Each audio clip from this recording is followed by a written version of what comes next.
Our second day is packed with insightful sessions and valuable discussions. Our expert speakers and facilitators have prepared a series of engaging sessions to help you delve further into these topics. Throughout the day, we will explore different topics on Indian research methodology. And before lunch, we will take two sessions. One session will be taken by Professor K. Murali sir on Tantra Yukti as a research methodology. And the second session will be taken by Professor M. Prasad sir on a peep into various ideas of Karana as perceived in Ayurvedic Samhitas. I, Dr. Banani Vasistha, IOE Postdoctoral Research Fellow, along with Dr. Ramya Arnath, PhD scholar, are happy to serve as your compare to guide you through this enriching journey. To ensure a prosperous start, I request Anamika Kumari, a student of MA First Semester Sanskrit Studies, to perform the Mangalacharana prayer to inspire a sense of calm and create a positive and auspicious atmosphere. Ya srishti shrashturadya vahati vidhihutam ya havirya chahotri ye dve kalam vidhatta shruti vishaya gura ya sthita vyapya vishwam ya mahu sarva bija prakritiritiyaya प्राणिनः प्राणवन्तः प्रत्यक्षाभिप्रपन्ना तनुभिर्वतु वः ताभिरष्टाभिरीश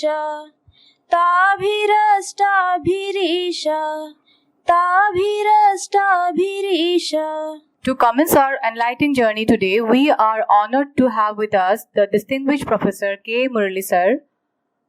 His session on Tantra Yukti as a research methodology promises to be a fascinating exploration.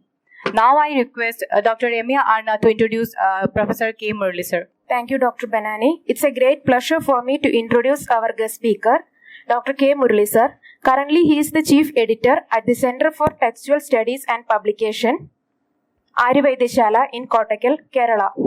He retired as the Professor and Superintendent of Government Ayurveda College, Tripunithura, with a post-graduation in Kaya Chikitsa, General Medicine from Government Ayurveda College, Thiruvananthapuram. He holds a university rank for his graduation from Vaidyaratnam Ayurveda College and has degrees in Sanskrit, Communicative English and Rehabilitation. Professor Murali, a writer for Ayurvedic journals, is the son of Padma Bhushanam Vaidya Bhushanam K. Raghavan Tirumulpada, an eminent Ayurvedic scholar and practitioner specializing in Tarkam, Jyotisham and Vyakaranam. With great pleasure, I now invite Professor K. Murali sir to podium to provide us with an introduction about Tantra Yukti. Namaste to all respected scholars, especially Dr. J.S.R. Prasad, who invited me to this program. Let us pray to Apurva Vaidya. It is the opening sloka of Ashtanga Hridaya.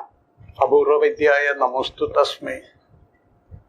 Apurva Vaidya means unique physician who could cure all the diseases without any recurrence. But he did this rare feat without any mantra or any particular magic. How he could achieve this is illustrated in the lines Ragadirogan Satatanushaktan Asheshakaya Prasritan Asheshan Aulsukya Moharaditan Jakhana Yobura Vaidyaya Namostu Tasmai. He could understand the disease in its totality. The Ragadirogan represents the causative factors of the disease.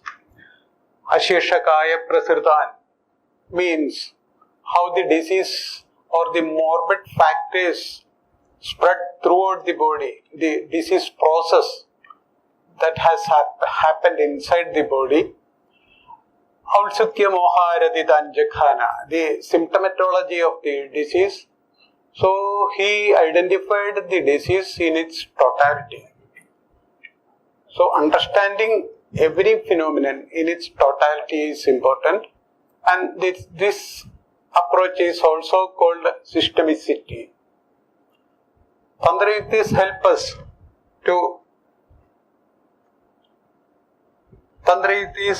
us to understand everything in totality. So this is a simple presentation on Tantra Yukti as a research tool. This is not a conclusive paper. This is just for a draft for discussion. You may add, you may modify, you can correct. So Tantra Yukti, the word meaning is known to you. Tantra literally means a text, and Yukti is its design. So in total it is the textual framework Tantra Yukti means. But Tantra has different meaning as discussed yesterday with Dr. J.S.R. Prasad. In different states, Tantra has different meanings. In Kerala, the temple rituals, temple architects, all these are considered as Tantra. There is a textbook, Tantra Samuchaya, where everything about temple is described. It also means these agamas, Deva, as Shaiva texts, also called generally Tantra. But in Ayurveda it means generally text. Vriddha Jiva Giya Tantram. Or Paratantra Avalokana, learning from other texts.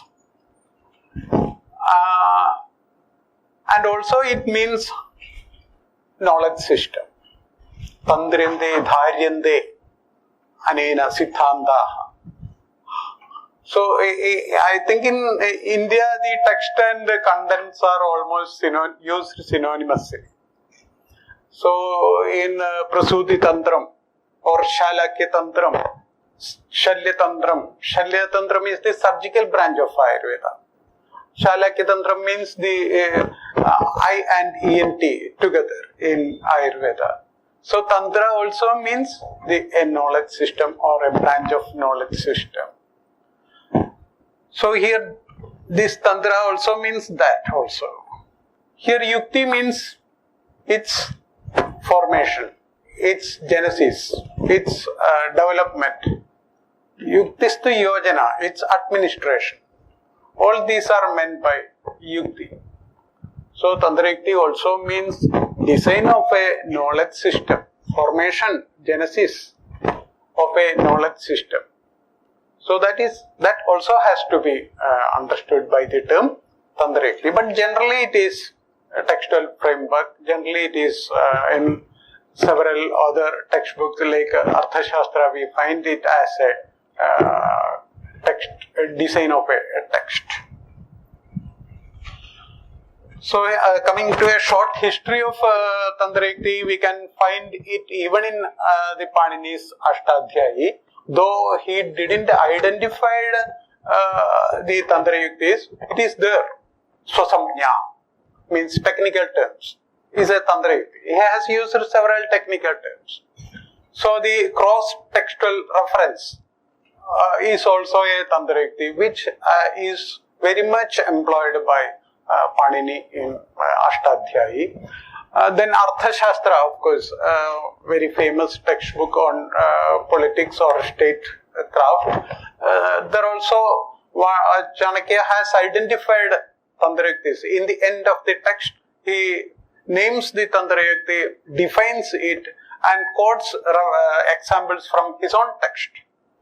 So that is also a important development in Tantra Yukti. Vishnu Dharmottara Purana is actually an Upapurana.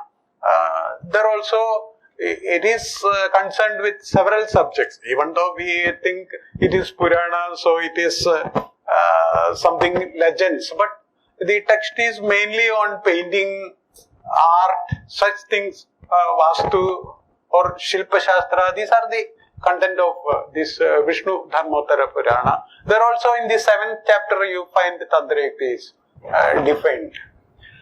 Then Ayurveda considers Tantra Yukti of very much importance. all the commentators has quoted Tantrayuktis, and in the end of the commentary, they have written the definition and quoted the examples from Ashtanga Hridaya, especially Ashtanga Hridaya. Commentators of Charaka Samhita, commentators of Ashtanga Hridaya like Aranadatta, Indu, all have considered Tantrayuktis of very much important. And in one commentary named Hridaya Bodhika from Kerala, maybe from in 12th century AD, he began his commentary with Tantrayuktis. And Kerala ancient physicians have considered Tantrayukti of very much importance, and there is a book called Tantrayukti Vichara written by Neela Megha Bhishak, and that text is very popular still in Kerala. Even while I was attending the degree in Ayurveda, it was in the syllabus. I learned in second year, we had a paper on Tantrayukti. Currently it has, when the national syllabus came, previously each state had a different syllabus for Ayurvedic degree, so that the regional peculiarities can be very much included in the syllabus. Now it is national syllabus. So many things lost in the study. So Tantrayukti is of very less important now in the syllabus. So let us go through some of the Tantrayuktis which are relevant in the field of research. The origination of the idea of research is related to this Samshaya and Purvapaksha Tantrayukti. The definition of Samshaya is that Nirdharitanam Arthanam Avyavasthadu Samshayaha. Nirdharitanam means already validated. Arthanam, principles. It is questioning the already validated principles. Avyavastha. Vyavastha means systematization. Avyavastha, the opposite. It is questioning the system of validated principles. That is called Tantrayukti. As an example, in Ayurveda, we say that prameha, diabetes, it is a disease of overnutrition. Santarpana Vyadhi, overnutrition. But that is questioned at the end of the chapter. Drishtva prameham madhiram sapicham madhupamam syad divitho vichara sandarpanadva kapasambhava syad kshineshu dosheshu anilatmagova. It can occur without overnutrition also. So that the common idea is questioned in the end of the chapter.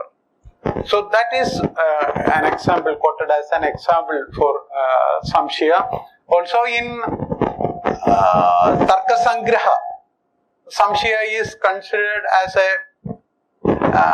unvalidated knowledge. Ekasmin dharmani vividha nana dharma vaishishtya avagahi jnanam. Samshaya.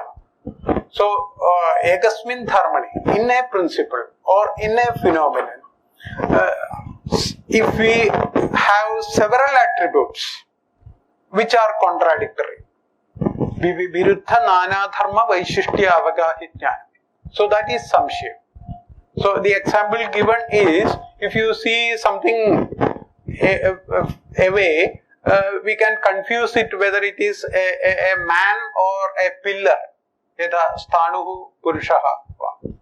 So that is an example, quoted as an example for samshaya. And Purvapaksha is also can be an origination for a research problem. Purvapaksha is akshepa purvakaha prashnaha. Purvapaksha. Prashnaha. Again it is question. Akshepa purvakaha. It is actually questioning the validation of a particular knowledge. So in a commentary, in the definition of commentary, there are commentarial literature is very much important in Indian knowledge systems. The definition of commentary is given. So in that, this akshevasya samadhana, the commentator should answer the questions raised about the book also. That also should be included in the commentary. Chalana pratyavasthaja edat vyakhyada lakshana. Chalana means shaking the stability of a theory. Pratyavastha, and stabilizing it.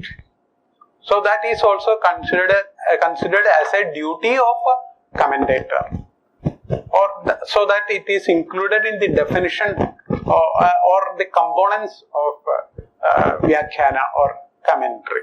But there are exceptions. There are even commentaries questioning the original text, especially in Ayurveda.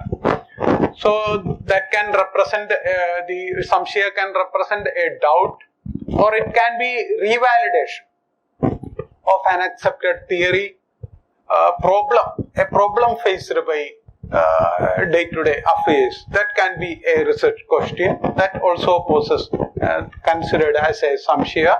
More options, more hypotheses, more ideas on a particular, more definitions, more concepts on a particular phenomenon, that also can be considered, and any diverging view.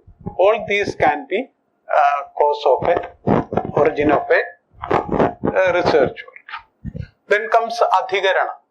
Adharo adhikaranam talparyam yatra tishtati. Adhikarana means the content or the topic or subject of a total text or a chapter or even a portion of a chapter is in the textual framework.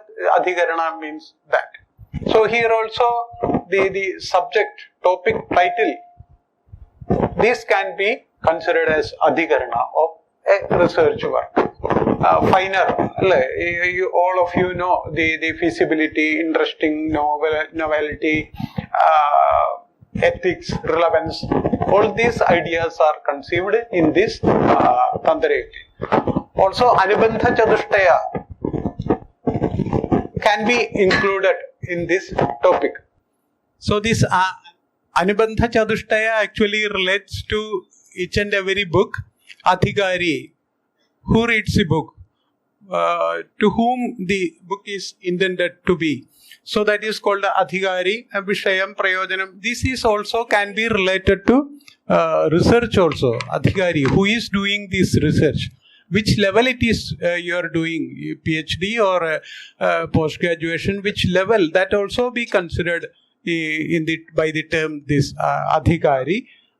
Vishaya, the subject, also important. Is it related to your department, or is it will it satisfy the vision and mission of the university or the department? That also can be included in Vishaya. Prayojana, purpose, applicability, use, all these can be considered as prayojana of the researcher.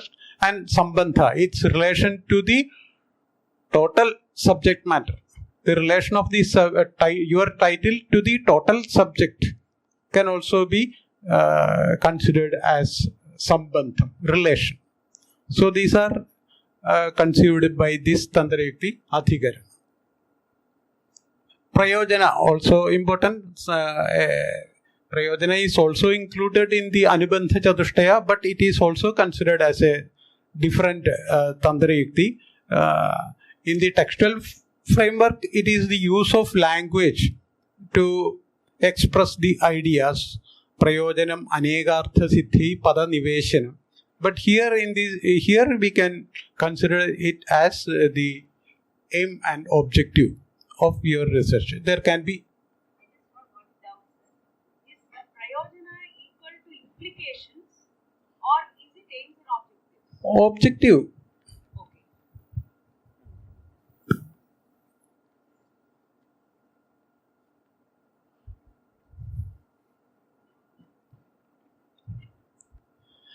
Background of the research work is also important. Vyakhyanam.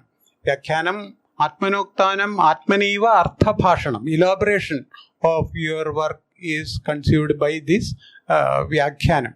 And I think Vyakhyana has different meaning also. So samjna is the technical term. So different knowledge system has different technical term. The same word may be differently used in different knowledge systems. Dosha in Ayurveda means Vada, Pitta, Kapha, the life principles. But in literature it is Kavya doshas. So same word can be, this is in modern science also, vestibule. In anatomy, architect, railway, all have this the use of this term vestibule in different meanings. So, what technical terms you are going to use should be considered while entering into a research work. Also, it has to be defined. At least a working definition has to be formed. Nirvajanam. Tatsyal nirvajanam yena vakyasya artha pradarsyate. So, it has to be defined. At least a working definition has to be formed before using it. In Ayurveda, this is a problem. Many of the terms are not at all well defined. So, the World Health Organization itself come forward to formulate a glossary of Ayurvedic terms, which is available in the internet. Also, the CCRA's Council for Research in Ayurveda, they have also launched a portal, Namaste portal, where you can see the definitions of Ayurvedic terms. So, defining the terms is also very much important. Samuchaya is actually conjunction, cha or and, A-N-D. So, literally in literature, in language, it is samuchaya means anything that joins words or sentences. Here we can take it as sampling or grouping together. Suppose we are doing some research on Aranyakas or Upanishad, we can group it. So Upanishad has a long history, and I think even in the period of Akbar also some Upanishads were written. So early Upanishads, later Upanishads, in such a way we can classify and find out the language style in different Upanishads. So grouping and this sampling is also very much necessary, whatever may be the research. Also sampling. So if suppose you are comparing the language of Brahmanas and Upanishads, you can take one Brahmana and one Upanishads and compare. So representative literature from each group, that also can be taken for comparison. That is meant by the term samuchaya. So testing and analysis also important. Testing is not so much found among the Tantrayuktis, but the analysis is very much important. Vidhana Tantrayukti represents a kind of analysis. Vidhana Tantrayukti represents a kind of analysis where ananvidanam arthanam vidhanam samvidhana krit. Vidhana analyzes the contradictory viewpoints and reaches a consensus. Ananvidanam arthanam, contradictory arguments. So that should be included as an analytic point in your in the research work. Anumatam. Literally, the definition is opposite to the literally meaning of the term. Abhasya anumadam pakshan atma paksha vyavasthitihi. Rejecting the other viewpoints, emphasizing one's own point is considered as anumadam. So that also is necessary in research work, especially in the analysis of findings.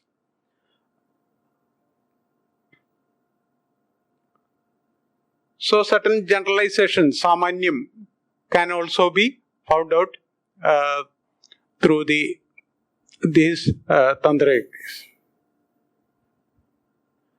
As conclusion, we have Nirnayam.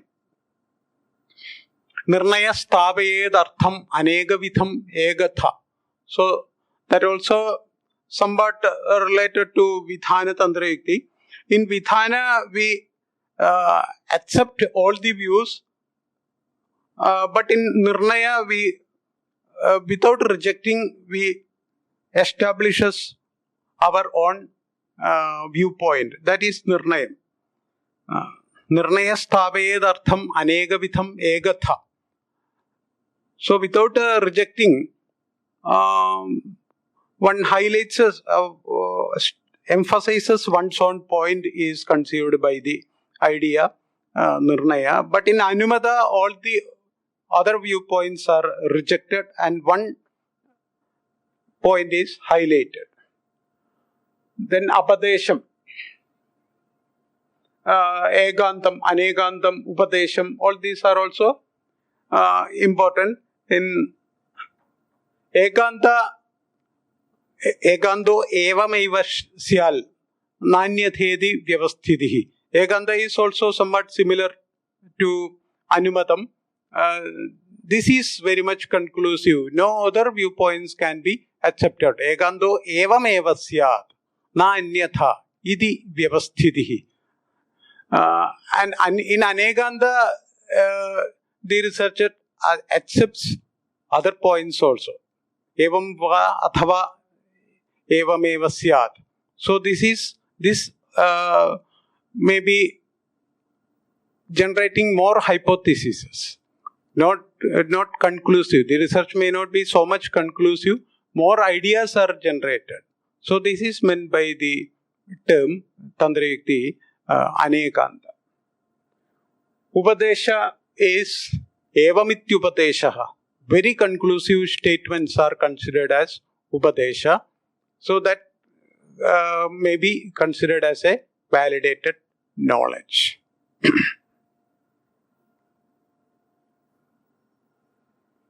So we cannot say that the Tantrayuktis are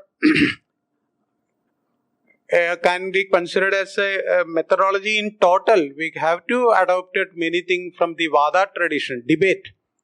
In Nyaya system of philosophy, and also in Charaka Samhita we find the steps of debate. How debate should be conducted. There are two types of debates, Sandhaya Samphashana and Vigrihya Samphashana. In Sandhaya Samphashanam, there is no arguments, only friendly discussion. Vigrihya Samphasha, there is arguments. So that can be considered as a true debate. But Vigrihya Samphasha is can become very emotional also. Vigrihya Bhasha Tivrahi Keshantil Krodhamavahet. So Sandhaya Samphasha, friendly discussion, is considered as ideal by Charaka Samhita. So the steps or the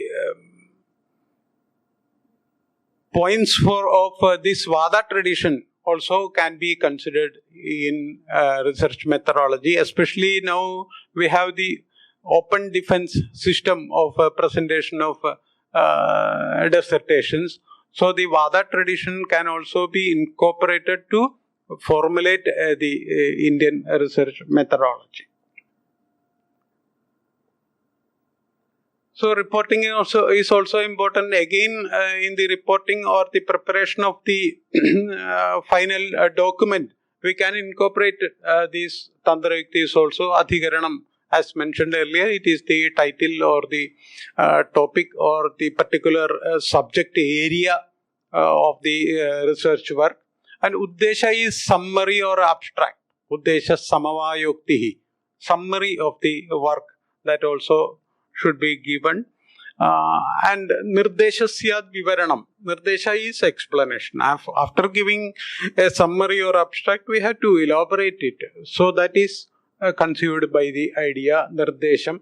Anagata Aveksha and Adida Aveksha. These two represents the cross-reference inside a textbook or even dissertation. So something which is to be mentioned in later chapters, that has to be mentioned in earlier parts also. That is anagata aveksha, bhavidartha pradarshani. Also, the something mentioned in the earlier parts may be mentioned in later part of the dissertation also. So these two Tantrayuktis represent the intertextual references. That is also very much important, especially in Indian textbooks. We can learn the text. Again, we have to read. After completing the learning of a textbook, we have to learn it again. Only then we will get the idea of the content. So that is because of the sequencing, not only the sequencing, but the textual references are so many in Indian textbooks. So that also has to be considered while preparing a dissertation or the final outcome of the research. So to conclude, so we can find many components of research methodology in Tantrayuktis, and we have to consider these while formulating a particular unique Indian research methodology. By learning Tantrayukti, we can also understand our knowledge systems evolved in a very systemic and scientific way. So we have to do further research work in Tantrayuktis, comparing the definition from different textbooks. Different textbook, even the same Tantrayukti is defined differently in textbooks. So all the definitions has to be compared, and the ideal one can also be taken. And in some Tantrayuktis, several definitions are also important. That also has to be considered, especially in this Tantrayukti Vichara of Neelamekha Bhishak of Kerala origin. Many of the Tantrayuktis are defined in a very different way that of earlier texts. So all the definitions has to be collected, and the relevant ones can be incorporated in the research methodology. So this much on Tantrayuktis. Any further discussions we can have?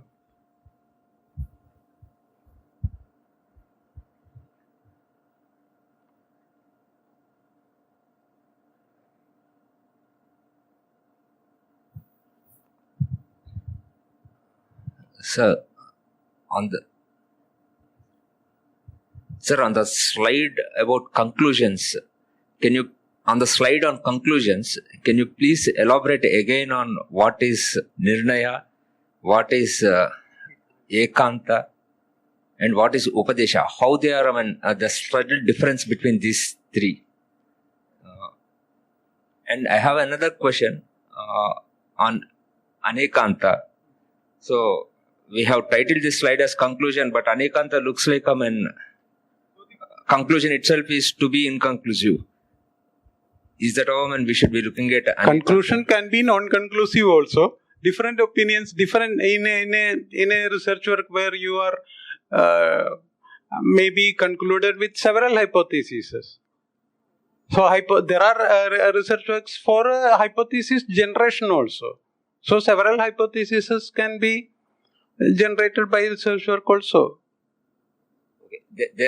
It is recommended. We have multiple conclusions based on it. It is also not inconclusive, but it is yeah.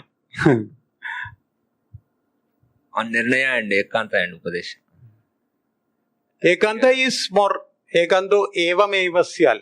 This is more conclusive. How is it different from Nirnaya and Upadesha? Nirnaya sthapedartham anegavitham egatha. So there are contradictory statements, so that it has to be concluded into one.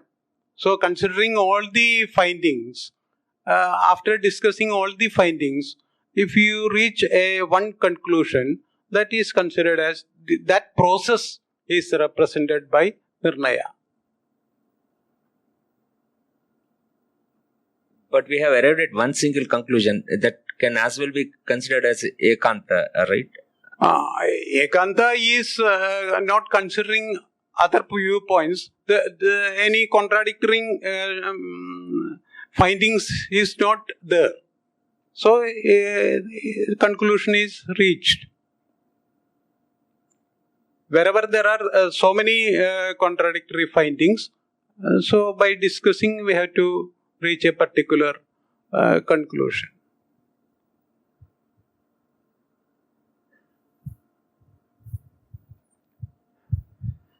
I just want to clarify whether my understanding is right. These are the different kinds of conclusions that are possible in a dissertation or a thesis. Yes. So there can be a combination of some of them, there can be just one. Have I understood it right? Yes. Right. Combinations can. Thank you. So my question is very broad. What is the difference between research methodology in modern medicine and Ayurveda? Oh, that is a very difficult question. Because Research I see, methodology in debates- Ayurveda and modern medicine. The method of debates is not held in modern medicine or modern research methodology. So, what other differences can we find in both the knowledge systems? It is not an easy question, but coming to the Karya-Karana relation. So that is the problem of research. But in Ayurveda, the modern medicine, I think, is pinpointing to a single cause. But Ayurveda is, we are having this Samavaya Karanam, Asamavaya Karanam, Nimitta Karanam, and several other causes, Bahyam, Abhyantaram. So the Karanas are also have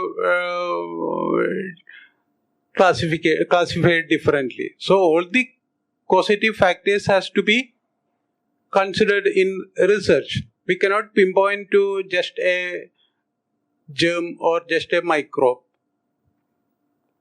That is one point. So medicine also, coming to the medicine, they are concentrating on the drug. In Ayurveda, Aushadhanya Viharanam Upayoga Sukhavaha. So the lifestyle, Aushadham, Annam, Vihara. Annam is food, Viharam is other activities, and Aushadham. These three are the components of a treatment. So drug is only 1/3 of the treatment. So this Annam and Viharam we are implementing in the form of Pathya and Abhathya. So that also has to be incorporated in research. Just giving drug is not enough. But modern medicine people says that drug has to be investigated without Pathya. So Pathya may interfere with the action of the drug. It may also be contributing the positive effect of the drug. So, but I feel that without giving drug without Pathya is unethical. So these are some points. Sir, also with respect to debate, is the component of data compilation and statistics included in any kind of, suppose we, yesterday sir talked about survey research. So in survey, in IRM, do we consider statistics also as part of it? Or is it only data that is collected? I don't have much understanding whether statistics is available in Indian knowledge systems. So I cannot answer. I'm afraid I cannot answer to that question. Anybody else who might have, sir? Sir, with your permission, I would like to add this point to Gayatri's question. In fact, in the Parardhanumana, in Nyaya, we have this Panchavaya Vakyam, the 5 different syllogisms, Pratijna, Hetu, Udaharana, Upanaya and Nigamana. Pratigna is the research statement, hetu, by which you are going to achieve that particular statement. Then Udaharana, there the sample comes. You talk about sampling, definitely this statistics make a sense, I believe. Such a way, you are compiling all these resources together into the fourth, that is called Upanaya Vakya. Upanaya is something like you are abstracting it again. If you look into the popular example like Parvato Vaniman, the hill is fiery. How do you know this? Because Dhumavatvat, you are looking at the smoke. Smoke is the linga, that is a hetu. And when you come to the Udaharana, as a novice person, I don't know why this person is asking me to believe that there exists fire on the mountain. And I'm showing the cause, the hetu over there. But just by one instance, can I believe? I should have more number of instances. That is why I'm bringing Udaharana. That is an example or sample over there. So my experience says, of course, nowadays we use LPG, etc. in cooking. Those days they are using firewood. The smoke comes automatically.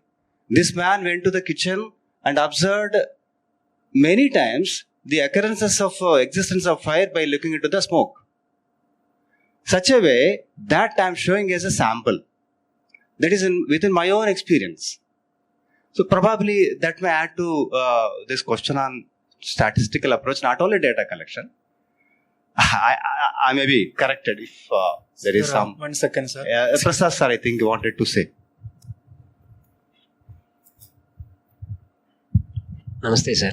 So I was just recollecting about the definition of Siddhantam while you were explaining all these things. That parikshagaihi bahuvidham parikshya hedubhischa sadhayitva idam itham idi nischitahartha siddhantaha. So in that bahuvidha pariksha and hedubhihi sadhayitva cha. So obviously I think anything which is helpful in that aspect can be included. And it should be inferred that it was included. So I think definitely that and serious attempt to avoid any possibility of bias was taken for granted. Any attempt, because before coming, because ideally as pararthanumanam at the end of the day we should come to some sort of a siddhantam. It is as of now it is concluded that until otherwise proved, it is taken for granted that this is going to be the siddhantam. And in the formation of siddhantam, this parikshagaihi bahuvidham parikshya hedubhischa sadhayitva. So that is very important.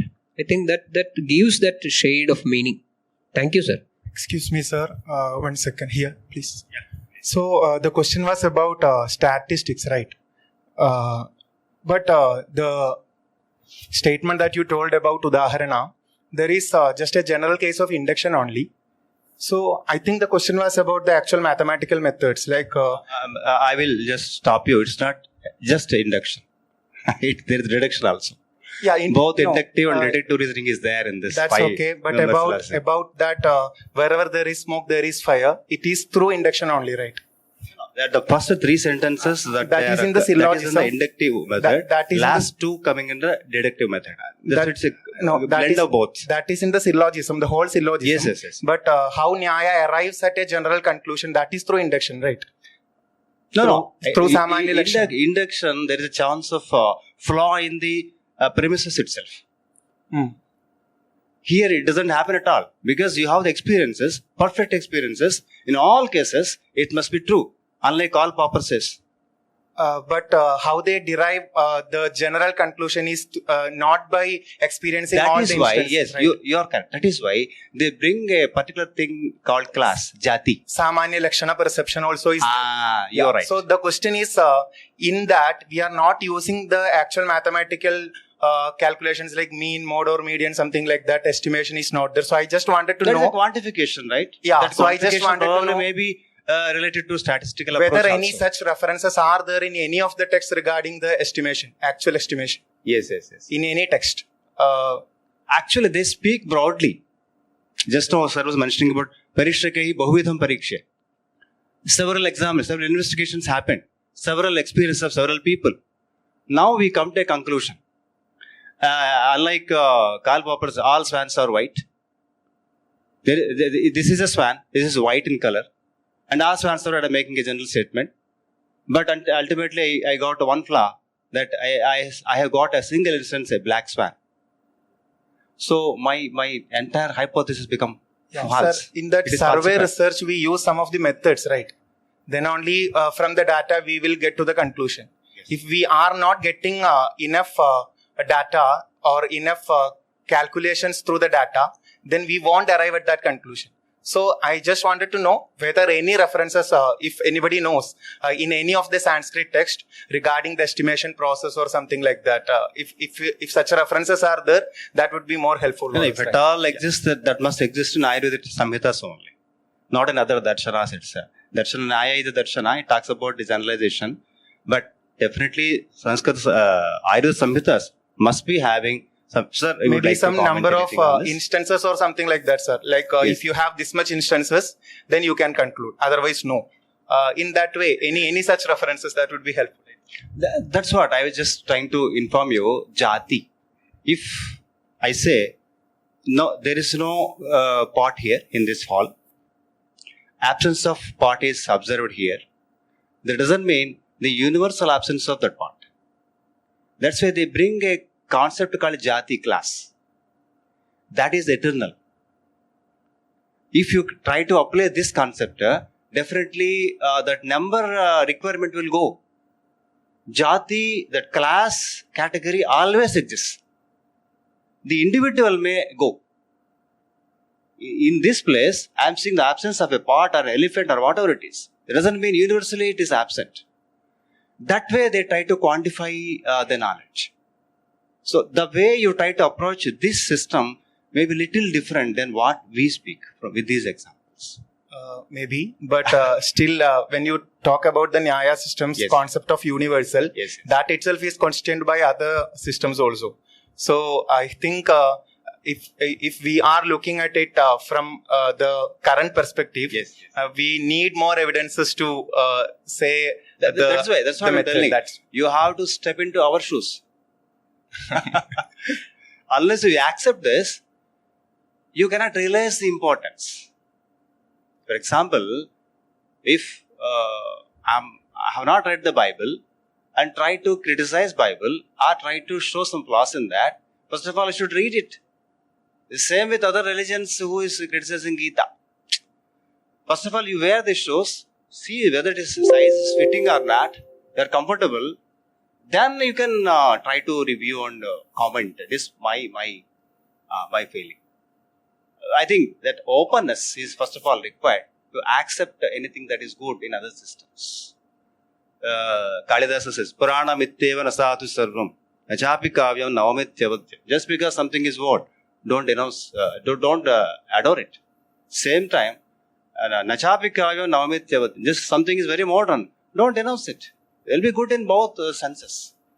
Such a way, I think my request to you is, and the people who think like this, please try to understand this. Then see, as said in Gita, Vimarisha edat aseshena yadhechasi tatha kuru. So I think you have misunderstood my question. Actually, No, I no, am I doing got it, research but in at the Nyaya same time- argumentation method only.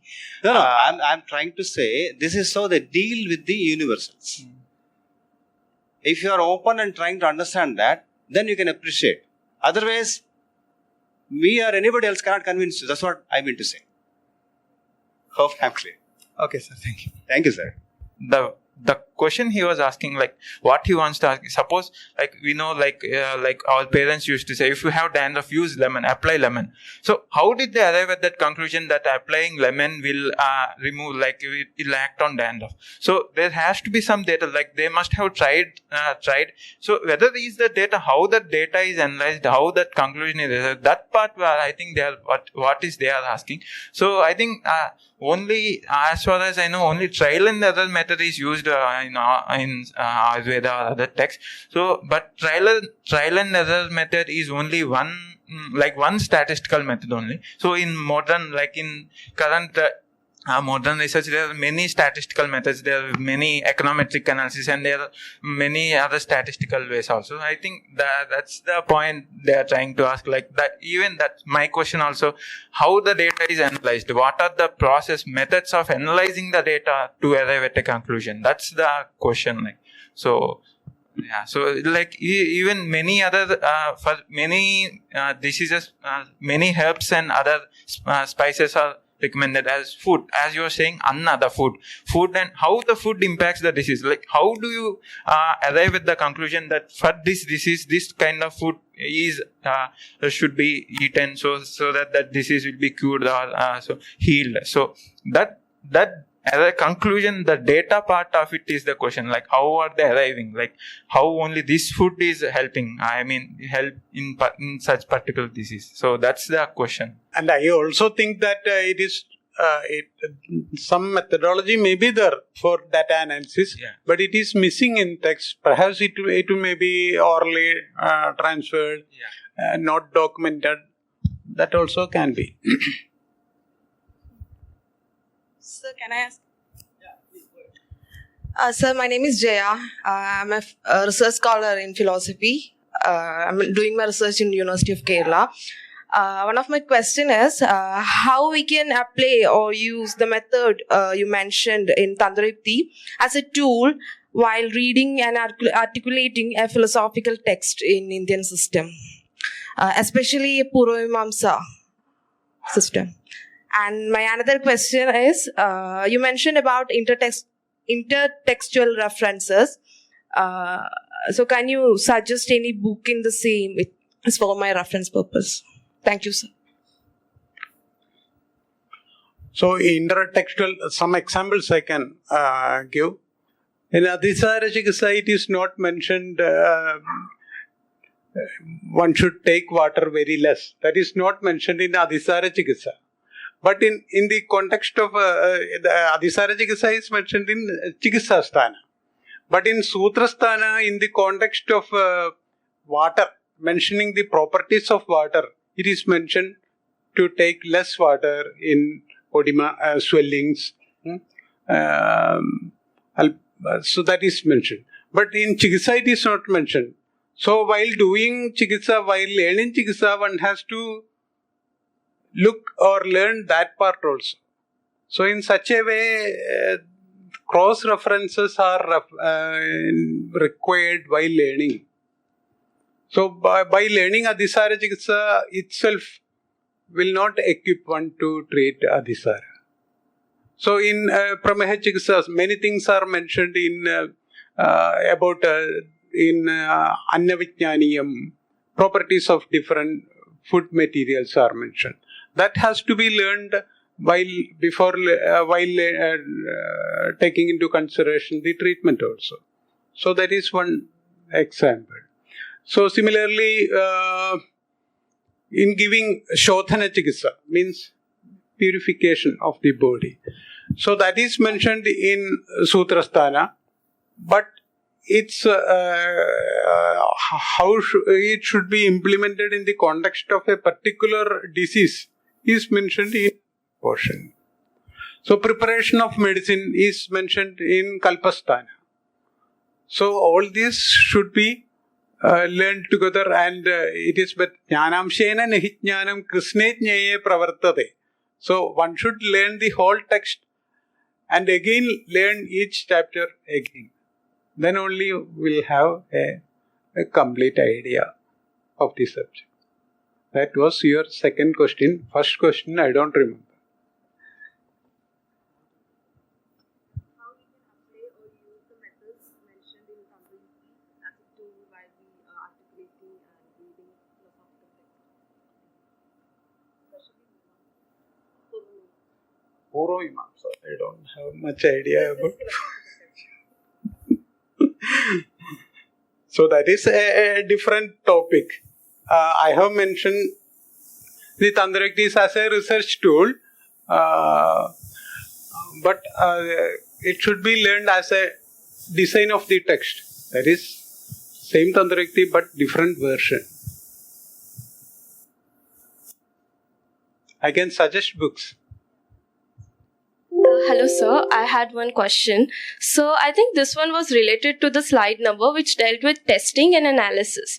So, my first question would be I was not sure what are the differences and how do you draw the line between Vidhana, Hetuvarta, and Anumata?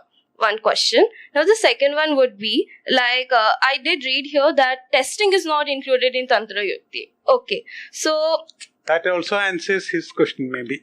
yeah, yes, exactly. So, while you're analyzing a text, I would like to know how would you disprove or suppose reject a knowledge system that's already existing? Like, how would you prove that what I am saying is right and what someone else said might not be right? Like, how do you prove it by some statistical data or maybe some logical flaws you point out? Like, how do you actually disprove something that has already been there by presenting your own research? So that is not a part of Tantra Yukti. So it is with your findings you are using. How to use that your finding is mentioned in Tantra Yuktis. So what are the differences between Vidhana? Difference between? Vidhana, Hetuvarta and Anumata. Different contract, anega vitham, different artham, principles or findings, egatha, in a single point. So considering the different contradictory views, we have to reach a single standpoint. That is nirnaya. Vidhanam ananvidhanam arthanam vidhanam samvidhanakar. Vidhana is reaching a consensus without rejecting. We can reach. That is Vidhana. And Hetuvartha, I think it is something different. Hetuvartho hedunaiva syal tattadartha prakashanam. So, effect is mentioned by the cause itself. Hetuvartho hedunevasya, that is a way of communication. So we will call even the ornament is also called gold. So actually the gold is the cause and the ornament is the effect. Karana is gold and Karya is the ornament. But in Vyavahara, in communication, we may say the ornament also, we may say gold. So that is a mode of communication. So that is Hetuvartha. Anumata is rejecting all these views. So you don't reach a consensus. It's like opposite Vidhana. But there is another definition for Anumata. Paramadam apradishitham Anumatam. According to Chanakya, in Arthashastra it is mentioned. We are not rejecting, we are accepting of this view. So that is Anumata.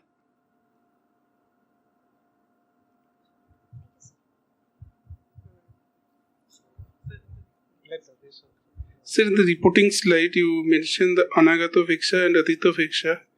Please elaborate it, not clear. Anagata Viksha is Bhavidartha Pradarshani. So, something which will be mentioned in later texts may be referred in earlier parts of a text. So, that is Anagatam. Anagatam is yet to come, Anagatam. So, something may be elaborated in later texts that may find some reference in earlier part of the text also. That is Anagata Veksha. The opposite is Adhita Veksha. Something already elaborated may have to be mentioned in later part also. So, this means actually intertextual references. Only one text, something is mentioned after. Yeah. Okay. Mentioned before. Okay.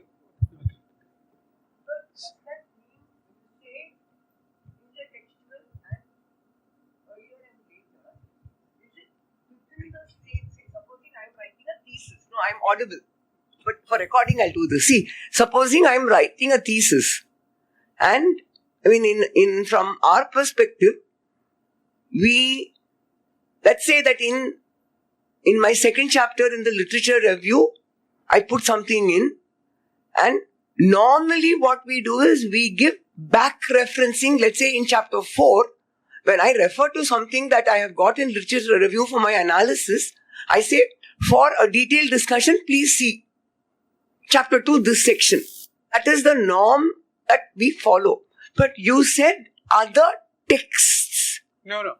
In the same intertextual references or intratextual. Intratextual. Can we call it intratextual then? Yeah.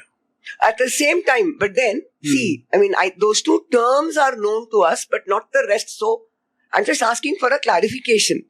So, we also talk about the whole idea of intertextual references as part of which is what makes writing what we call the literature review very difficult.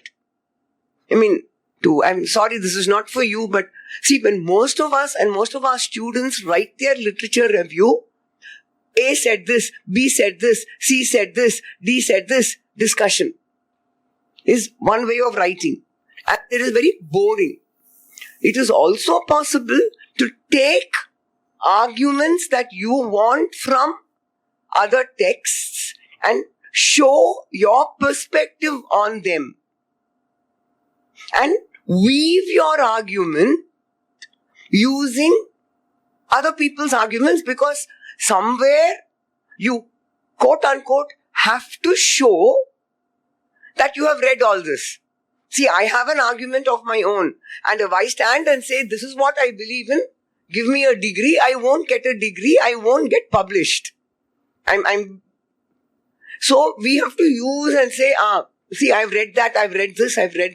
And in, can I call it Western or the systems that we follow in Western style of writing, that is the only thing that has been called intertextuality. But you are talking about something very different. So could you please explain a little more about what you see as this distinction between intra and intertextuality? My apologies, I came late. I did not get the other slides. I was anyway going to request you to share a copy of those slides. But intertextuality, what would you see as the difference? Can you explain? So, intra means between text or inside text? Inside one text. Okay. Inter means between text. Between text. Here, intra-text is mentioned by this Tantra Yukti. So, all the portions are related. So, in such a way, it is all the texts are written in Indian knowledge systems. So, by learning a single chapter, you will not have a clear understanding of the content. The whole text has to be referred to learn a single content of a single chapter. So, that is a method of writing, which is, I think, not found in modern books.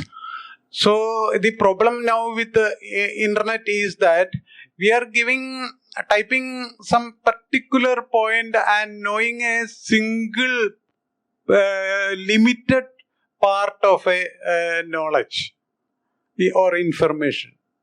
So, while going to the library and reading a book, we will go through the different chapters, in which context it is mentioned, everything we will learn. But because of this internet, we are pinpointing and not understanding its context and background. That is a problem. Can I ask one more doubt? And then you have a hand. See, again, I'm staying with this intra and intertextuality. Tantra Yukti has spoken about it. So has it spoken about it as a good norm for writing? All the text is written in such a way. All the in such a way, so we have to keep it in our mind while reading a text. Okay. Thank you.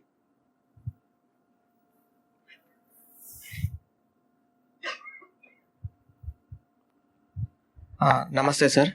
So there was some discussion on statistical analysis. So in my limited reading of Arthashastra, so there is a very robust mechanisms of statistical methods mentioned. Like Acharya Chanak talks about how to calculate the banking interest rate, what should be the rate of quantitative easing with respect to currency in the market, and how the taxation rate should be set. So there are very robust mechanisms, and if anybody wants to read, I would recommend Kautilyanomics book by Balasubramaniam ji, in which he has detailed about all these statistical methods. So coming to my question, so you mentioned about to have a sense of Purva Paksha, and one of the pramanas is the Shabda Pramanas. So if one way to enter in Vada discourse, and if I critique a Shabda Pramana of another philosophical thought, so is it a recommended practice? Because I do not have the adhikara to debate with that. So should I negate Shabda Pramanas, or that line of argument should not be used in a Vada Parampara? I think Shabda Pramana we can discuss afternoon. Yesterday we had about different pramanas. So Shabda Pramanas was also mentioned. Afternoon I will dealing with Pramanas also. Okay, sir.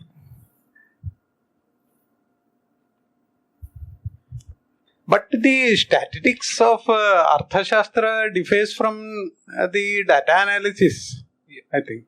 Just to add something, I was about to add this Arthashastra as he referred about it. Yeah, obviously the main point is we have like currently what we are doing, the data collection, the way of presenting the data, the numericals, that is completely different. We don't follow the Indian. We have something called Vedic mathematics as well.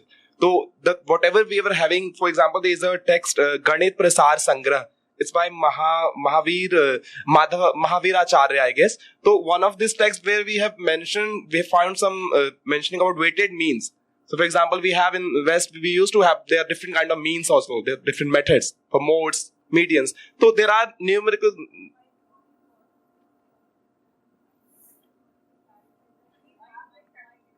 Yes, that is. Oh, okay. Yes, ma'am. So, how much of this has been incorporated while debates were conducted or statements were made in Ayurveda? Like he had pointed out, when you're saying this diet is prescribed for this condition, based on what are you telling that? Is it just one case report that you're building that, or is it based on several cases? How many cases have been studied and statistics derived from that? So, no doubt that we have the methods, but how much was it applied in Ayurveda versus modern medicine? That was my question. I'm not contesting that we do not have the methods.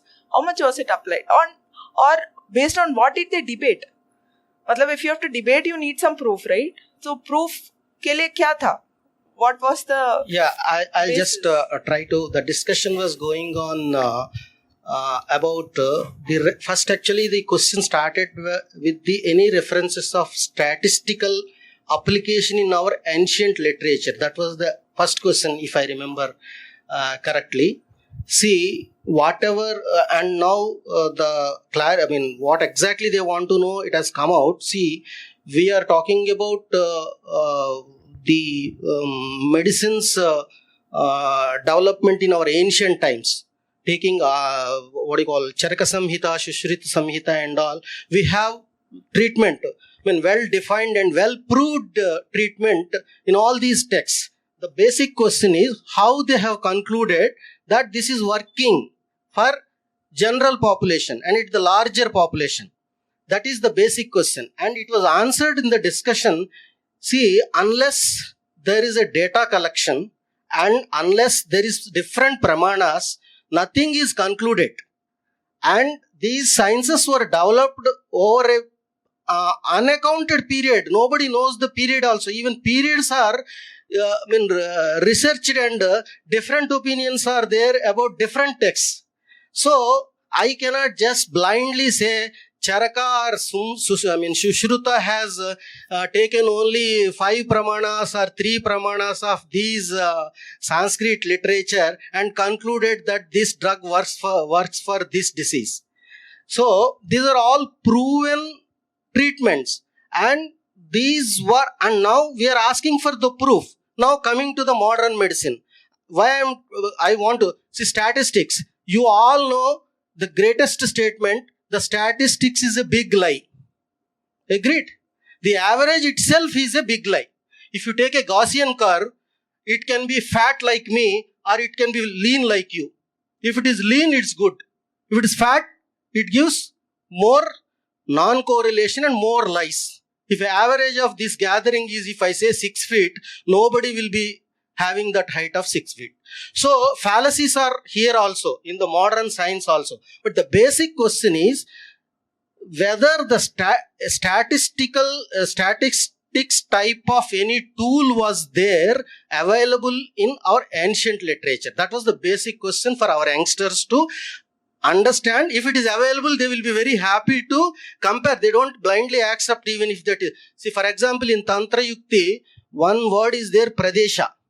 Pradesha is nothing but sampling, if I understand properly. So the sampling is there.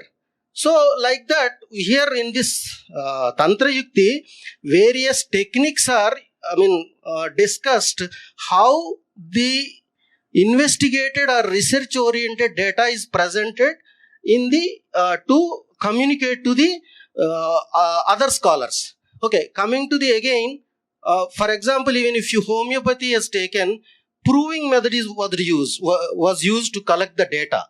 So how many provers were used? Dr. Hahnemann only, it's not documented. He might have taken 100 provers or 1000 provers to test a drug. But here, even if you take the example of corona vaccine, Pfizer has used 1000 volunteers. Our Serum Institute has used only 500 volunteers. But the efficacy was is not proved, of course. It's again a wrong statement for me to say the corona vaccine efficacy is proved. But as coming to the adverse reactions, our Serum Institute Bharat Biotech vaccine is proved more safer than the Pfizer vaccine. So like that, now that is why our scholars were telling the youngsters should first read the literature. Of course, unfortunately, it was answered in between. Lot of literature is not available for us for the proofs. Documentation. I mean, that's what I understood. Documentation, it's not that it's not. It's a lie. It's true, but the documentation was not done. So not available. It's destroyed. Yesterday, madam was. That also could be. Actually, see, the objective of this workshop is, as I understood, I am explaining. One thing is, what is the area where we can just step into and find out what is available in our ancient literature. Whether it is Sanskrit, of course, we are from Sanskrit background, we have taken up this all, but even in Tamil, Malayalam, everywhere. That means blindly don't say that modern research methodology is the best. It has the fallacies, and it's proved that it can be again condemned, rejected, and we can prove that. That is even an ancient science also is like that. That's why Vada and all it is there. So statistical references, documentation is there, but what I just wanted to say and conclude is, unless it is the entire data is collected and it is analyzed, nothing is concluded. As Anirudh rightly said, that only thing is we don't have a correlation coefficient type of thing in our document, or you don't have 6 sigma type of 1 million 1. These things are not available, are not traceable. And if you put your time, they may be traceable also. I don't know. Thank you. Now, moving to our next felicitation program, I now request Professor J.S.R. Prasad sir to kindly felicitate our invited speaker, Professor K. Murli sir.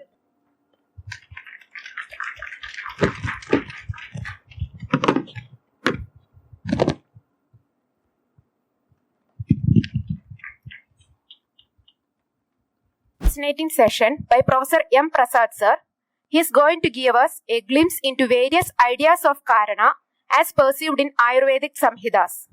Professor Vaidya M. Prasad, a seasoned Ayurvedic practitioner from Kerala, boasts 27 years of clinical experience and holds a post-graduation in Shalakya Tantra from Government Ayurveda College, Thiruvananthapuram.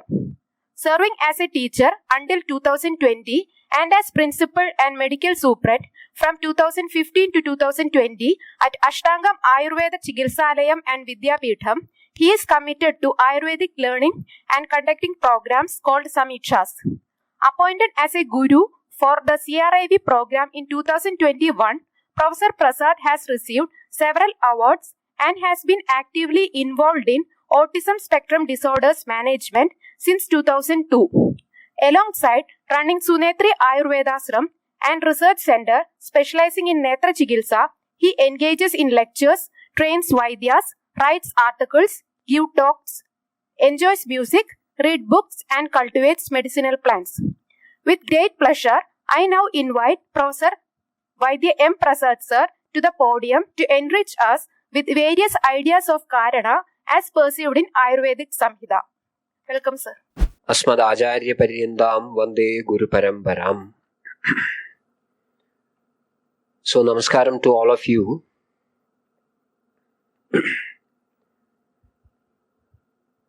And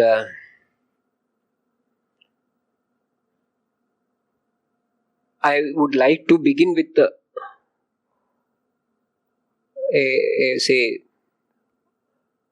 saluting my Guru, Vaidya Bhushanam K. Raghavan Tirumulpada.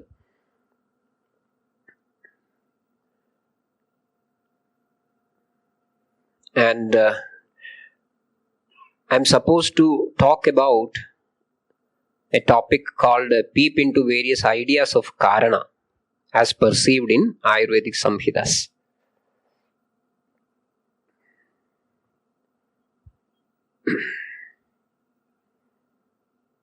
I do not know whether this has something to do with the Indian research methodology. Sometimes certain unexpected things happen, no? So, similarly, I myself feel as a wrong person in the right place here. I'm a Vaidya, basically, a practitioner. And I'm here in this hot seat today because of respected J.S. Prasad sir. As in Niti Shadakam, Paraguna Paramanun Parvadikritya, he invited me and I came. That's all. So I think to present some ideas about the Karana as it is perceived or conceived in Ayurveda, and I hope that some of the scholars may get inspired to make a research into this aspect. That's all. So it is not about any research methodology as such. I think it is easy for me to stand and move so that I can also see the slides. Yes, coming to the background, Ayurveda is always thinking about Karana. Because fundamentally, Ayurveda is dealing with two aspects, Swasthavritta and Aduravritta. Swasthavritta is about how to maintain health of a healthy person. Swasthavritta. And Aduravritta is about how to tackle the illness of a person who has fallen sick to bring him back to Swasthya. So these are the basic aspects that we are dealing with. So there is a part of enquiry in it, and we will be looking for what is the Karana of Swasthya. and what is the karana of aswasthya. So the look for karana is always there, and as happened in the previous discussions, if one medicine is working, then we will be looking into it. What is the karana of working? The same case, with all the expectations and good hopes, we give one medicine and it is not working. Then also we will be looking into that. Why it is not working? So, karana is always there with a Vaidya. And but interestingly, this Ayurveda is trying to assimilate unconditionally, without any preoccupation, about all the ideas in various darshanas, philosophical schools or whatever it is, and never tries to stick on to one fundamental idea, that this should be the first and the last option. So there is some sort of an openness in Ayurveda. Anything is acceptable to Ayurveda as long as it is working. Working in Swastha Vritta or Adura Vritta. So this is the background. Now,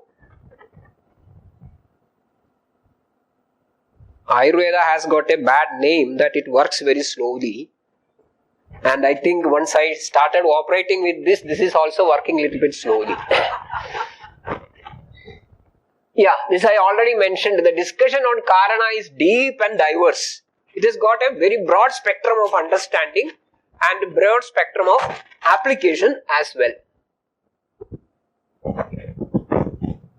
Ayurveda is supposed to be Trisutram. That is how it is identified in Charaka Samhita especially. This is making the noise because this terminal is touching on it. Doesn't matter. I think it is not my fault. I am just, it doesn't matter. See, Hedu Linga Aushadhatnyanam Swasthadura Parayanam Trisutram Shashwadam Punyam. This is how Ayurveda is understood and perceived. So, the fundamental enquiry is about Hedu, Lingam and Aushadam. Hedu, Lingam and Aushadam. Hedu means the cause, Karanam. Lingam means the Lakshana. Aushadam means the remedy or the intervention. For Swastha Adura Parayanam, let us take it as Swastha Vrittam and Adura Vrittam. So we have two characters, Swasthyam and Aswasthyam or Rogam. So what is the Hedu for Swasthyam? What is the Hedu for Rogam? What are the Lakshanas of Swasthyam? What are the Lakshanas of Rogam or Aswasthyam? And what are the tools for maintaining Swasthyam and what are the tools, that is Aushadham, for treating a Vyadhi? So that is how it became Swasthadura Parayanam Hedulinga Aushadhatnyanam Trisutram Shashwatam Punyam Bubudheyam Pidamaha. Okay, now this is one Mangala Shlogam or Dhyana Shlogam in Ashtanga Hridayam. Very famous one. Ragadi Rogan Sadadanushaktan Asheshakaya Prasradan Asheshan Aulsukya Moha Aradidan Jakhana Yopurva Vaidyaya Namostu Tasmai. So it is a salutation for the Apurva Vaidya. And that Apurva Vaidya specifies Ragadi Rogan. Ragadi Rogan means all rogas are Ragadi. It has got many interpretations. I am not going to that finer aspects of that many commentaries. But one important understanding is that all diseases are Ragadi. So Ragam is the Karanam for all Vikaras, all rogas. So there we find the fundamental Karana for all Vikaras, all Aswasthyas. It is Ragam. So the one text itself starts with this sort of an idea of Sarvaroga Nidanam.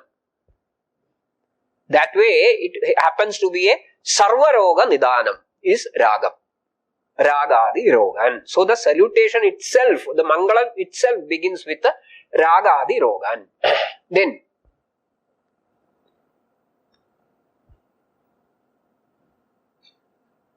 yes, this is supposed to be the qualification for getting a Rajarho Bhishaktamaha. Rajarho Bhishaktamaha means the Bhishaktamaha, the most capable Vaidya, Rajarha, who deserves the accolades from the Raja. In our times, somebody who is supposed to get recruited in the government service should have these qualities. Hedau linge prashamane roganam apunarbhave jnanam chadurvidham. So there also the first thing is in the chadurvidha jnana, the first one is roganam hedau, knowing the karana of diseases. There is an old story, no? That means when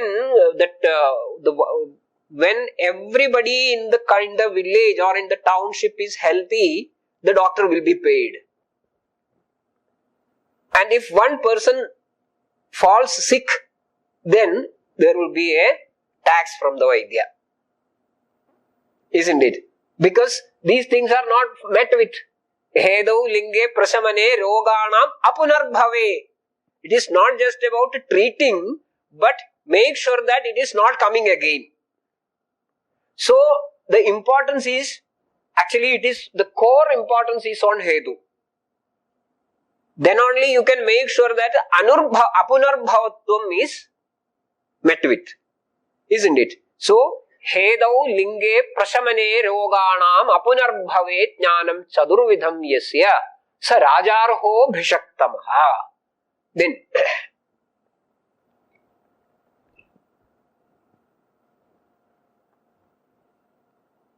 yes, Padartham. I do not know how capable I am on talking about all these things. Knowledge of Padarthas. Samanyam ja vishesham ja gunan dravyani karma cha samavayam cha. These are the Padarthas as accepted by the Vaisheshika school. Some other schools as well. But Vaisheshika school, this is one list of Padarthas. And there we will find that by proper understanding, the proper jnanam of this Padarthas, Shat Padarthas, is the Karana for, or the Upaya for liberation. Moksha sadhana. We are accepting these Shat Padarthas as such in Ayurveda. Samanyam, Vishesham, Gunam, Dravyam, Karmam and Samavayam. We are accepting them. And after giving this explanations of all these Samanyam, Vishesham and all these things, Acharya Charaga will mention Ityuktam Karanam. So in the philosophical hue, knowing these Shat Padarthas will lead to liberation, Moksha Sadhagam. Here, it is a sadhanam for a Roga Jnana. If you have to understand how the Roga operates, how the show of Roga is staged with all the finer aspects of it, then only the Vaidya can act. And then he continues, Karyam dhadu samyam ihochyade. Dhadu samyam is generally a synonym for arogya. Dhadu samyam means arogya. So, Karyam is dhadu samyam, and for that, Karanam is Padartha Jnanam. So, only with the Padartha Jnanam, the Shat Padartha Jnanam, and taking them as the Karanam, Ityuktam Karanam, then only you can get into the intricacies of therapeutics, pharmacology and all these things. Because the Samanyam, Vishesham, Gunam, Karmam, all these things are supposed to be the basic ideas on which all the theories of Ayurveda is operating. Ayushyani, Anayushyani cha Dravya Guna Karmani Vedayati iti Ayurveda. The very definition of Ayurveda itself goes like that. Ayushyani, Anayushyani, Dravya Guna Karmani. The ultimate interest is karma. It should work. So, if it is working, what? Dravyam. So, we have a Dravyam, we have a karma. In between, it is hidden. No idea. Then the speculations starts. Why did it work? Then comes gunam into it. The dravya worked because of some gunam in it. And if that gunam works in this particular way, what could be the connection between them? It could be samanyam and vishesham. I will come to it later. And the way in which this gunam is residing in the dravyam and how it operates is explained by Samavayam. So, that Shat Padartha Jnanam is the basic platform on which Ayurveda is operating. So, that Padartha Jnanam itself is mentioned as Ityuktam Karanam.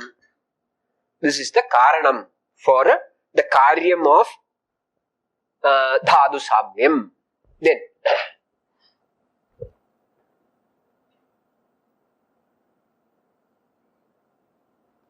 yeah, I need not explain these things. So, just for the sake of When you say karma, are you talking about papa karma and punya karma, or is it someone else? no, basically it is about the karma, the action, what that particular dravya is generating on its application in the human body.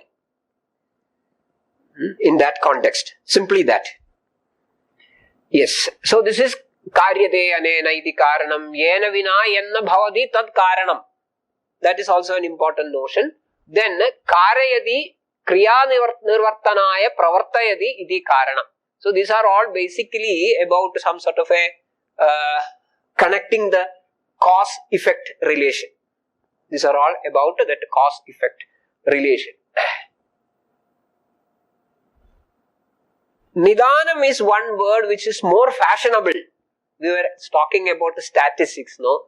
So I think Nidanam could be a more fashionable word which is used through the literature in the sense of Karanam, in medical Vaidya literature. We have one particular section in all our literature, all our Samhidas, which is known as Nidana Sthanam. In Ashtanga Hridayam, you have Nidana Sthanam, Charaka Samhita, you have Nidana Sthanam, Sushruta Samhita, you have Nidana Sthanam. So, one particular Sthanam is, itself is named as Nidana Sthanam. And it has got many synonyms, Nimitta, Hetu, Ayatana, Pratyaya, Utthana, Karanaihi, Nidanamahu, Paryayaihi. So, these are all Paryaya, synonyms of Nidanam, that is spread across the literature in various contexts. And generally, if I understood it right, this Ayatanam and Pratyayam are not very widely used in other literature in this same meaning. That is how I am informed about that two words. Even though it has got the meaning of Karanam, they are not very common. Then,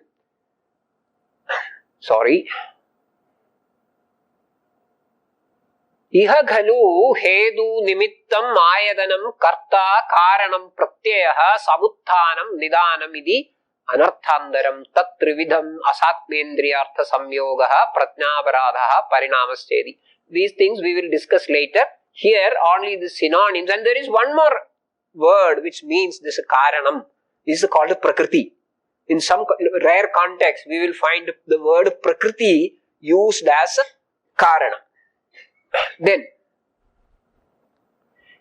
in medical literature, Nidanam is sometimes used for mentioning just the cause, the karanam, but sometimes it will include all the procedures which is happening in the genesis of a disease. Everything. It is not just about the cause, but all the pathological events, what is happening connected to the manifestation of the disease. So that is why we find this sort of explanation. Nirdishyade vyadhiranena. It is not just about cause, but the entire vyadhi is reflected in that term. Nirdishyade vyadhirane. Nischitya diyade pradipadyade vyadhiranena idi nidanam. Same meaning, same sense. So it is not just about the cause, but about the entire operations that we will find the word nidanam used in the literature. Now,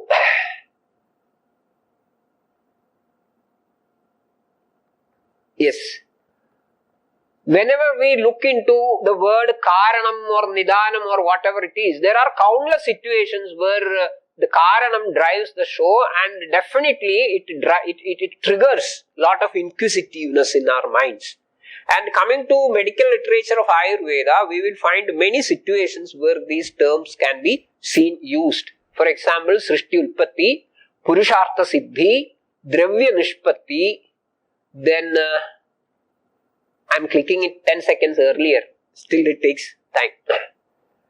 Samanya Vishesham, Karmakarana Shakti of Dravyam, Arogyam Rogam, Roga Vevachchedanam, Chikitsa, Maranam. In all these contexts, we will have discussions on Karanam for that. We will see some of them. See, this is about a Srishti Ulpatti. That is the Sarga Prakriya. And we find that there may be many ideas about the Sarga Prakriya. No? Different schools will have different thoughts regarding this. And Ayurveda is not very particular about it. Because I think generally it is not very serious about how the universe was originated or something like that. It is dealing more about why this person is falling sick repeatedly, what medicine I can give you, how to make that medicine. So all these things, and we will find at one point that whatever is there in the Loga is there in the Purusha. They are same. Loga, Purusha. So Purusha is a miniature of the Loga. So that way, how the Loga was originated should be similar to the Loga, the way in which the Purusha is originated. So at one point, I think we find some sort of a requirement for discussing these things. And that way, I think we will see some sort of a passing references or a loose discussions about all these things. And in Sushruta Samhita, generally, the concept of Sankhya is taken in this perspective. That is about the Parinamam. Parinamam from the Avyaktam to the manifestation of everything. Oh, sorry. Sometimes it is over smart.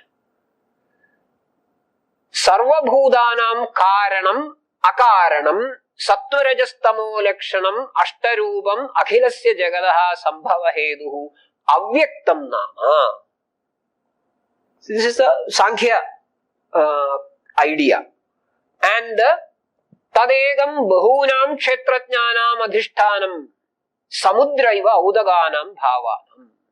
So from this Avyaktam, everything starts. That is one idea, which is taken as such from Sankhya. Then it continues. Like, see, from this Avyaktam, then Mahattattvam comes. Then Ahangaram comes. Ahangaram has got 3 components. With the Sattva and Rajas, the Egadasendriya.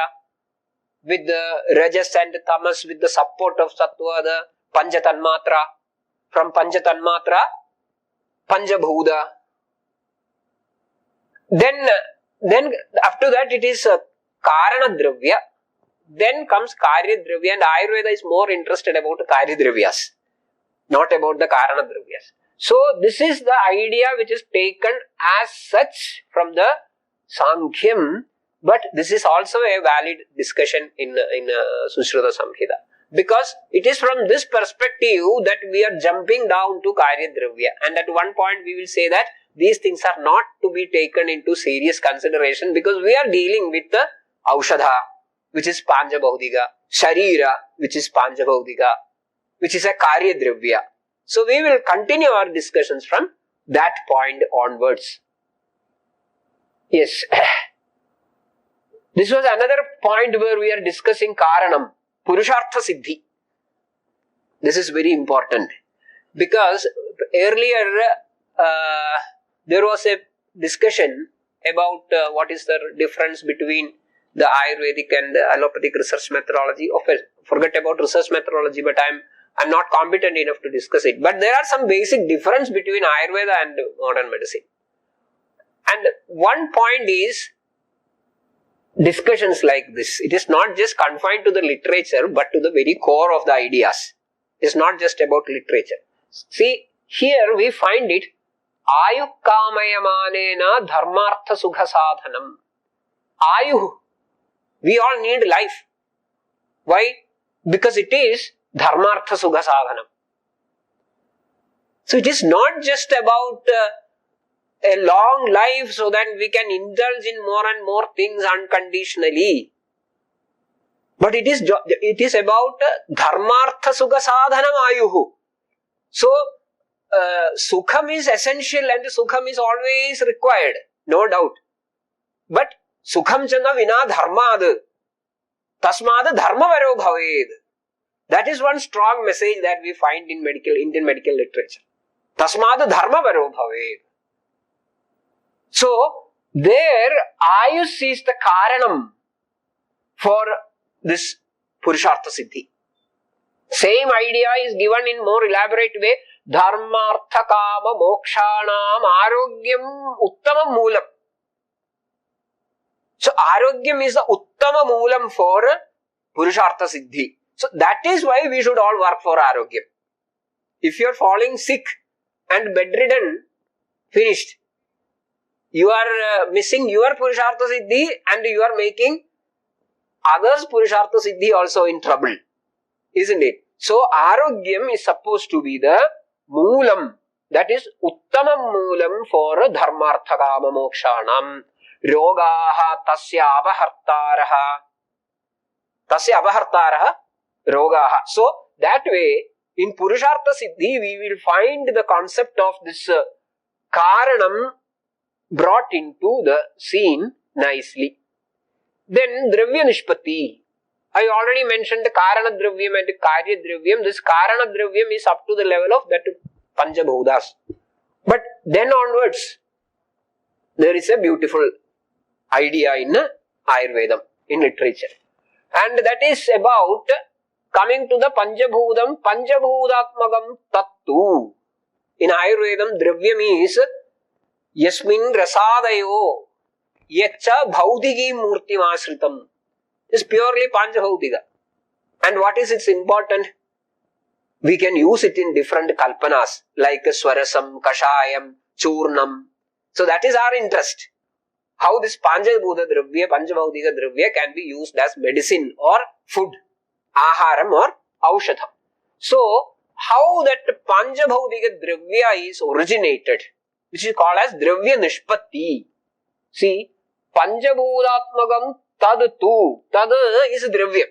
Tad Panchabhautikam Dravyam Kshmam Adhisthaya Jayate. Kshma is Bhumi. Kshmam Adhisthaya Jayate Ambuyoni Agni Pavana Nabhasam Samavayataha Tan Nirvrittihi Visheshaha Cha Vyapadeshastu Bhuyasa. This is how it is conceived in Ayurveda. How a Karya Dravya is made or born. That is Panchabhautikam. Kshma is the Adhishthanam. Ambu is the Yoni. Yunakti iti Yoni. And here Agni Pavana Nabhasam Samavayataha Visheshaha. Why these the huge collection of Karya Dravyas are different between them, one from each other? That is called the Vishesham. That is because the way in which Agni, Pavana and Nabhas, Akasham is getting incorporated into it. Fundamentally, the Adhishthanam is Prithvi and the Jalam is the binding force of the Adhisthana Kanas. The difference is about the other three. So, there is one question. What is the difference between this Karanatvam and this Karanatvam? then we will find in one text interesting called Rasavaisheshigam. This is a very beautiful work, Rasavaisheshigam, which is dealing with all these aspects. There we find Tatra Hetuhu Nivartakaha Upakaraha Pratyayaha. So here, Kshmam and Ambu are Hetu, Agni Pavana Nabhas is Pratyaya. Both are Karanas. Hetu is Karana, Pratyaya is Karana, but there is a difference. Hetu is Nivartakaha, Pradhana Hetu. This is Sahakari. So that way, we have the idea of Karana in the manifestation of Karya Dravya, from how the Panchabhuta are becoming the Karya Dravya of the manifested world. And there is another kind, here also we find a word called Pratyaya, Vijitra Pratyaya Arabdhada. Vijitra Pratyaya Arabdhada. That means how certain dravyas violate the general possibility of predictability. Say for example, one Madhura Rasa Dravya should be Brahmana. A Dravya which is Madhura Rasa should be generally Brahmana or Kabhavardhaga. That is a general nature. But there may be some Madhura Dravya, say for example, honey, Madhu. Madhu is Madhuram, but it is Kabha Shayagaram, not Kabhavardhagam. So there is a Vaichitriyam in it. What is the reason? Then we come with this idea, it is a Vijitra Pratyaya Arabdha Dravyam. That means the Pratyayas Agni Pavana Nabhas operating in the origin of this particular Dravya Madhu is a little bit twisted. That way in which the Pratyayas operate is Vijitram.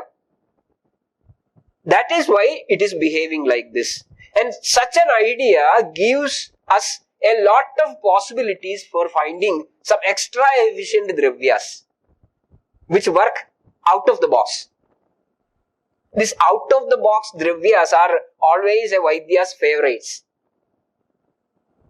Isn't it? So, Madhu is Madhura but still Kabhahara. Generally all Madhura Dravyas are Kabhavardhaka. We can find many things. A grain called Yava. Yavam is generally all such grains are Apathya in Prameha. But Yava is Pathya in Prameha. Because it is also having some sort of a Vijitra Pratyaya Arabdhada. You have a point.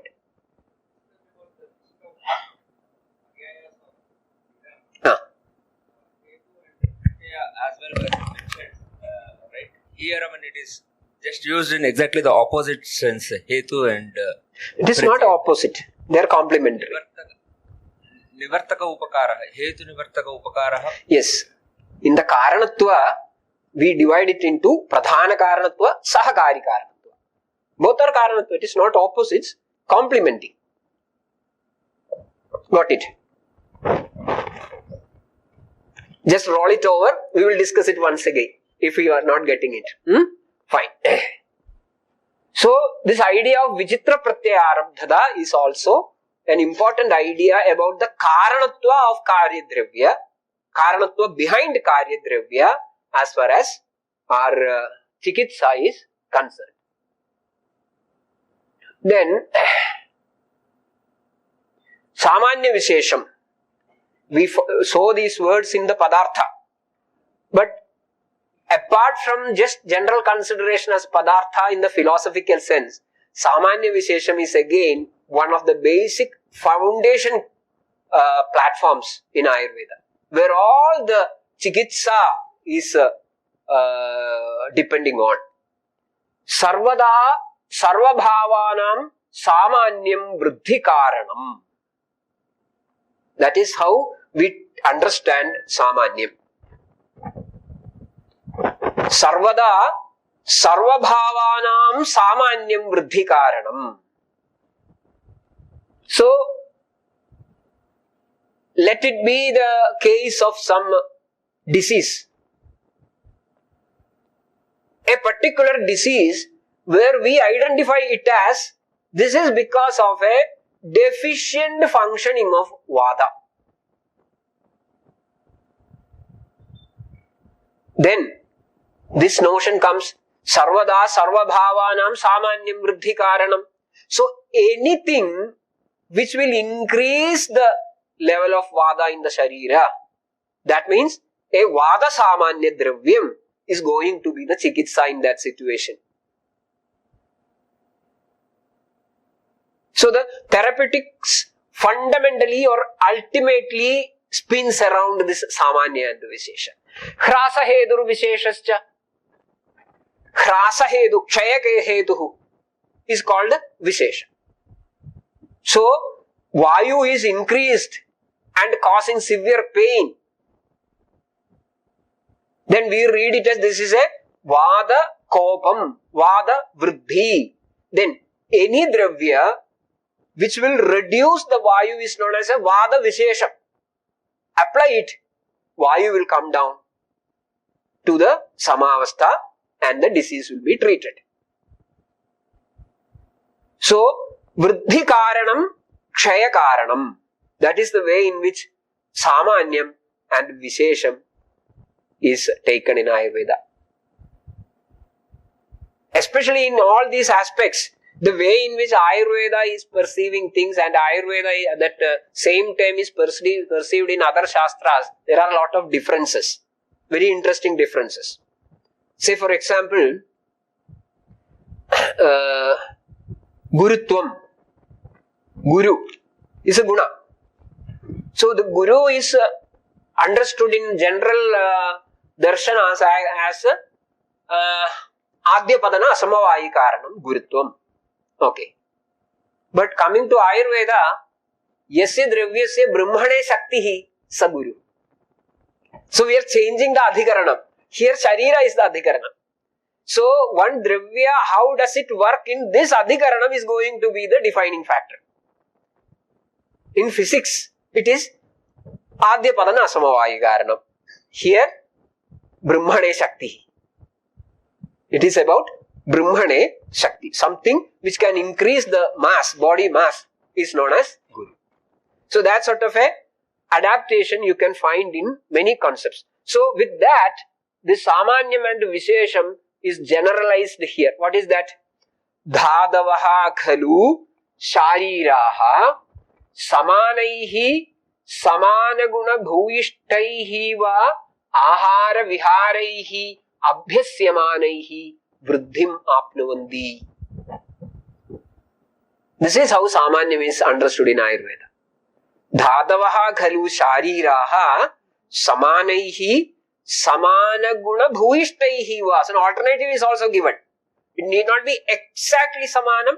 Samanaguna bhuyishtara is also taken for granted.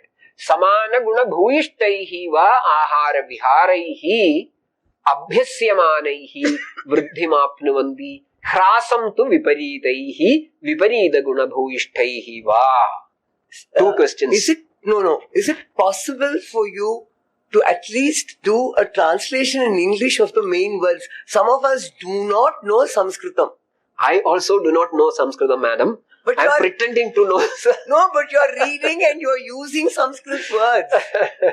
We don't know these words. Can you read it? I cannot. Then what should I do? Prasad sir, please help me. No, I'm able to listen. Okay. So that is why I'm reading it very slowly and That's explain. okay. I'm able to listen. We are missing out on important information, sir. That is why. How can I help? If you can just translate a little bit. For sure. I Maybe hope I will get some summary. extra time for that. Really. Because these are important concepts, we shouldn't become... Miss it, I understand. What I'm trying to do, see, our area is English language education. We are not from the Sanskrit department at all. And as you talked about, see, you talk of karanas, karyam, that is, I'm summarizing, healthy and non-healthy, what are the symptoms, what are the medicines. What my mind is doing is looking at, alright, when we have a controlled and experimental group, what are the terms we use in research, how can this be applied there? And I was just going to come in a little later and ask, is this like this? Is this like that? I I'm trying to make the connections. No problem. But I'm missing. I will try to explain it little bit in English. In also. whatever words you have in English. Yes, I will. And one small clarification. So, Samanyam means it is Vriddhi Karanam and Vishesha means it is Kshaya Karanam. So, I've got it right. Yes. What is Vriddhi Karanam and what is Kshaya Karanam? Please explain. Okay.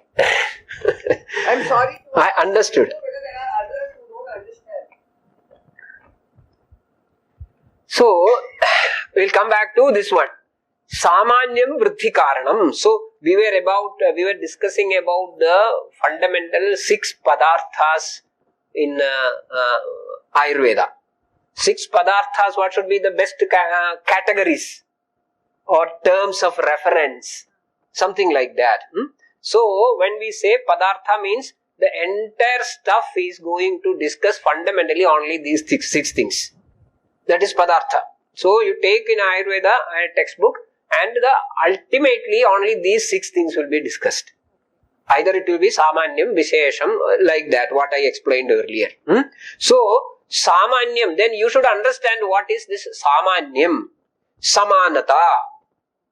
Samanyam is Samanata. I say that this one and this one is having some Samanata. What is the Samanata? They are both black. Got it? So, there is a Samanyam. If I put 10 such gadgets of different colors and I ask somebody to keep that Samana Dravyas, then one tool could be to collect all the black gadgets. Am I right? So, that is Samanyam. And in that group, there were 9 black gadgets and 1 white gadget. Then that is going to be the Vishesham in it. Because it has got a particularity. Yes. So, coming to the therapeutics, if we have some fundamental principles in the Sharira called Vata, Pitta and Kapha, which has got certain properties or qualities which designates it as this is Vata. And we have got the external world where we have many Karya Dravyas, manifested Dravyas like apple, banana, rice, or that leaf, this fruit, or this the biryani, or whatever it is. Now, we are trying to make similarities between these Vada, the qualities of Vada and the qualities of apple. If you find similarities, it means if you use this particular Dravya as Ahara, that will increase. If you use something totally against to it, that will come down. That is Samanyam Vriddhi Karanam Visheshaha Hrasa Heduhu. Hrasa means Kshayam, Hedu is a cause. So Hrasa Hedu, something which causes Kshayam, is called a Vishesha. Right. Yes. That is about the Vijitra Pratyayarabdhada. That is another. That means there is generally a trend which makes, say for example, anything which is sweet tends to increase the kabha in the sharira because of the samanyata. But apart from the madhura rasa, there are many other properties in a dravya. And in most of the dravyas, there is a predictable sequencing. If this is madhura, that will be sita, that will be snigdha. I do not know all the exact English words for sita.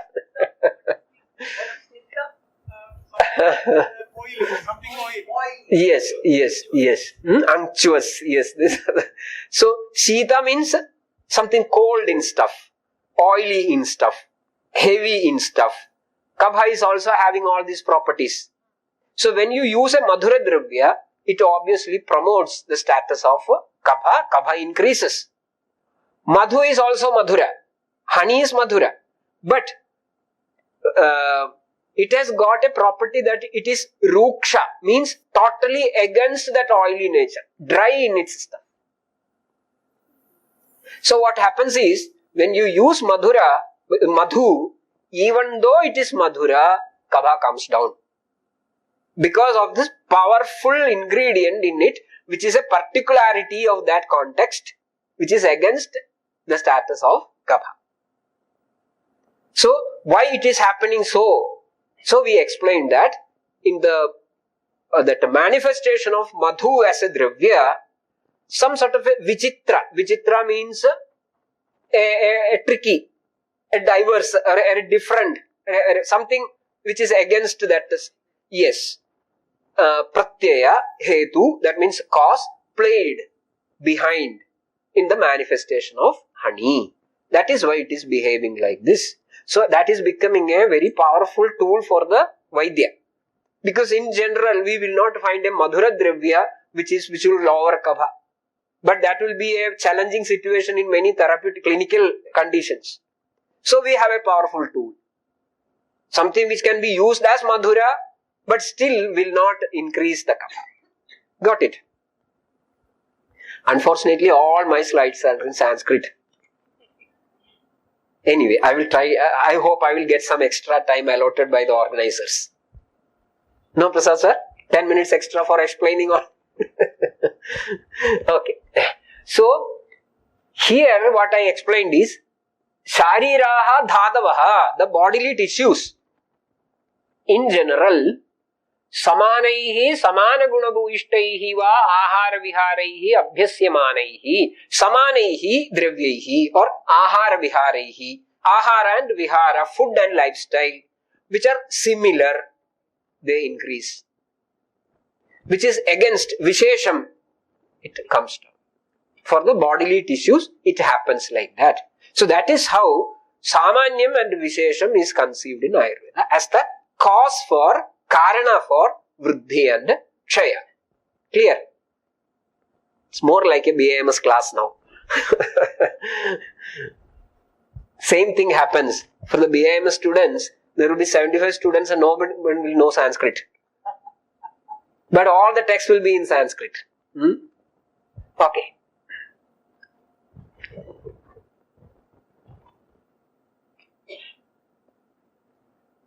Karma Karana Shakti.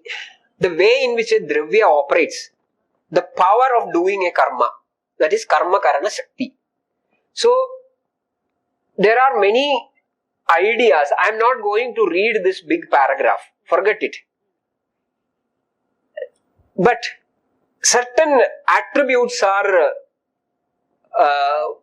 considered in a dravya, like rasam, gunam, Viryam, Vipakam, Prabhavam. Rasam is one among the 6 tastes. Rasam, Madhura Rasam, Tikta Rasam, Amla Rasam, like that. Gunam is the other one, what we were discussing about. This is Lakhu, this is Guru. Lakhu means light, Guru is heavy. Or this is Sheetam, this is Ushnam. This is Snigdham, this is Ruksham. Duals, opposites. Not that. This is 20 gunas, 10 into 2. 10 positives, 10 opposites. So that is guna. Then Vipakam. Vipakam is the change that is happening to a dravya once it is processed by the Jadharagni. Yes, how it is getting processed and how it is evolving into a new dravya by the Jadharagni Pakam. Similarly, so certain things are there, and in a dravya, all these principles are working principles, and when all are equally strong, who will lead the show? All these things are explained. That is the Karma Karana Shakti of a dravya. So it is not just about rasa alone, even though that is supposed to be the primary stuff. We saw that this is Madhura, so it should be Kabhavardhaka. But this is Madhura is the primary assessment by tasting. There are many other things which cannot be tasted. So sometimes that may be powerful and that will lead the show. So how this balancing act between the various attributes of a dravya within, that is also considered to be one element of explaining the Karya-Karana Sambandham. How a particular Karana operates to create a particular Karya. Got it?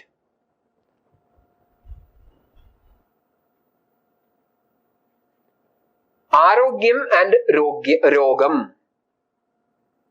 As I mentioned, these are the basic ideas which are going to be the discussion point. And in that way, Chadurvidhyam Adhikritam Arogye Tatha cha Anarogye. In Arogya, 4 things are to be considered. Anarogya, 4 things are to be asked. These are the 4 questions related to Arogya. These are the 4 questions related to Anarogya. What is health? So there is an enquiry point. What are its lakshanas? Arogya lakshana. How is it caused or how it can be achieved? Arogya upayam. What are its benefits? Arogya bhalam.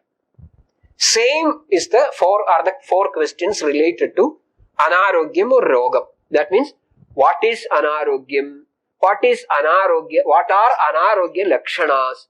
And what are the tools needed for tackling it? And what are the consequences if it is left unattended? Anarogya bhalam. So here also there is an issue of looking into the karya-karana relation of arogya and anarogya. Then coming to the roga pariksha in Ayurveda. Roga pariksha. We have got 2 parikshas. Rogi pariksha, roga pariksha. The examination or the assessment of the rogi, the person. Assessment of the roga, the condition. This makes a big difference between modern medicine and the Ayurveda again. So would you see that as roga as the examination of the symptoms? Everything. Symptoms, the mechanisms operating behind the manifestation of the symptoms and the causes which triggered this mechanism. So it is a big thing. Same is the case with the other aspect also. So here, the rogi pariksha is very important. Roga pariksha is also very important. Of which we are discussing here the roga pariksha. Roga pariksha is to be discussed on, based on nidanam, the hetu, the cause. I ate maybe a full meal which was even beyond my capacity yesterday. Today I have got pain in my stomach. So what is the nidanam? That the ahara which I had yesterday, which was beyond my capacity. So that way for every vyadhi, we try to find out some nidanam, which makes things easy as far as the correction is concerned and makes the correction complete also. If I just give some painkiller, the basic issue will be remaining, that is ajirnam. That is not attended. So the treatment is becoming complete or holistic in another way, more fashionable term. This nidana pariksha is very important. Then others, purva rupani, what are the prodromal precursing symptoms? What are the rupani, the full-blown manifestation of the disease? Upashaya, how is it responding to an intervention? Say for example, I have this pain. When I drink some hot water, I am feeling a little bit comfortable. So that is a response of that vikara, that vyadhi. That way. Then, next is samprapti. Samprapti is the explanation given to this mechanism. How did it originate? How did it spread? And how did it come to this particular point of manifestation? So the mechanism behind the entire operation altogether is known as samprapti. So in these 5 points, a roga is assessed, which starts with a proper understanding of nidanam. So they are also. But if the rogi is not able to look at it, if the rogi is not experiencing these symptoms, then the rogi is arogya? That is an entirely different question, but an important question. See, all the certain diseases are there which are running inside but showing no symptoms outside. So, even in such conditions, if a able Vaidya is assessing the patient in terms of the basic functioning of Vada, Pitta and Kapha, he will be able to isolate or extract some sort of a problem with the way in which they are operating. Because whenever there is a problem, it may be very trivial sometimes, or it may be a masked one, still it will be the presentations can be very silly sometimes. And the person involved may not be considering it as serious at all. So it is all depending upon the way in which the individual is taking it further. Say for example, I have a loss of sleep. So, and right now I have a problem that I have a paresthesia of my limbs, numbness of my limbs. So at one point the patient is coming to you and say that I have a numbness of my limbs. So that may be the one and only priority of this person. And if it is not properly looked for, this patient may be having this loss of sleep for the last 6 months, which he may not be relating with the presenting symptom at all. So a keen Vaidya will be able to extract all these details and connect them. Then I think the picture will be clear. That is how the Samprapti is made about the whole picture. Right. So there may be 5 months where the patient was thinking that I have no problem at all. Only in the 6th month he came with this sort of slow onset of... So during those 5 months, somebody will be knowing that he is not sleeping properly. It is going to be a problem in the near future.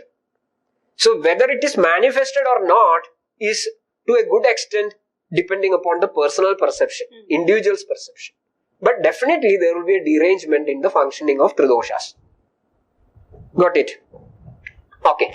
So this is about Roga Pariksha. So here also it is about the way in which Karya-Karana relation is understood. Yeah, Roga Vevachchedanam. Understanding a particular disease as this is of this type, this is of that type, or this is not that one, or this is not this one. In that separation, you have to understand the Karana of the Vyadhi. Here I use 2 words, Nijam and Agandu. I hope somebody will be guiding me through the time schedule as well. Okay, please. So, Nijam and Agandu. Nijam means something which is originated by body's own mechanisms. Own mechanisms like a derangement in the status of Vayu or Pitta or Kabha.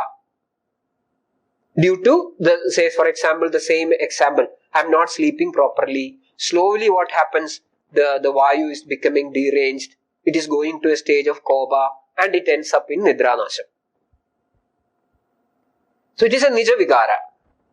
Whereas Agandu, I was walking through the corridor, something just fell on my head and I was wounded. That is an Agandu factor. An extrinsic factor, trauma, fall, accidents, wounds, bites. That sort of things are known as Agandu. So this is a fundamental difference, classification of all diseases based on the cause which is operating behind. Whether it is some sort of an intrinsic factors or extrinsic factors. Whether it is innate or something, some traumatic or something like that. So that is about Nijam and Agandu. So here also understanding the Karana is becoming very crucial. I am not going to explain this again because it is already discussed.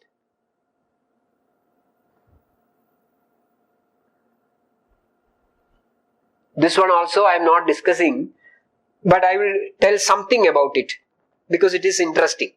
See, in the case of Unmada means some psychiatric ailments. Generally, it is divided into 2 based on the old classification, Nijam and Agandu. So, Nija Unmadam, Agandu Unmadam.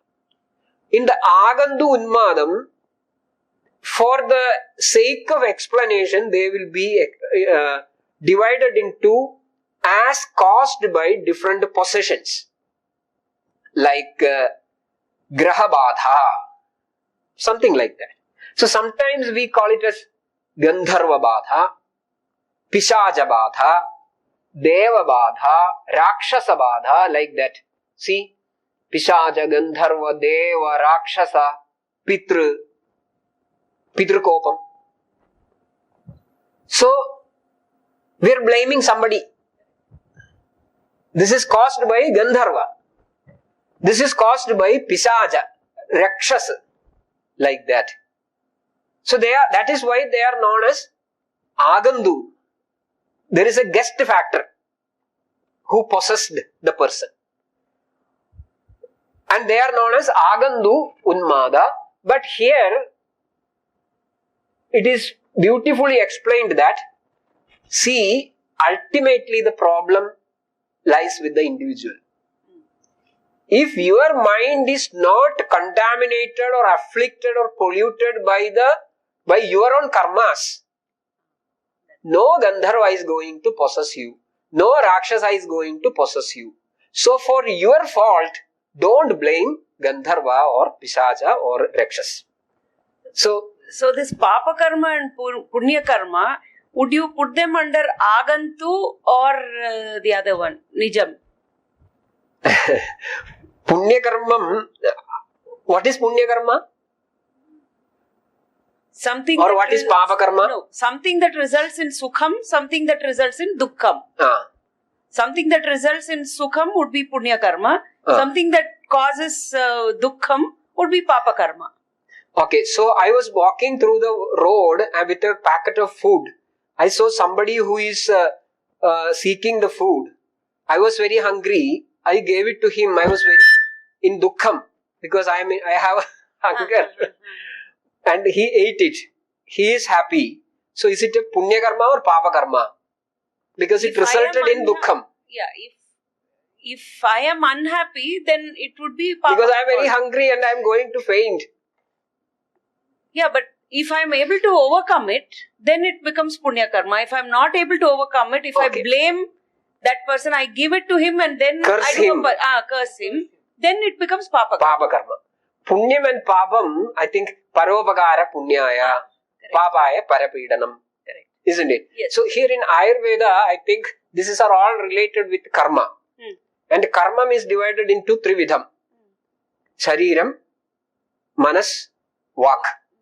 So Sharira, Manasa, Vak, Karma. And anything done with these three tools and which is going to hurt others by some way or the other is considered as Papam. And Papam is considered as a cause of Vyadhi. And this Papam, sometimes the interesting factor is that may not be traceable back to your own life, present. Then you will have to go back. That also is discussed. I will come into such a slide later. So, here it is explained as Atmanameva Manyeda Kartaram Sukha Dukkhayoho. The cause for the Karta of the Sukha and Dukkha in a particular person is not going to be Pisacha, Gandharva. You yourself is the cause of your happiness and the sorrow. That is the idea which is explained in this particular. The other point is important, I will come to it. And I think this refers only to the Manishya Shariram that we carry. Yes. Because the other Jantus may not be this aware. Yes, because fortunately they don't have intelligence. So this is the Karanam of carrying the human body and, attaining the Purushartha. Yes. Yes. This one again a big paragraph, but only the highlighted one I will discuss. Saptavidha khalu roga bhavanti. Rogas are of 7 types. Saptavidha. And this is also based on Karana. 7-fold classification is also based on Karana. What is that? Sahajam. It is there with you because you are built in with that disease. Sahajam. And that is caused by the faulty activities of father and mother. Madra Pidru Apajarad. So that is Sahaja Vyadhi. So genetic. Yes, maybe. Then second is Garbhajam. Garbhajam is caused by some activities or engagements of the woman who is carrying. Like many things. Maybe even not taking proper food, not sleeping properly, sitting and living in India and working for American time with a full term. No sleep, no right food, stressed. So all these things are Garbhaja Vyadhis. Then Pidakritam. Pidakritam is the traumatic ones. Kalakritam. That is because of the climate change. Then Prabhavakritam. Prabhavakritam is that Devaguru Ullankhanam. You acted against the wish of your guru and that caused some roga. That is because of the Prabhava, Shapam. You remember the Durvasa like persons. Then Swabhavajam. Swabhavajam, graying of hair when you are aged. It is a Swabhavaja Vikar. But how is that different from Sahajam? Sahajam is that I am born with blood cancer. A young baby is born with it. It is not about Kalajam or Swabhavajam. Swabhavajam, this is going to happen. When somebody is getting old, he is going to have grey hairs. This is Sahajam. So not Sahajam, Swabhavajam. Okay, so this is also a classification of Vikara which is very important in the Vaidya Vritti, which is again looking into the Karana. Okay. This is other one which madam was asking. Drishtapacharajam, Purvapacharajam, Ubhayajam. Drishtapacharajam, Apacharam is a faulty action. That is Drishtam. That means in the immediate past, which may go back to up to the birth.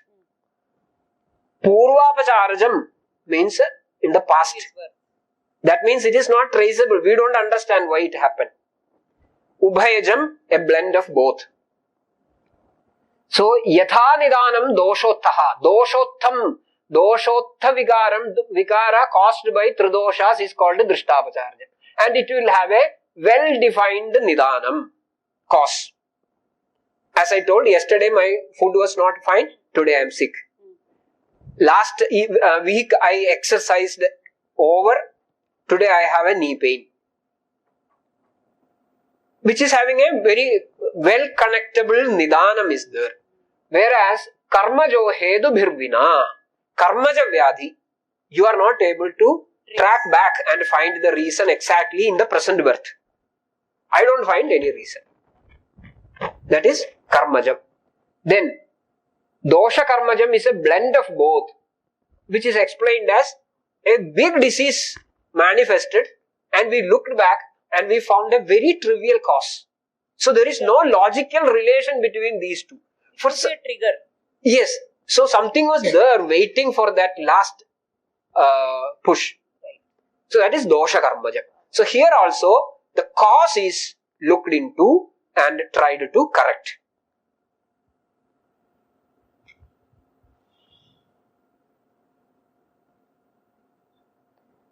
Nidanam Sannikrishtam Viprakrishtam. It's a classification of cause of a vikara, of a vyadhi or a disease. Sannikrishtam means something which is there, which results the final push, like a derangement in the tridoshas. So tridosha vaishamyam is becoming the Sannikrishta Nidanam. Viprakrishta Nidanam is something like a difference in the climate, or a faulty exercise way which I did, or a faulty ahara which I had. That is Viprakrishtam. Sannikrishtam is what is the immediate nearby intrinsic changes what is happening. So here also it is based on the way in which the cause is operating. Trividha Karanam. This is taken from the Darshanas as such.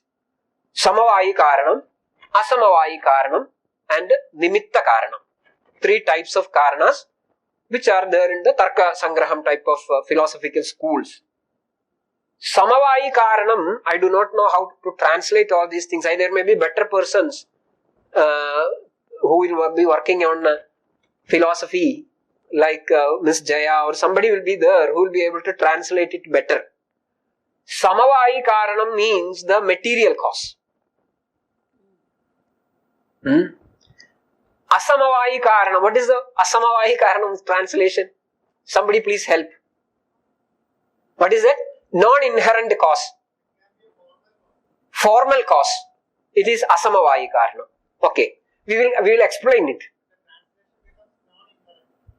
Okay. And the third is Nimitta Karanam. Nimitta Karanam, there are different types of translations. One interesting translation I saw is efficient cause, which reflects the exact idea, which is known as efficient cause. I will explain these things. See, dosha eva hi sarvesham roganam eka karanam. Eka karanam, mukhya karanam. Sarvesham rogana, for all diseases. Dosha eva hi, nothing but doshas. Dosha eva hi, nothing but doshas are the prime reasons for all diseases. So, it is something like gold is becoming the bangle. So, gold is the samavayi karana. Dosha is becoming jvara. Pitta is becoming jvara. Nothing else. Examples of doshas? Vada, Pitta, Kapha. So, Pitta is becoming an abscess. So, it is samavayi karana. But when you look at the normally functioning Pitta, it will never cause an abscess. So, how can you say that Pitta is the cause for... There are many situations where Pitta is doing all the help for the body. So, how can you say that Pitta is the reason for, cause for that abscess? Then we understand that deranged Pitta is cause for abscess. So, Pitta is moving to a different stage called derangement, which we call as Vaikritam or Vikriti.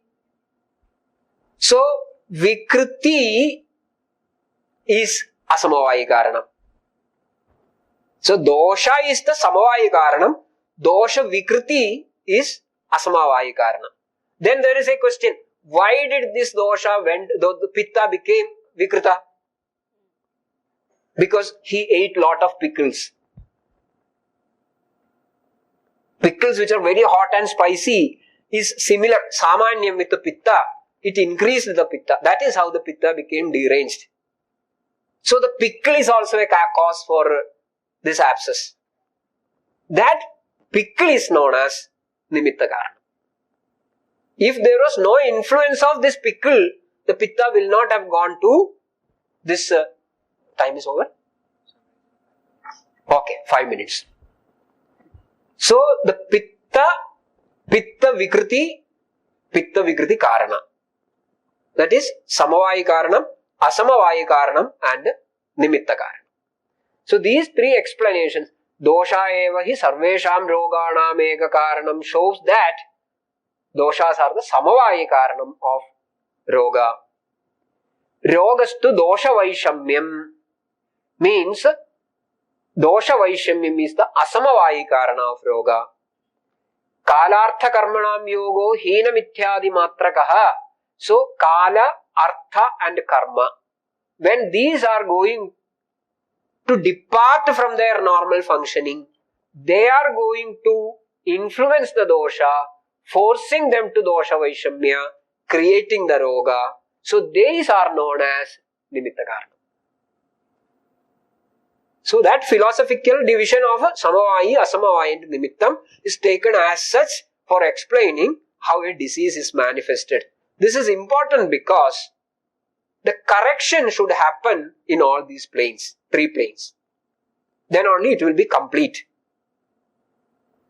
I hope the idea is clear. We will find it. This is not needed. Chikitsa. Coming to Chikitsa, yeah, I think this is already explained. Karya prapto karanam bhishak. I have, I think, only 5. Now only 3 more minutes. Yabhikriyabhirjayande sharire dhadavaha samaha. So those interventions which will make the dhadus, the tridoshas in the sharira sama, that is known as chikitsa. Anything is known as chikitsa. Sa chikitsa vigaranam karma tad bhishajam smritam. This again is a different topic of swabhavoparamavadam, which I am not going to explain. Hetu viparya chikitsa. In chikitsa, the fundamental chikitsa sutram is to do hetu viparya chikitsa.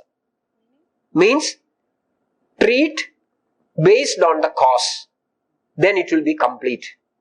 Otherwise, the disease will change not to health but to another disease. The status of illness will be cancelled, but not to health but to another disease. So in Ayurveda, the fundamental line of treatment is hetu viparya chikitsa. But another method is vyadhi viparya chikitsa, means treat to the disease, which is also important, which should be a part of the total program. But fundamentally it should be hetu viparya chikitsa. So there also the consideration of hetu is going to be decisive. Marana karanam. Marana karanam, I think shall we skip? No.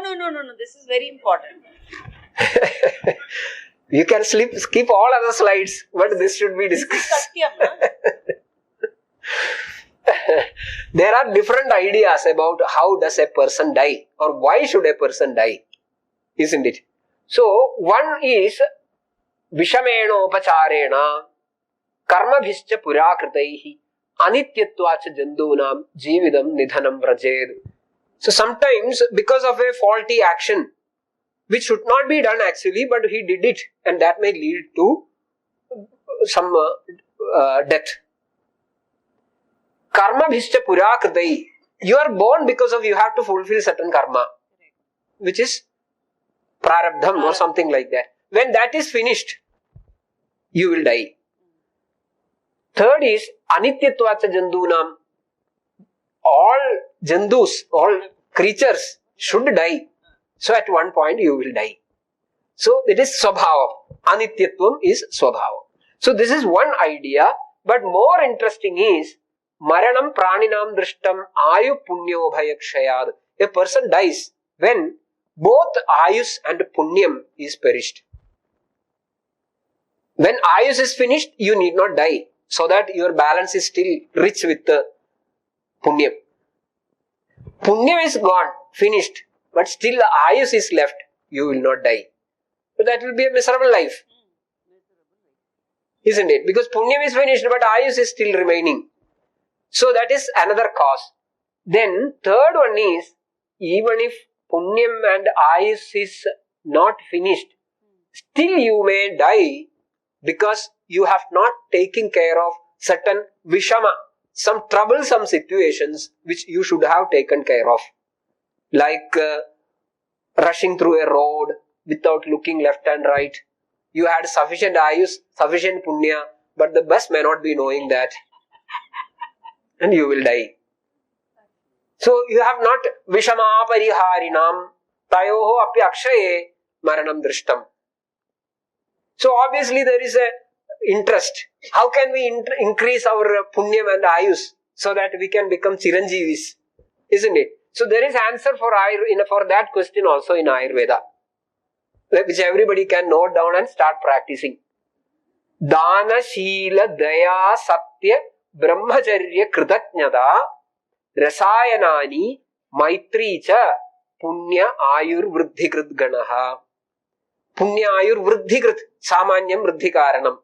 So these are all having Samana Gunada with Punyam and Ayus. So practice this, enrich these practices, and you will never die and you will be living happily. That is Danam, Sheelam, Daya, Satyam. Yes, Brahmacharyam, Kritatnyata, Rasayanani. For that you have to go to some Vaidyashala. Maitri. Yes. These things, if you practice continuously, that will be continuously enriching your stock of Punyam and Ayus. So here also, the Karana Anveshanam is there. Why should somebody die? What are the causes of death? So there also, the Vaidya is a bit inquisitive about looking into Karana. This I already explained. Karananurupam Karyam. This is coming to the, what is there in the Jagat is translated to the Purusha. Macrocosm, microcosm. This is also a philosophical point. I do not know whether somebody is interested in it. Because after explaining the Parinamavadam, Ayurveda accepts everything. All possibilities of Swabhavam, Ishwaram, Kalam, Yadricha, Niyadi, Parinamam. All these things are accepted as Karana for Karya of some way or the other. So, Ayurveda accepts Swabhavavadam, Yadrichavadam, Parinamavadam, Kalam, and Niyadi and Ishwara. These are all of different schools of philosophy. They are all acceptable to Ayurveda because in one commentary, Dalhana makes a statement. Edat sarvam anumadam. Anumadam was a discussion earlier.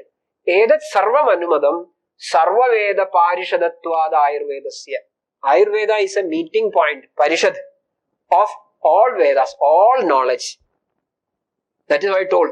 Everything is acceptable in Ayurveda as long as it is beneficial. There is no unnecessary quarrel between the schools. If that works, we are ready to accept it. So if statistics is good and acceptable, Ayurveda will accept it, as we were discussing it in the morning. Vaidyagedu vipuladarshinaha swabhavadinam shannam prakrititvam pratipadayadi teja samuchayena jagadutpato karanabhuda. Such a school of thought is also there. All these things are operating behind the jagadutpatti, and here Ubadana karanatvam prakriti parinamasya swabhavadinam panjanam nimitta karanatvam. So that sort of a Vedantic school of explanation like Upadana karanam and nimitta karanam is also brought into explaining that idea.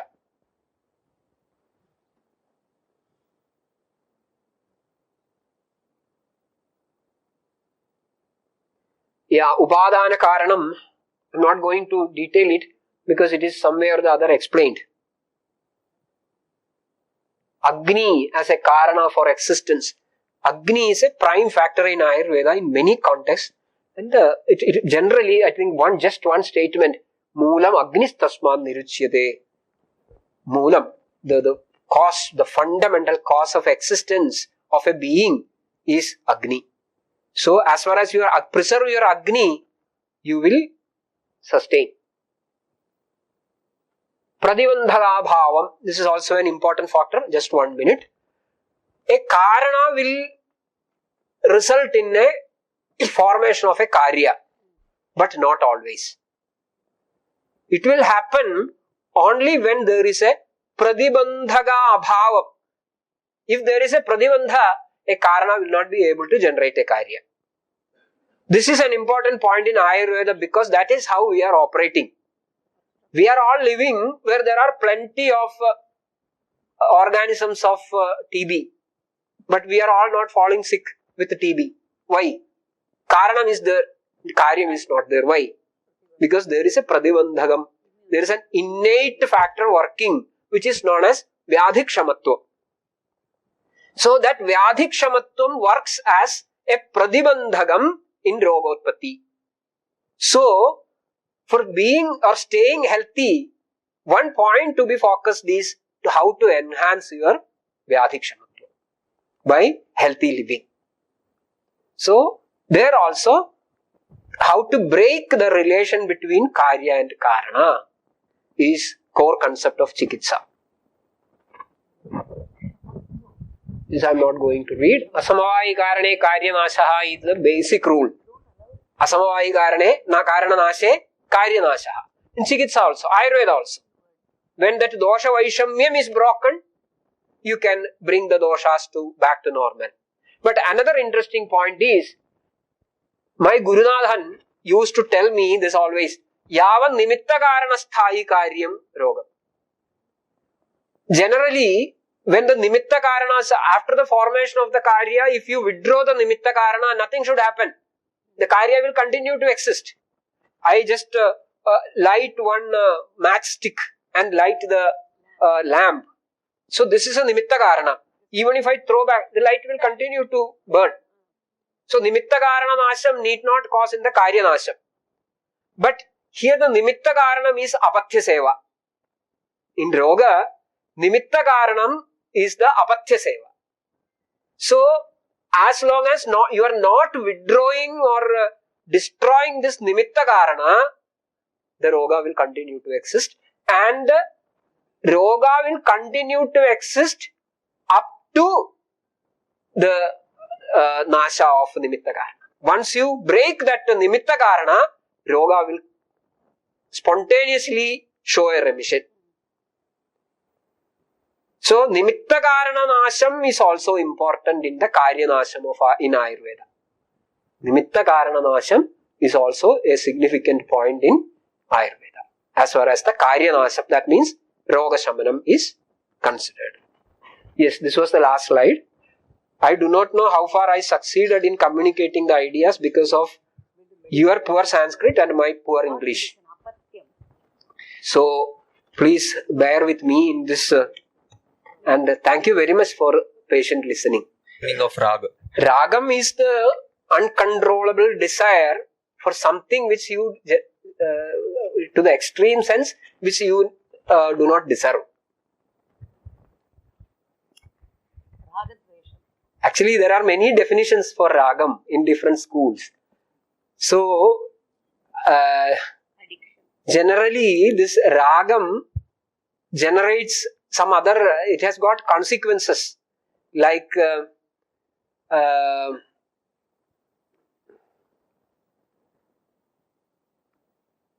that Gita slokam, no? Dhyayato vishayan pumsaha sangasteshu bajayate sangat sanjayate kamaha kamal krodho bajayate. So these are all sequences, and at the end vinashyati. So that explains the idea of raga in a better way. But there are many in the Buddhist school. I think it may have a deeper explanation. And the last karanam of maranam, I think it is the treatment for maranam, chirayuhu, you said. So danam, all of that. So when you said if you want to become chiranjeevi, are we talking about the atma, where you go into the moksha samrajya, moksha sthiti, or is that with that practice? No. Here only. Why would somebody want to exist here eternally? Yeah, that is an important point. See, you need not bother about eternal life, not about chiranjeevi.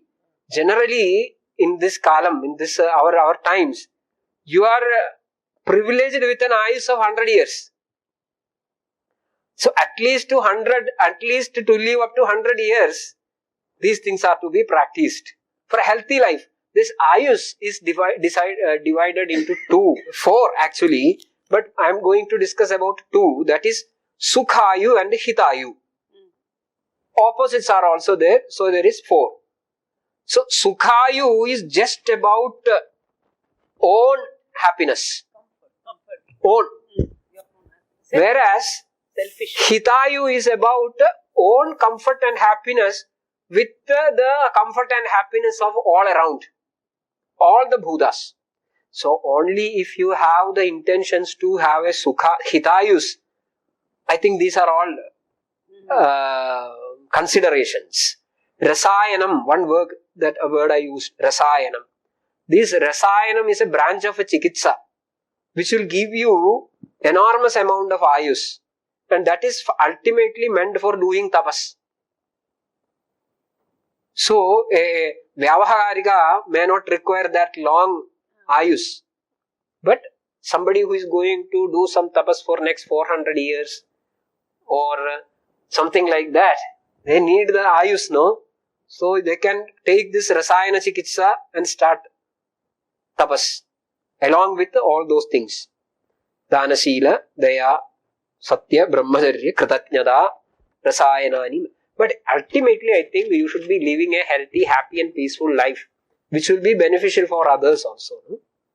So for that, you can practice it. Let it be 50 years, no problem. Or 75 in between. Then also I think we can live a healthy and happy life, no? Which will be beneficial for others also. And practicing them will cause no harm at all at any point. One question: how does Ayurveda treat karma phala tyagam? Does it have any mention somewhere in the Ayurvedic text? Karma phala tyagam is not there. You have to only karma phala bhogam. Yes. And if it is causing the vikara, vyadhi, you have to do the parihara.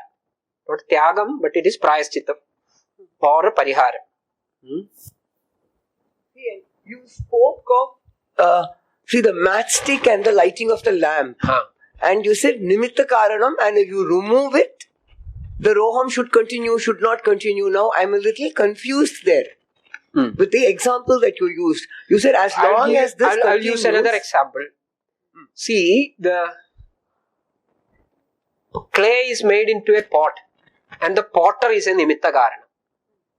After making the pot, even if the potter goes to some other village, nothing is going to happen to the karya. So nimitta karana nasham is not essential for the karya nasham. In my body, you apply it to. So you are engaged in, say, I will give you. You are engaged in an activity, what should I say, as a Vaidya. You used to go for a walk in the afternoon, 4 o'clock to 5 o'clock.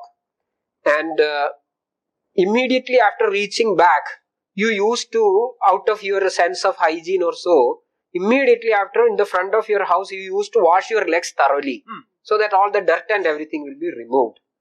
But the interesting point is that your muscles were very warm, blood was hot, and you are not supposed to make it wash immediately with cold water. Later, after 2 years, 3 years, you develop a condition called a vikara called Siragrandhi or varicose vein. You go to a surgeon and he diagnoses this is varicose vein, you have to go for a surgery. So varicose vein is the karya. Then surgery is done. You are back home, you are continuing with the same process. This will continue. Then the next varicose vein comes. Correct. So karya nasham will not happen as long as the nimitta karanam is persisting. And once that is cut, that itself is sufficient for controlling the karya nasham. I mean the karya.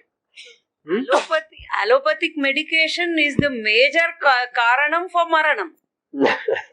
I am not ready to make such a conflicting statements in the stage. This is getting recorded. I have a question, sir. But I support you. Because it does not treat any of these. It only goes into surgery. It treats the symptoms, not the cause. One more question.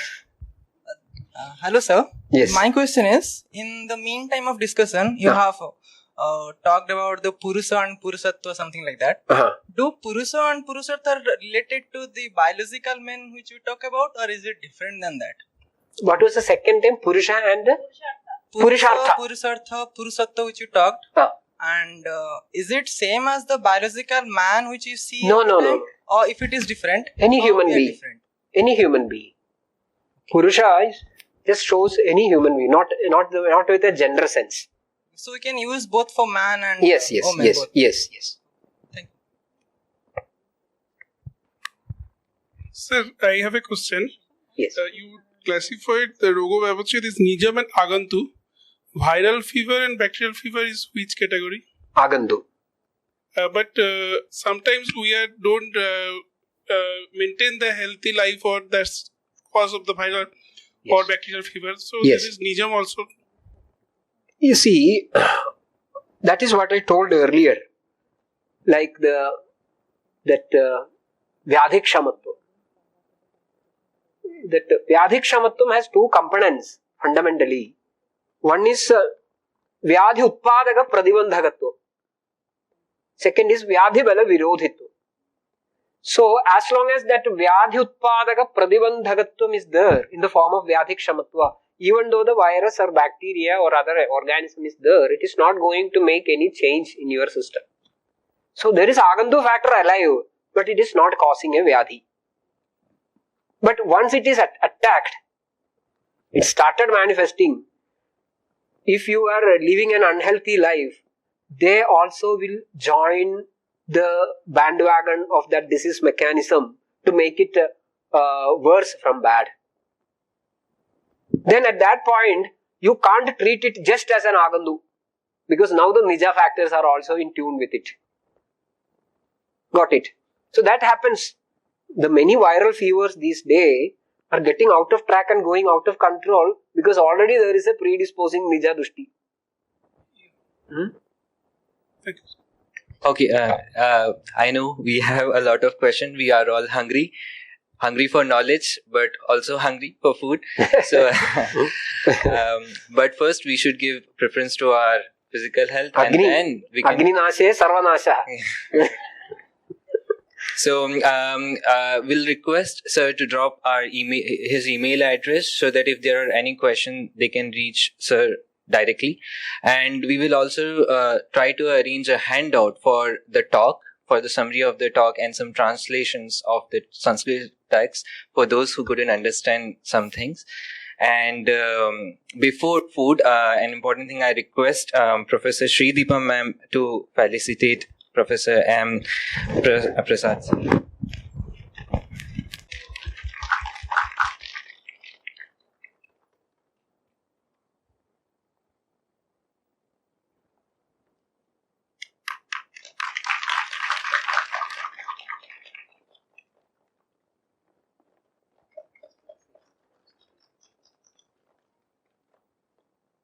Good afternoon and welcome back. Now, I'll invite Professor K. Murli sir, and he will give a talk on Pramanas as research methodology. So please give a round of applause for Murli sir.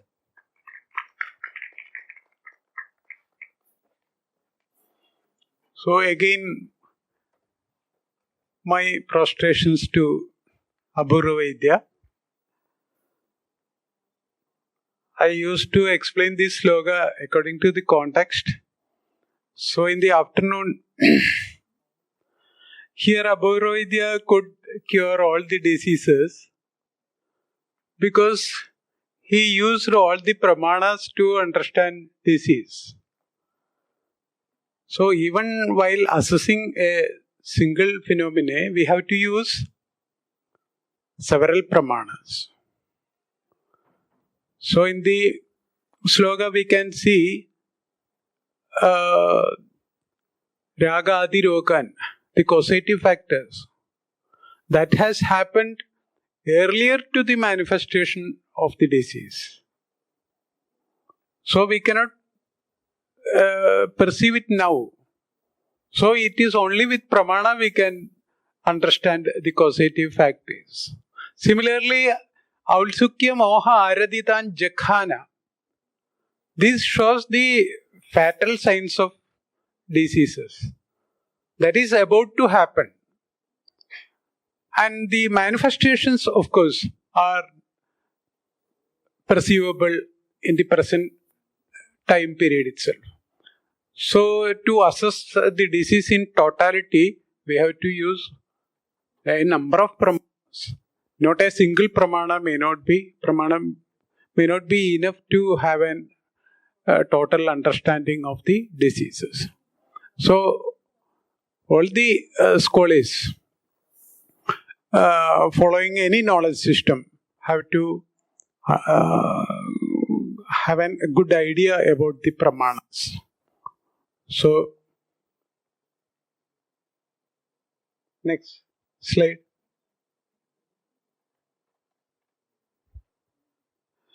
So, I am presenting something for discussion.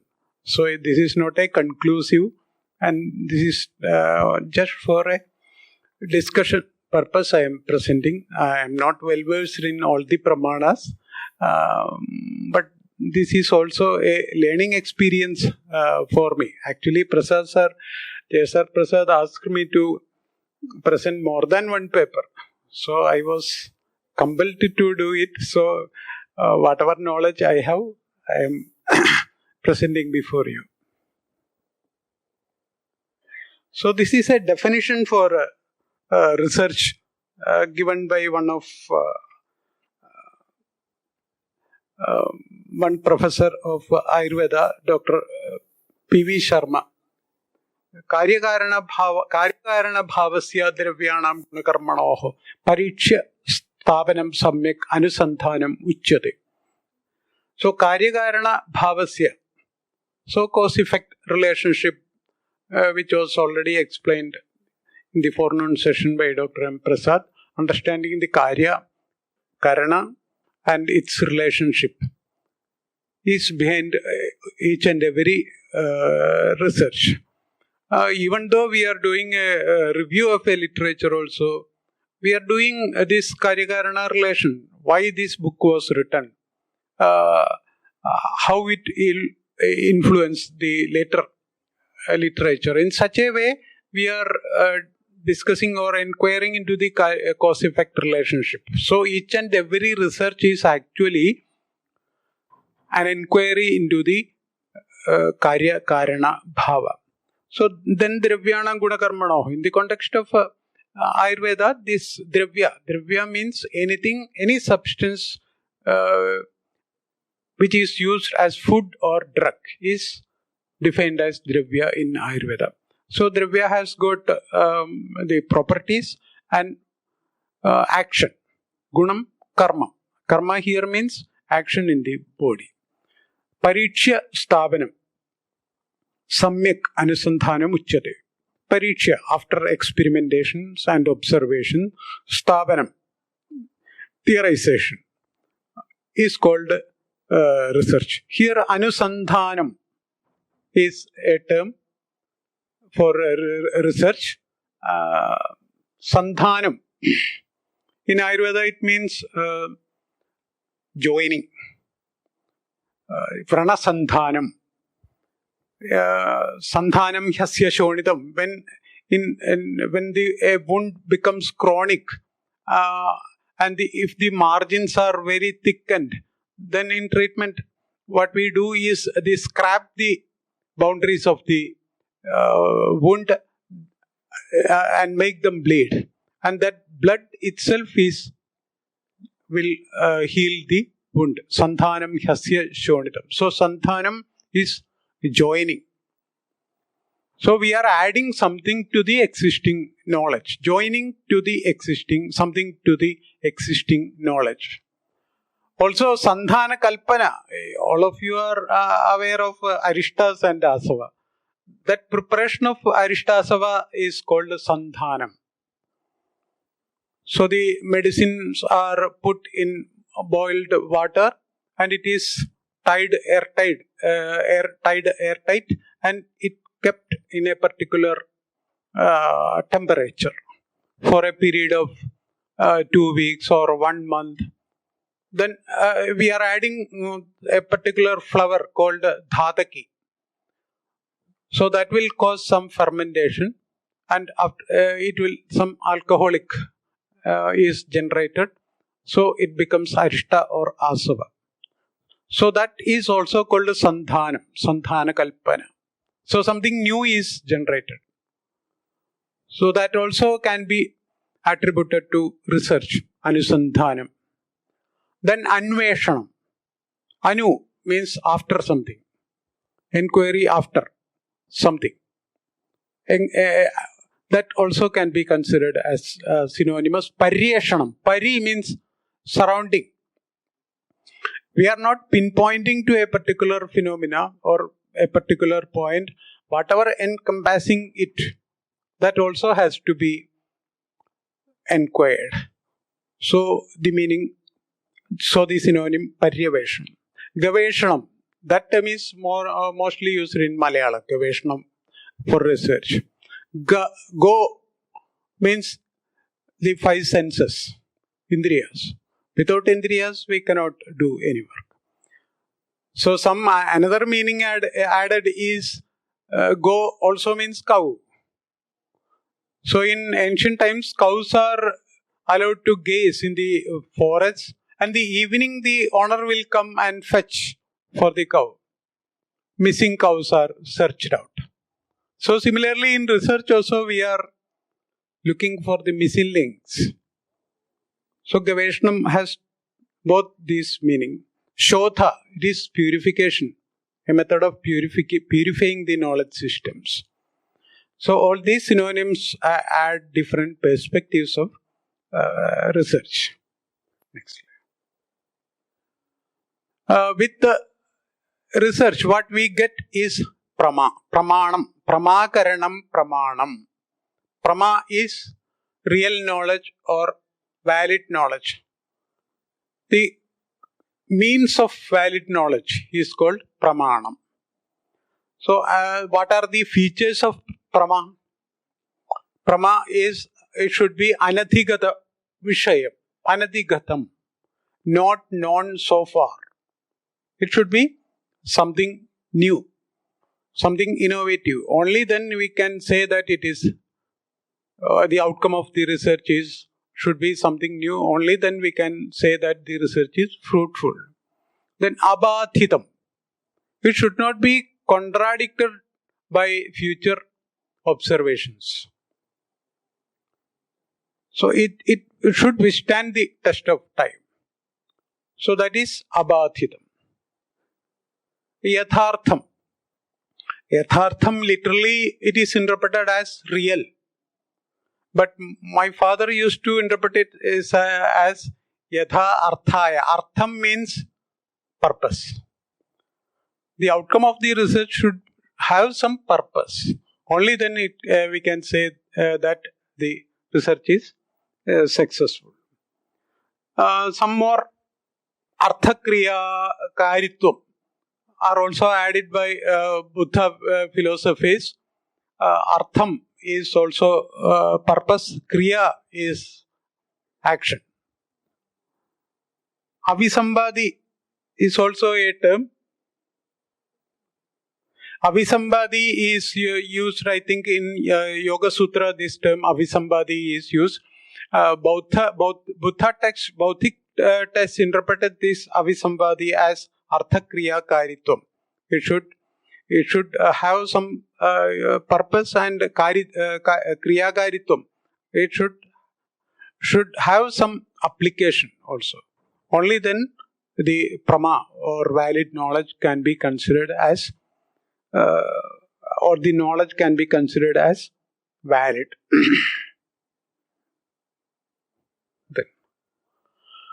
Then what are the components of research? Pramada, Pramana, Prameya, Pramiti, Pariksha, Siddhanta and Anvisha. Pramada, the researcher. So researcher, the characteristics or features of researcher are very well mentioned in the textbook of research methodologies. In Ayurveda,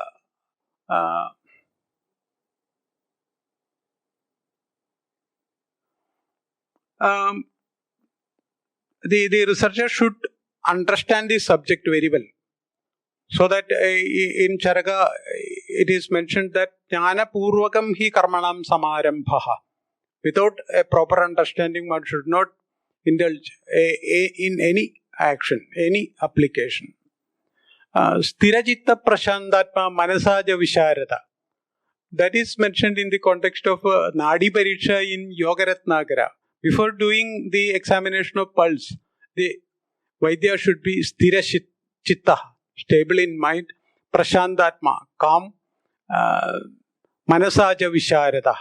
So should be knowledgeful enough to perform the procedure. So that also applies to a researcher. Then pramana is always important. Pramana and prameya both are interlinked. According to the prameya, we have to use the pramana. Prameya means what is to be inquired, what is to be explored. So different subject knowledge systems have different prameyas.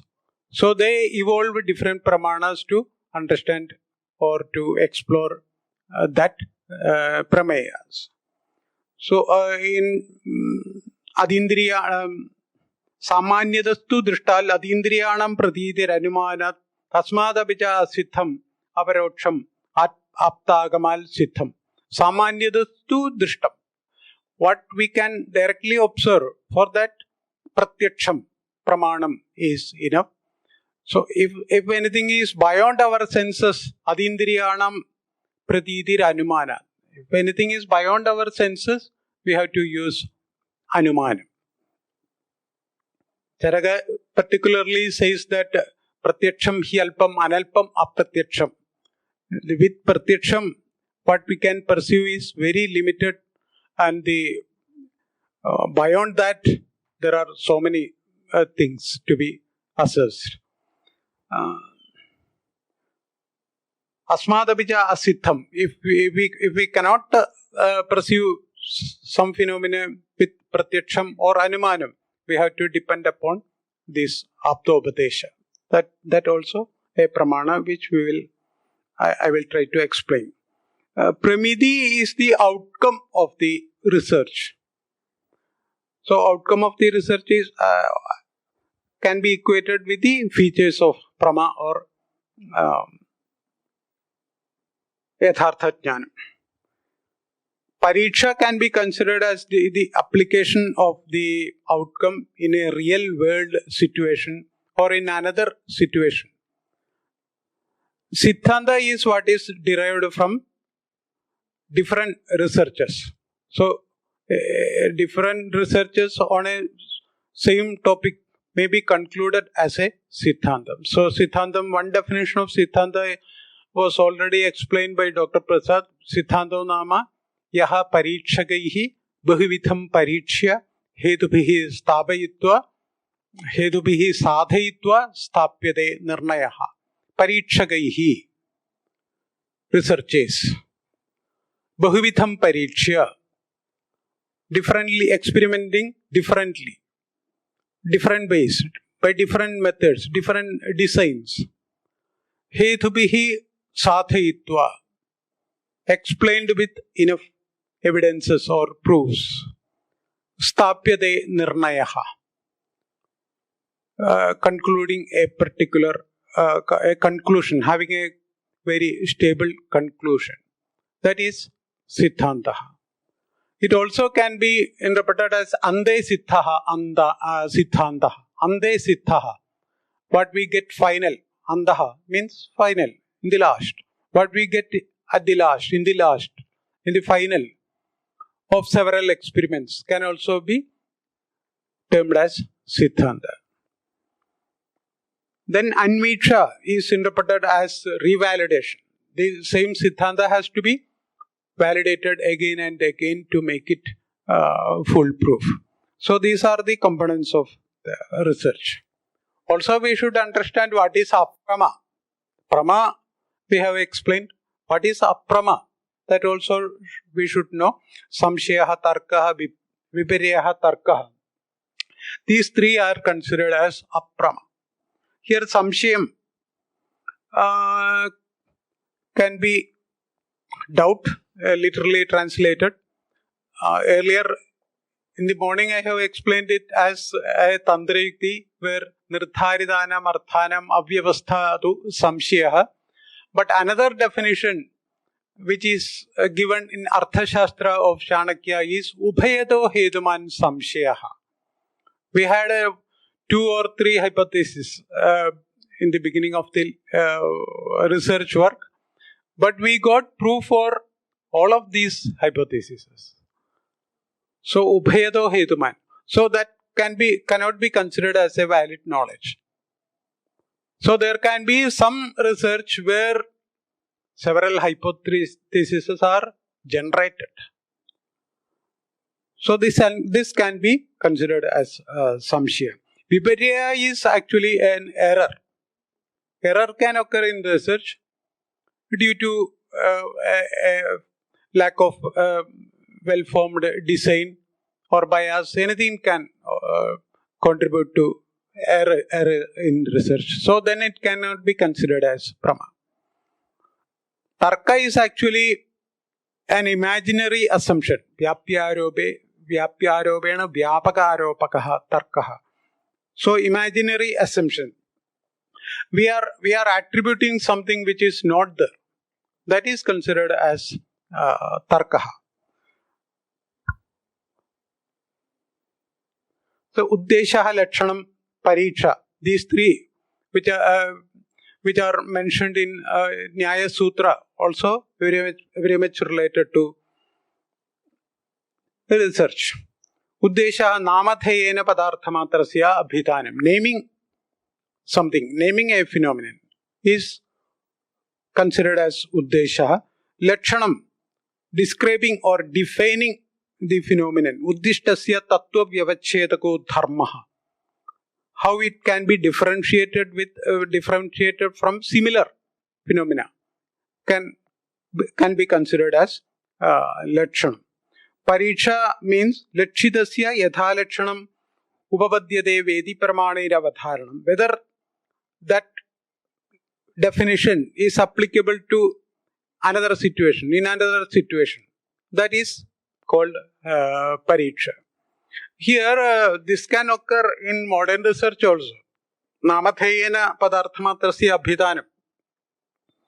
In the case of insulin, actually before the discovery of insulin, scientists perceived that there is something in the body that corrects the carbohydrate metabolism, and they named it as insulin before identifying the secretion.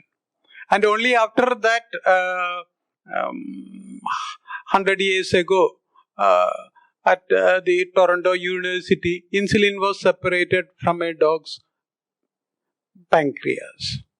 Then it was subjected to several experiments by which they could identify all the properties of insulin. Lakshanam, uddishtasya tattva vyavachedako dharmaha. How it differs from all other hormones. Then it was used in treatment.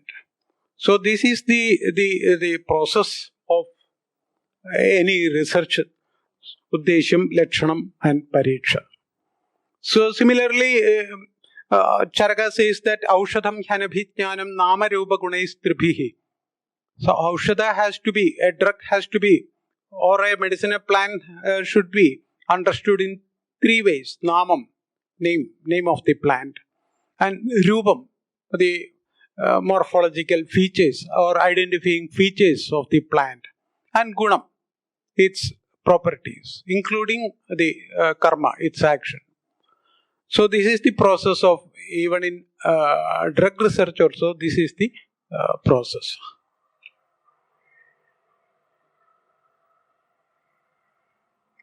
Then in pariksha, there are several pariksha. Shastra pariksha, Guru pariksha, Shishya pariksha are also mentioned. The guide has to be tested. Whether he qualified to be a guide, that is also important. So Charaka in Roga Bishakjadiya chapter elaborates the essential characteristics, essential qualities of a teacher, a student, and also a text. So there are Guru Shastra Pariksha, Guru Pariksha, and Shishya Pariksha. In Shishyopanayaniya chapter, in Ashtanga Sangraha, and also in Susruta Samhita, the qualities of student is a disciple, he is mentioned. Shanmartha Ushitaha. So nowadays we have the probation period only when we get a job. But in ancient period, the probation period was in the student period. So only after 6 months of living together, the Guru will accept one as a Shishya.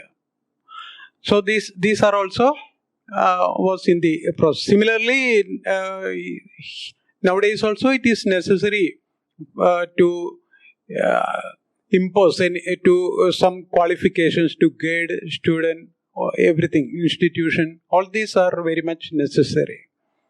Pariksha also means pramanaihi artha avadharanam pariksha. Pramanaihi, using the pramanas, artha avadharanam, understanding a particular principle or understanding a particular phenomenon is considered as pariksha. Pramanaihi artha avadharanam pariksha.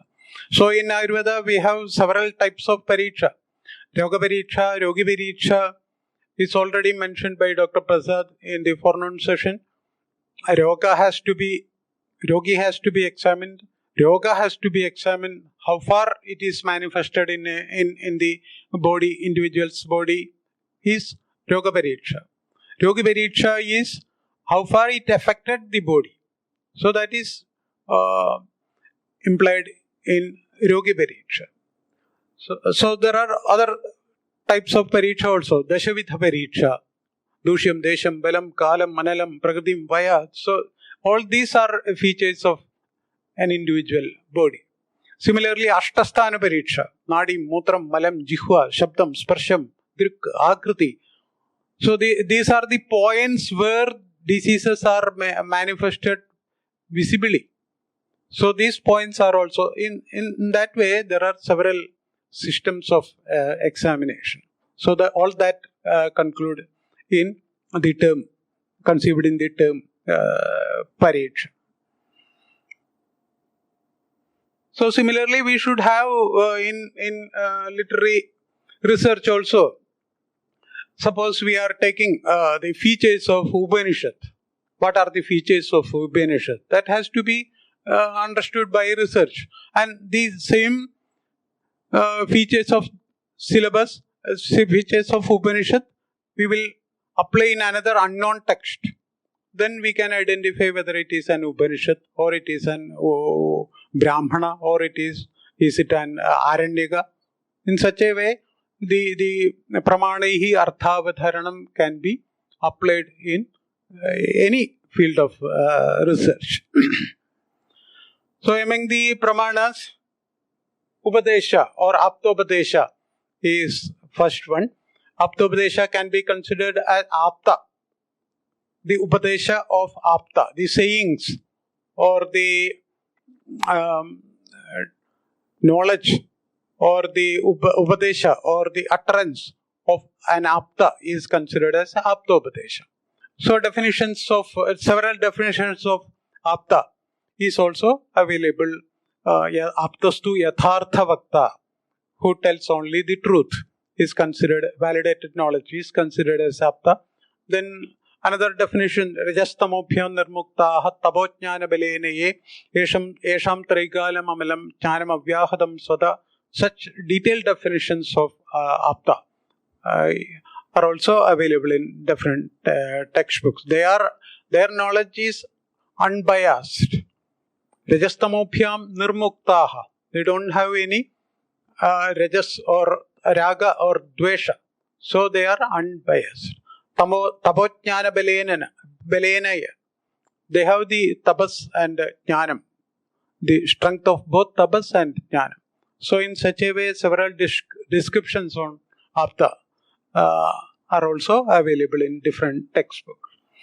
So this is also called Shabda Pramana, because in earlier the oral tradition was existing in earlier periods, so it is also called Shabda Pramana. Shruti, we hear, we learn by hearing. So it is also called Shruti also. Agamaha is the term which is preferred by Ayurvedic Acharyas. Agama means arrival, literally means arrival. So the knowledge arrived to us after several centuries of modifications, additions, deletions, is considered as the Aptopadesha. So Agama is the term mostly preferred by Ayurvedic Acharyas. So there are several references highlighting the importance of Agama. Idam Agama Siddhatval Pratyaksha Bhaladarshanal Mandrabal Samprayoktavyam Navimamsyam Kathanchana. So in the concluding verses of Ashtanga Hridaya, Vagbhada says, Idam Agama Siddhatval. Whatever knowledge I have documented is derived from Agama. Pratyaksha Bhala Darshanat. It can be tested and experimented to have a faith in this knowledge system. So similarly, Agama is actually validated, documented knowledge.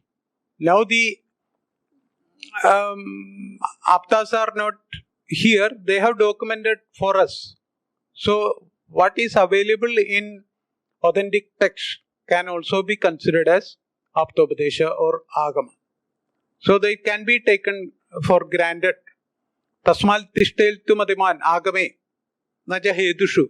So in a context, Acharya Susruta says that Sahasrena Bihedunam Nambashtadir Virejayil. Ambashtadi, the group of drugs mentioned in Ambashtadi Ganam, will not cause any loose motion, any purgation, because it is already documented that it will relieve Adhisara, it will relieve loose motions. So it is already documented.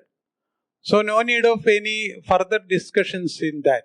Sahasrena Abhiheduna, whatever proof, whatever evidence you come up with, these drugs will not cause any purgation. So Agama has in such a way, Susruta highlights the importance of Agama. So in a forenoon session, we had a discussion of this statistics, employment of statistics in research. So we don't have much evidences on the mathematical perspectives of statistics. But nowadays, it is considered that the research proposal is acceptable only if it is statistically amenable. It is especially in clinical research, whether we can do some statistic exercise in the outcome, only then it is accepted as a for research. But the Dr. J.S.R. Prasad explained it as jadi, with the concept of jadi, generalization. All the experiences are generalized. Later I had a discussion with Dr. M. Prasad. So there are exemptions. That is the problem. So one question was asked during the discussion, how many number of positive experiences are needed to have a generalization? That is a question. How many positive observations are needed that this drug cures this disease? So that is a question. But I think there is no need of any number in that case. While discussing with Dr. M. Prasad, after that, there are exceptions. But that exceptions are documented at that time itself, and the cause for that exemption is also documented, found out. That is the way of research in Ayurveda, I feel. So, generally in modern science, generalizations come first, and that is applied to the real life situation. There are also some points raised against the COVID vaccination. So some generalizations are found out with the minimum number of positive observation, and that is approved to the real world situation, to the society. Then we find several exceptions. But I think in Ayurveda, we don't have any evidence what I say. But in Ayurveda, the exemptions are documented immediately, and the causes behind that exemption are also documented, and that comes up out along with the outcome of the research. There are some references in the text are supportive to this view.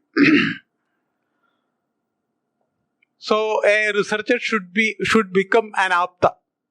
So whatever all the researchers should read the qualities of apta and try to imbibe them.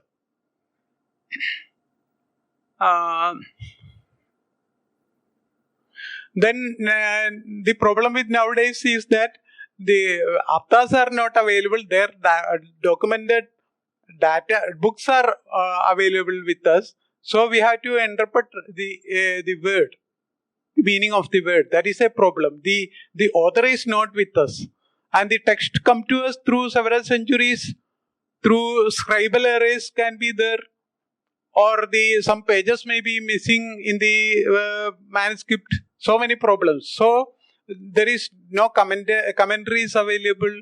So we have to understand the word meaning of mentioned in the text. So for that, this is the general principles. Our Shaktigraham Vyakarana Upamana Kopshapta Vakya Vyavaharadascha Vakyasya Sheshal Vivrader Vadanti Sannithyada Siddhapadasya Vrittha. Shaktigraham. Shakti means the power of meaning. Shaktam Padam. Asmat Padat Ayam Arthaha Bodhavyaha Iti Ishvara Sanketaha Shakti. Shakti is defined as from this word, this meaning may come out. So Ishvara has decided in such a way. That is the definition available in Tarka Sangraha.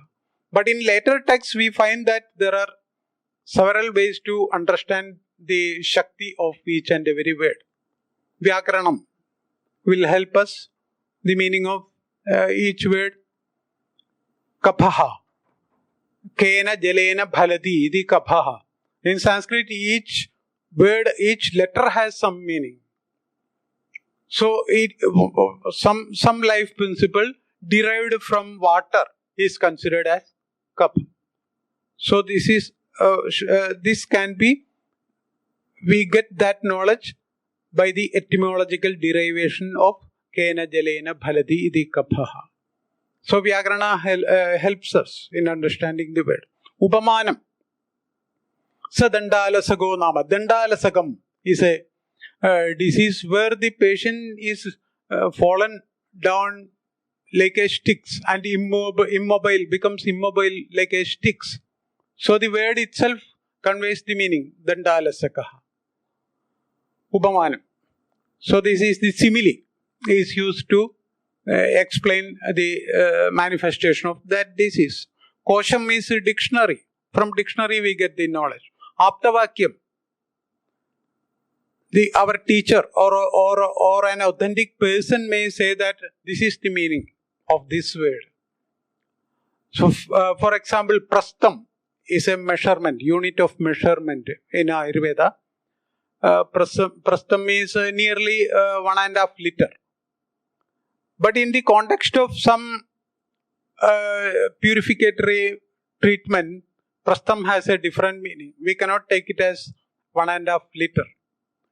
So Vamaneja Swartha Trayodashabalam Prasthamahur Manirishana. Really it is 16 palas. One prastha means 16 palas. But in some context, its meaning is 13.5. That is mentioned by commentators. So Aptavakyam is also necessary to have an idea of the meaning of a knowledge. Vyavaharam. What is practiced? That is also important. In matra, dose of certain medicines, textbook gives some dose, but in practice it is very lesser dose. So that is vyavahara. Vakyasya sheshat. From the whole sentence, if one word is missing, we can understand the total sentence. So the meaning of one word we can assume from the other words of in the sentence. Vivriti or commentary.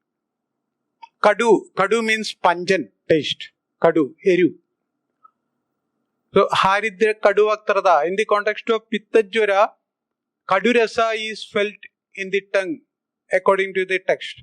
There, The kadu is interpreted as tikta, bitter. So, because of the context, it should be mean bitter taste. That is mentioned in commentaries. Sannidhyataha. So, from the words, accompanying words, we can assume the meaning of some meanings. Kashaya. Kashaya means astringent. Kashaya rasam is a taste. But it can also mean decoction, kwatha. So that meaning we will get from the accompanying words. We will get. Examples I am not giving. So Aptopadesha can also be tested. Because we are applying the knowledge in a different desha and kala. Desha, everything is affected by desha and kala, time and place. Only Ishvara is exempt from this desha and kala. So to apply a science to a particular place and period, it has to be modified to the current period. So Aptopadesha can be tested and it can be experimented also. So through this, so that is why several researches are done based upon already validated knowledge.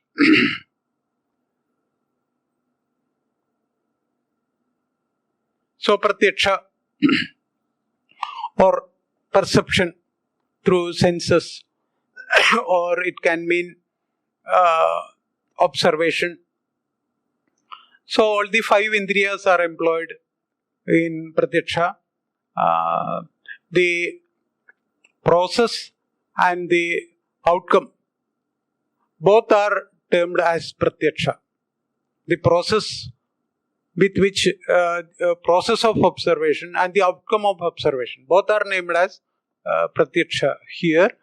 And all these 5 senses we use Sravanam, Sparshanam, Darshanam, Rasanam, Krananam. And no need of explain, I think all the words are familiar to you. Atma Pratyaksham and Indriya Pratyaksham. Some texts are classifying, I think especially Vedanta texts classify that Sukha, Dukha, similar, are perceived by Atma, not by Manas. But according to Ayurveda, in Charaka also we find that this classification, Atma Pratyaksham and Indriya Pratyaksham. But generally, mind is also considered as an Indriya or a sense, Andhakaranam, in Ayurveda. But Vedantins reject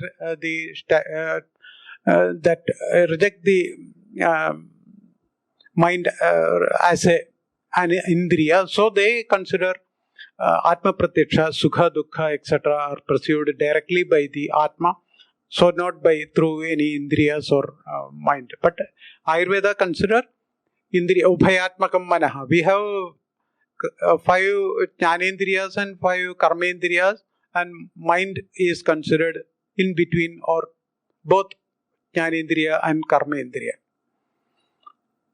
So of course, in current days, objectivity is the hallmark of science. So Pratyaksha Pramanam is considered of supreme importance. So in Yoga Pariksha and Yogi Pariksha also Ayurveda employs this Pratyaksha Pramana. Sarvaihi Indriyehi Sarvan Indriyarthan Pariksheta. Indriyartha means Shabda is the Indriyartha of the sense of hearing. Sparsham, Rupam, Rasam and Gantham. These are the 5 Indriya arthas related to 5 senses. So we are looking for the 5 Indriya arthas in the body of the individual. How the Shabda exists in the body. Shabda, there is Shabda in the body as the sounds of heart or the sound of contractions of stomach.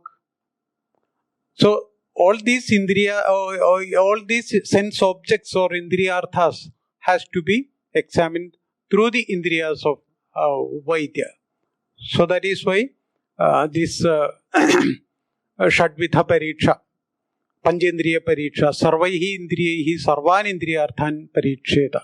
So this may be applicable in other knowledge systems also. So there are some obstacles in using Pratyaksha.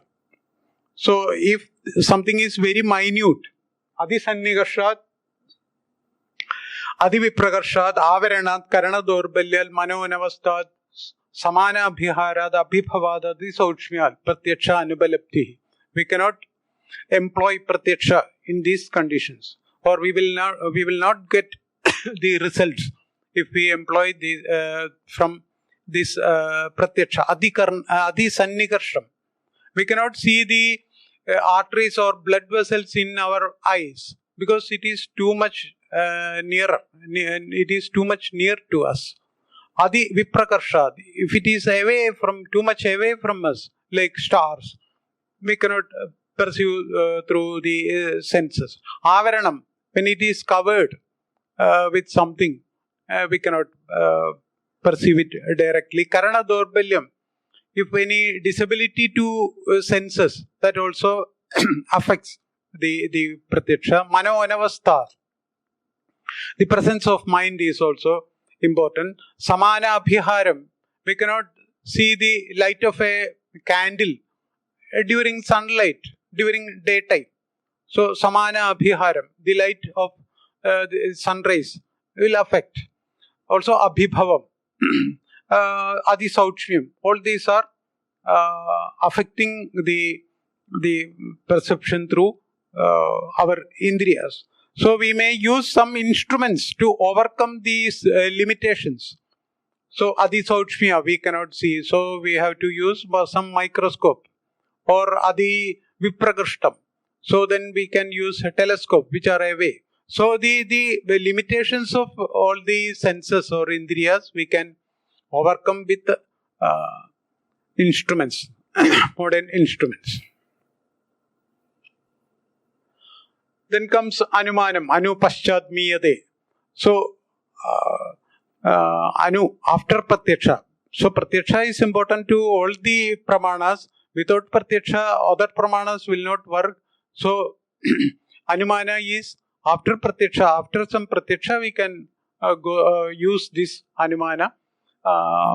Then Pararthanumanam, Swarthanumanam, and Dr. J.S.R. Prasad explained this Pararthanumanam through the Panja Aveva Vakyas. It is something convincing others what we have known, what we have, our knowledge is to be convinced to others. For that we use this Pararthanumanam. This is also more important in research.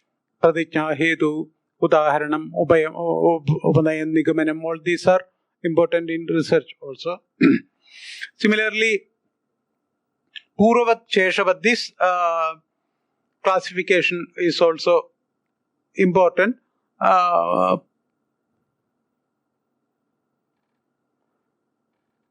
Something happened later, something which will occur in future, that also can be assumed by this Puravat Anumanam. When we see clouds in the sky, we will infer that the rain will come.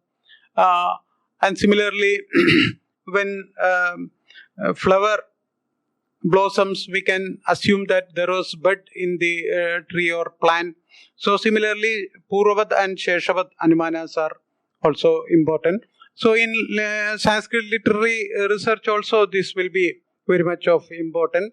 The impact of a current literature, current work in forthcoming literature, that can be assumed as a Sheshavat Anumanam. Or impact of a particular text in later textbooks. So that can be considered as Puravat Anumanam. So similar way, we can employ these methods also in research. So this definition of Tarka or Anumana is also very much related to research process. Avijñāde arthe. On to explore an unknown phenomenon or principle. Karanopavattitaha tattvajnanartham uhaha tarkaha. Karanopavattitaha. Karanam with enough evidence or proof. Upapatti relevance. We are looking for tattvajnanartham. We are exploring a particular phenomenon. That inference is also called tarkam. So that is why the Nyaya Darshanam is also called Tarka Shastra. So that is also very much related, this definition also very much related to the research. Yukti is a pramana postulated by Acharya Charaka. It differs very much from Anumana. Anumana, there is a single causative factor. From smoke we infer fire. Dhumavatva. From dhuma we infer agni.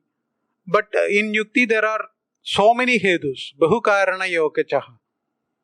And also in Anumana we have an example. So yatha mahanasava. In kitchen we have seen the association of smoke with fire several times. But in Yukti there we may not be having a particular example.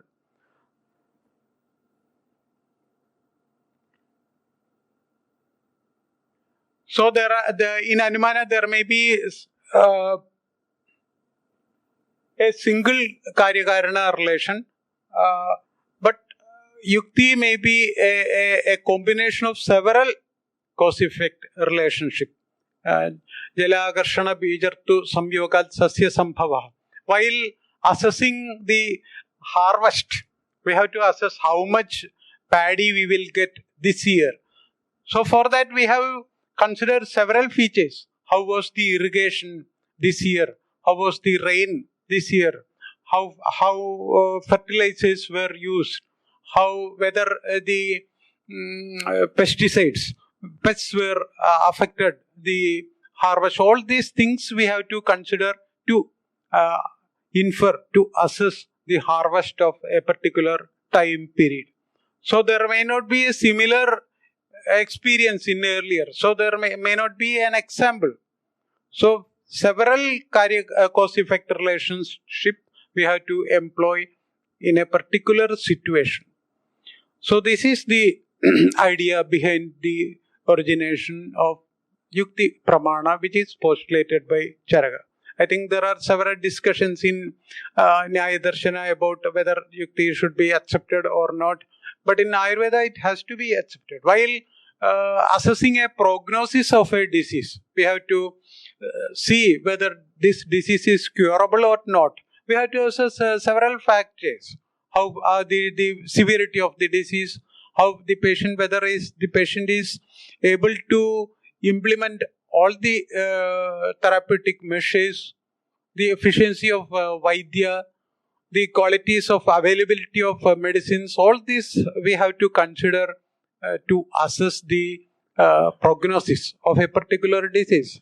So this is very much important in the Yukti Pramana is very much important in the field of Ayurveda. That is why Charaka. So I think in the history of Indian philosophy, Surendra Nath Banerjee or Gupta, somebody has written.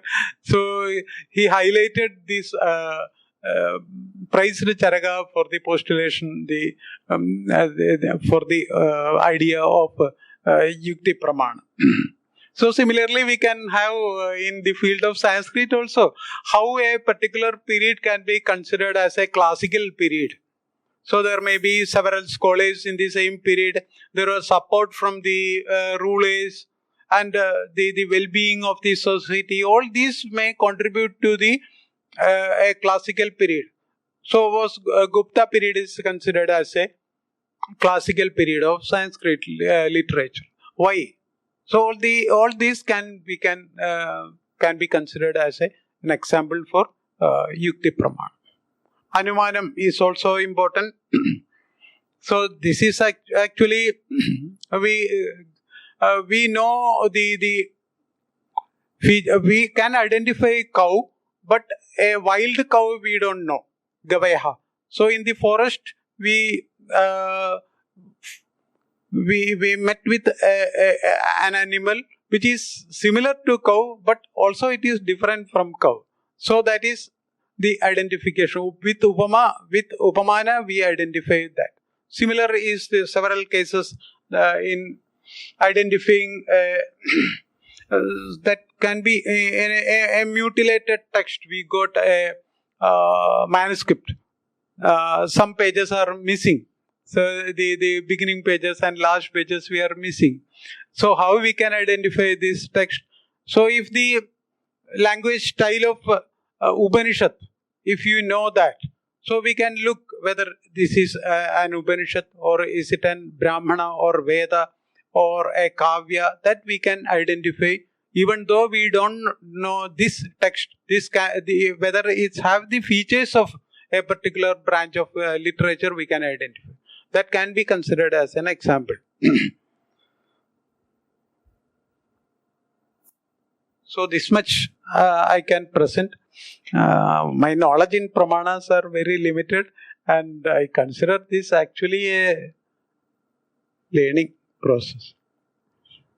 I think the scholars, sciences scholars here will add and modify or correct whatever presented by me. Thank you. Talk was on Pramanas. I just wanted to connect this one to the previous question which was discussed in this workshop. See, it was about the use of statistical methods. But when we go through the inference pramana or anumana pramana, the Nyaya system has used or it introduces 5 upayas to conclude a vyapti. Am I correct, sir? Yeah.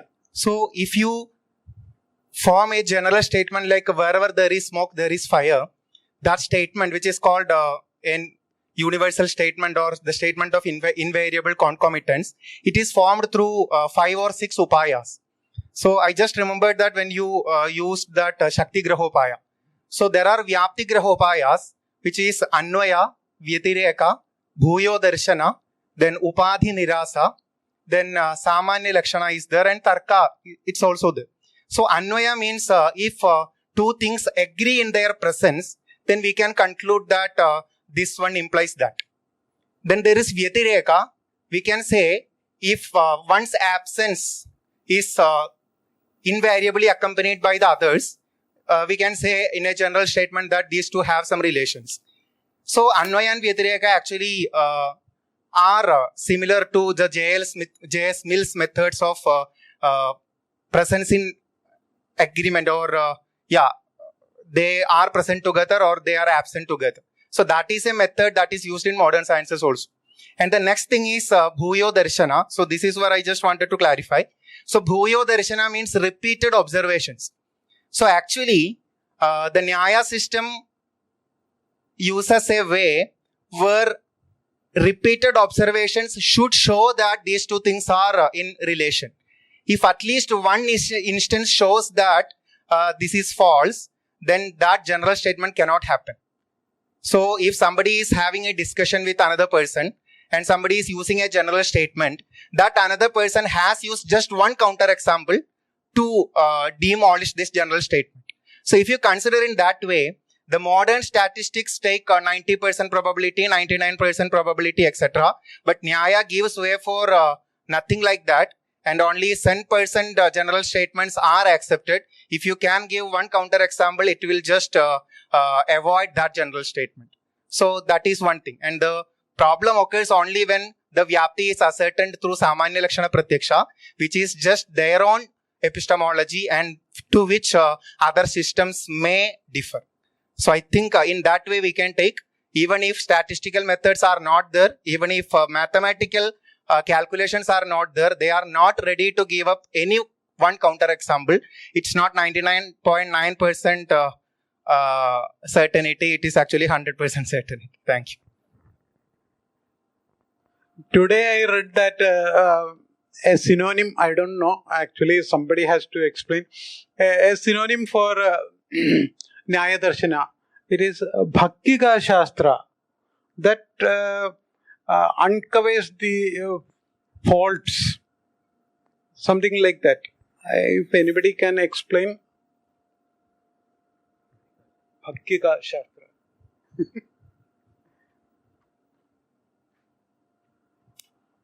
That because Nyaya Darshana uncovers the fallacies.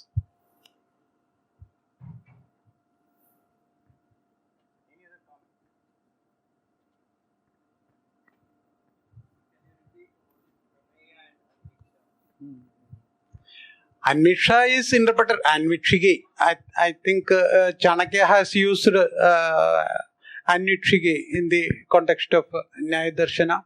Anviksha is interpreted as revalidation. Again and again doing the experiment, something like Bhuyo Darshana. Prameya is something to be explored. Pramidhi is the process. Pramidhi is the outcome. Outcome is what we have started in such a prameya, so the outcome should be prameya only, right? I mean, why is it called as pramiti? What Sir was trying to explain is Triputi. Pramata, Pramiti, Pramana. So Pramanam is a means to acquire the valid cognition. Okay? Pratyaksha is a Pramana, perception. Anumana, inference is a Pramana. And Upamana, analogy is another Pramana. If you confine to Nayayikas only, as our friend was telling, verbal testimony is another Pramana. Using Pramana, you are achieving Prameya. Prameya is nothing but the Vishaya. If I am seeing a red flower in front of me, that is a Prameya for me. So, I am the Pramata, the one who is cognizing. That is why this is called Triputi, which is equally accepted in Vedanta and Nyaya. I think I am happy to see a very good Nyaya scholar amongst the audience. He knows it better than any of us here because he is quoting from the core of Nyaya. So this is very, very important. Apart from the Miti Matrumeya, the Triputi, Pramata, Pramana, Prameya and Pramiti. Pramiti is the Jnana, which we call as cognition. These four are important, but without these three, the fourth one cannot come. Pramiti is nothing but the cognition, knowledge. I am acquiring that there is a substance called flower, which is red in color, in front of me. I am cognizing it. So, that knowledge is acquired by me. I am the Pramata. I am the one who is cognizing this. Prama is basically knowledge. Knowledge. There is a substance. I am identifying its existence. I am identifying its color also. Such a way, its properties are known to me. This is the content of the jnana. So, this is Vishaya. That is, there is a Vishayata. Nayayikas included some new relations when there is a Lakshana, Lakshanata, Laksha, Lakshyata, Vishaya, Vishayata, Avachedya, Avachedyata, Avachedaka, Avachedakata. A default dharma, quality comes and sits into that. As he said rightly, this is a world created by Nayayikas. We have to enter their world to enjoy. Otherwise, always it is frightening. Maybe as he rightly mentioned, better we confine this to Nayayikas up to certain extent. I think we are at a comfortable zone. Yes. We are talking about validated again with the observance, the pratyaksha. We are essentially negating the validity of the pramana of Shabda Pramana itself, right? Because now the Shabda Pramana is dependent on the validation of by the Pratyaksha Pramana. No, not required. If you are again revalidating through Pratyaksha, why you are giving individual status of a Pramana to Shabda? Not required at all. Because see, ultimately, but Ayurveda in most of the cases, it was mentioned that Pratyaksha takes precedence That is why, in order to consider a thing to be Shabda Pramana, who is giving us this knowledge? An Apta. If an Apta, Rajastamobhya Nirmukta, that's what Charaka mentioned. Beautiful definition which is not available in any of the darshanas. Wonderful qualities have been attributed to this Apta. Should be divided of this Raga, Dvesha, Rajas, Tamas, etc. These are bad qualities. Apta is giving this knowledge. That is why no more questions asked. It is an independent pramana. It is independent pramana in itself. I mean, it doesn't need. Yes. And one more thing I would like to extend this for the information of other friends from other backgrounds. Citations. Scopus Index currently accepts a paper only with citations. Without valid citation, a paper cannot be accepted. So what is that? Nothing but Shabda Pramana. You are quoting a previous researcher who has done a work already in that area. You are taking him as an Apta because that is validated by a peer group of reviewers. Such a way, these citations are nothing but this Shabda Pramana for me. Only thing is that the equation is missing. Science does Pratyaksha, science does Anumana, science also does Upamana, science also does Shabda. But how many of us are ready to accept this? When you say Pramana, Primiti, all this, it may be very foreign terminology. But when you try to come to this point, definitely it makes sense. Conceptually they are same. That is why Shabda doesn't require any revalidation. Shabda itself is a Pramana. Prama Karanam Pramana. Prama is knowledge. It is the means to acquire the knowledge. That is why these Pramanas are invariably used in modern science. Any science students are there? Probably. Anirudh, if you want to say any, I don't know. Anybody? So, any comments? I have a doubt to ask here. Yes, Peter. See, you were saying that if an Apta provides the Shabda Pramanam, there are no more questions. Accepted. But when you apply this whole argument to research work, you don't... See, first of all, research articles which are written themselves are seen as based on sometimes fake data. And they are withdrawn. That whole area we will leave for the time being. But let us say that we are working with human beings. And I'm collecting evidence. I will not have Aptas who give me evidence. But, I'm talking from my area, or from our area, applicable probably to all the humanities at least, that if a student says, I have not understood this, or this is difficult for me, that is a Shabda Pramanam from that student. Must it be accepted like that? No, it is not Shabda Pramana. Yeah, then how do you look at data if you apply this argument to data? That is his own personal experience. That is a Pratyaksha Anubhava. It is not understood by me if somebody says, that is a direct experience. Okay. And that experience may be faulty. As Bhavabhuti says, Vitarate Guru Prajne Vidya Metheva Tatha Jade. Natukara Tayojnana Shiktin Karot Chapahantiva. A teacher imparts the knowledge equally to all the students in the class. Some of the students are dullards. Just because of their dullness, we cannot find fault in the teaching of the teacher. Like rain is raining everywhere. It rains in the sea, it rains in the river, it rains in the drainage also. If it's raining in the sea, it becomes a pearl. If it's raining in the drainage water, it becomes a useless water. So that way, his anubhava may be faulty. I cannot take him to be correct. That is one thing. Second is, he is not apta. He is only sharing his personal experience. So in the area of research work, who would you recognize as an apta for Shabda Pramanam?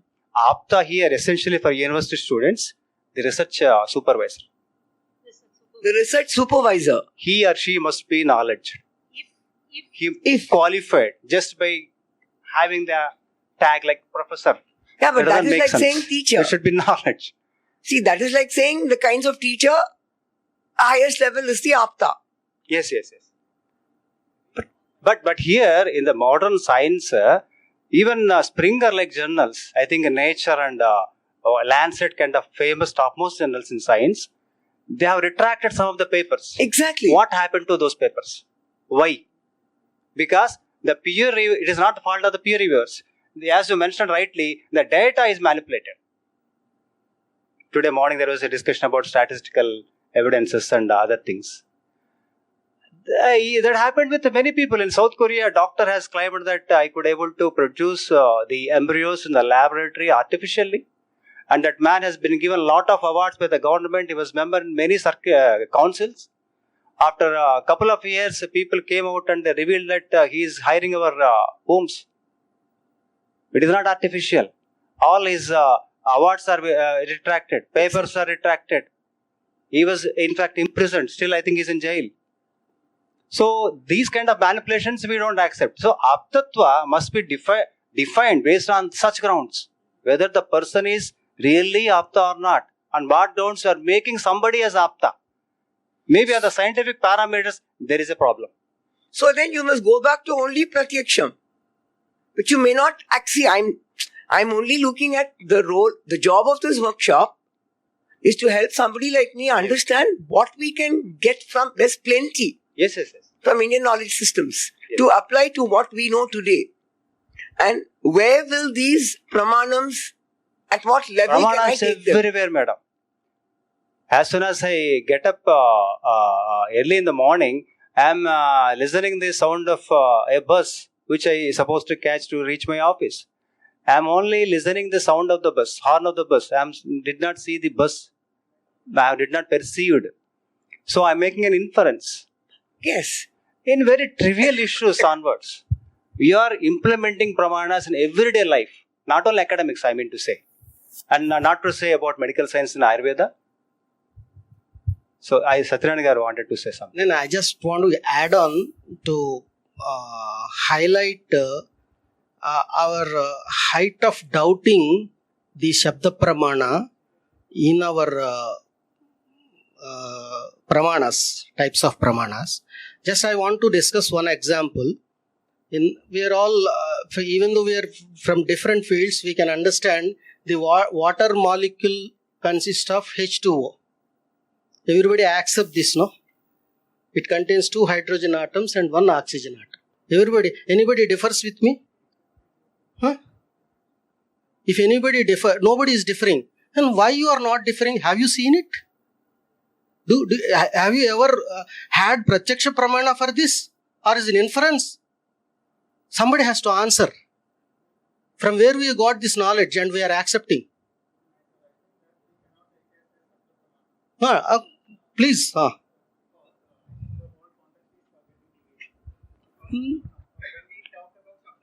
Yeah.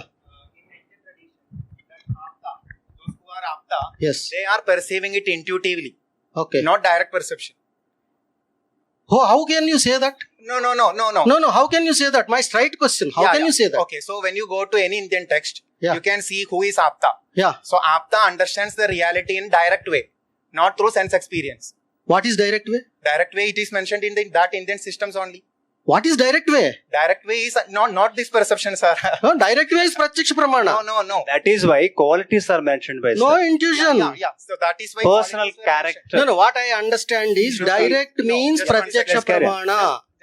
Just one concern. So what happens here is that you are talking about the well-known researchers, and when we cite... Who is well-known researchers? Sir, No. See, the Vada is like this only. Okay. I'm not. I have not stood here to prove myself or prove yourself. Okay. Just give me 2 minutes. Yeah. Just give me 2 minutes. Right. So Prasad sir was saying that when we cite other people, it is like Shabda Pramana.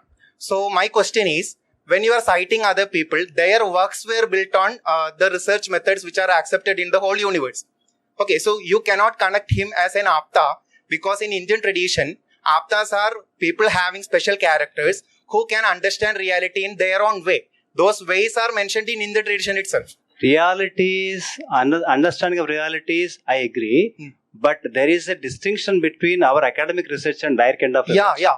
I talk about essentially we need to make a distinction between pravritti and nivritti. Yes, but ma'am Which path we are talking? But ma'am was talking about how to find an apta or how to find such persons. But I'm saying we cannot connect the Shabda Pramana to the modern world.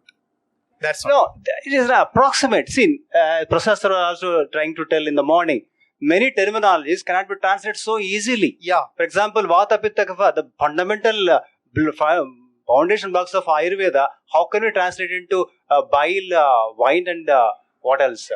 So that is completely fire, different from this term Shabda Pramana. No, I that's just the problem. wanted to say this. Shabda Pramana, the scriptural testimony or from the trustworthy persons, those persons and their way of knowing is separately mentioned. And even Vaisheshika system, which is an ally of Nyaya, has not given Shabda Pramana as an independent Pramana. So those differences are there. So when we connect a Shabda Pramana, we have to see that person has understood it in another way, maybe Paroksha Jnana. I got you. Paroksha Jnana. Sure. But I got your point. The research today happens using today's methods only. So we cannot say that when you quote such a person's work, it is a Shabda Pramana. So that was my point. But still, those standards may not be applicable in current times. Yeah, so we just conceptually some of the things can be taken I think we are unnecessarily connecting the Indian terms to the modern time. Then how can you make them convinced? Which about Shabda Pramana? Just you can give an example. No, is it about Shabda Pramana? I just take Shabda Pramana only. So there are different Indian traditions, Indian schools. Some schools have accepted the Shabda Pramana and some schools haven't accepted. So those who have accepted Shabda Pramana. No, why should I go with other schools? What about me? Correct. You are correct. No. Only later now. Only later. Yeah. No.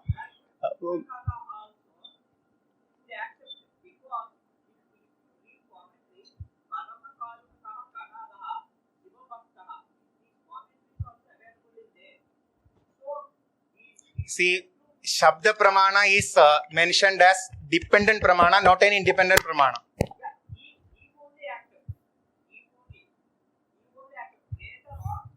Nyaya and Vaisheshika system both are combined. Combined.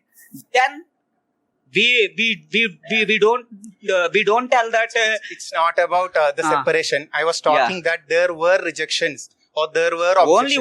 Only one. That's Later enough. on, then accept. That's enough. There are Charvakas also. Charvaka is the Avaidika Darshana.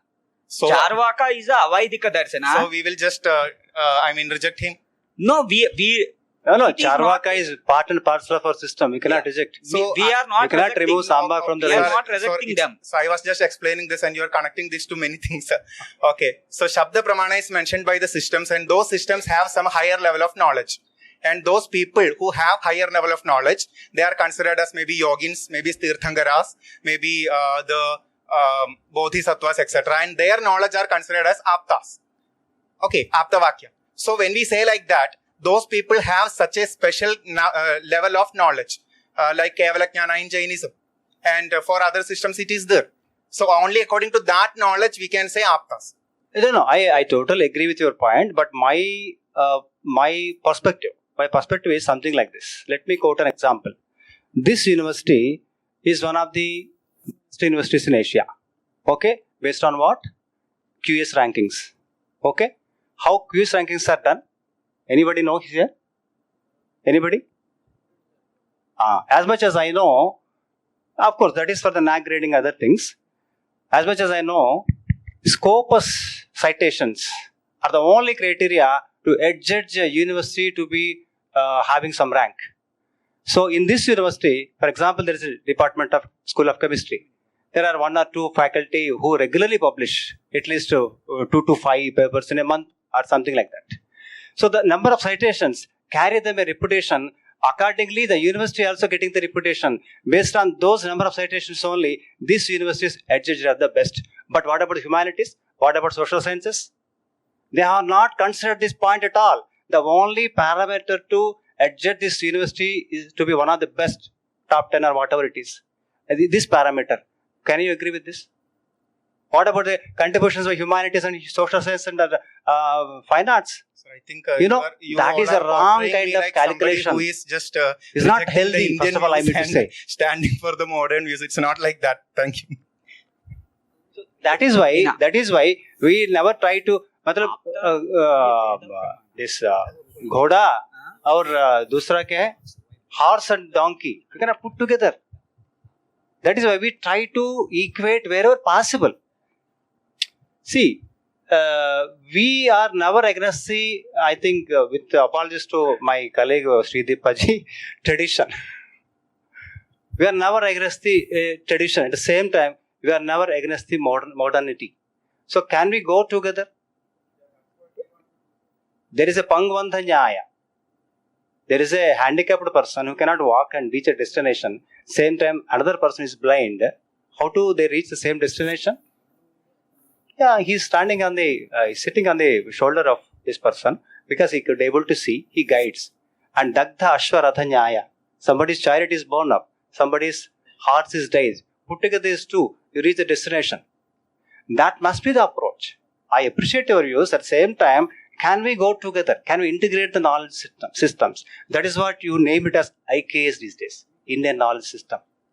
So we have nothing against. Not about the knowledge, not about the religion, anything.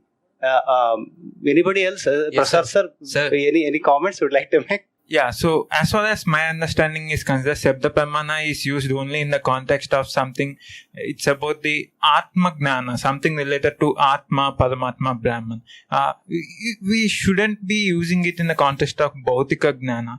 Like in Bhautika Gnana, there may be, like, there are different experiences and all. So I think maybe it's better if we restrict the usage of the word, the Shabda Pramana, like that Pramana, something only to the spiritual or the Atma Gnana. Yes, daily experience, Anirudh. Daily experience.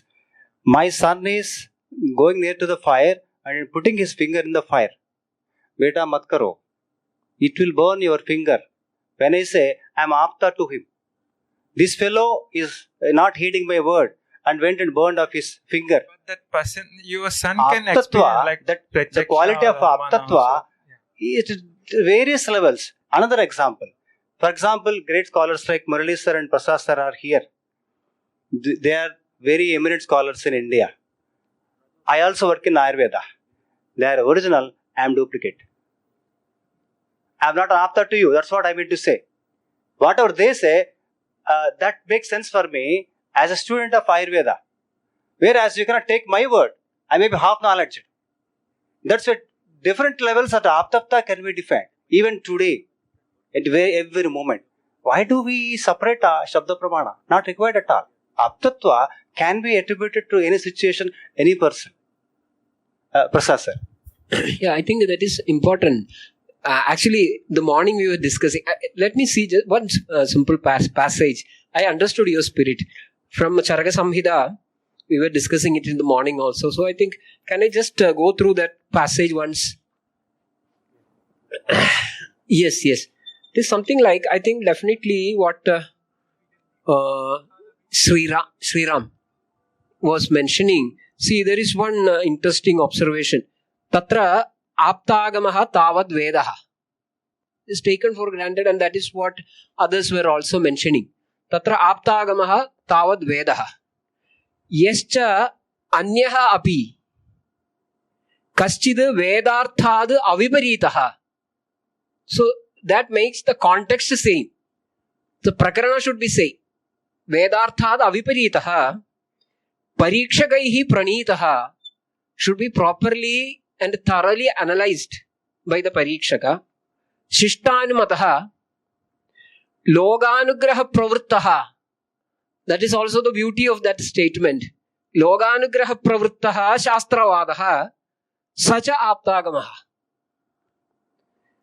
So I think we are trying to accommodate a larger audience and a larger stream of scholars who are working for the common cause, loganugraha pravrittaha, but contextually similar, having a common thread, riding hidden maybe between them, making the context same.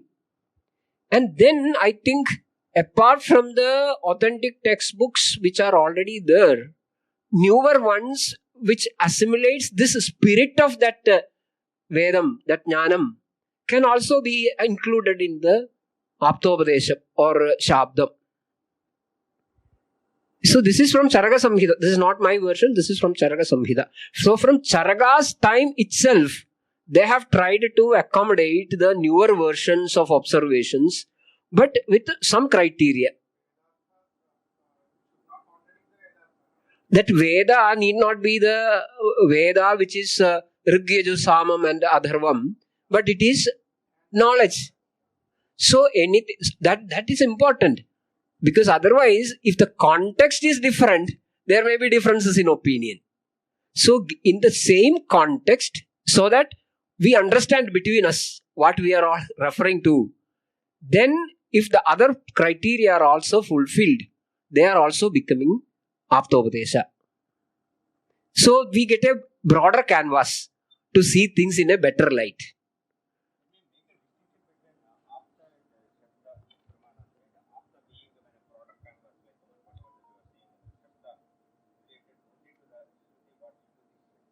Yeah, but Shabdam as a Pramanam is similar to Aptopadesham. Isn't it? Yes, because Shruti has got again, according to Adhikarana, it will have different meanings.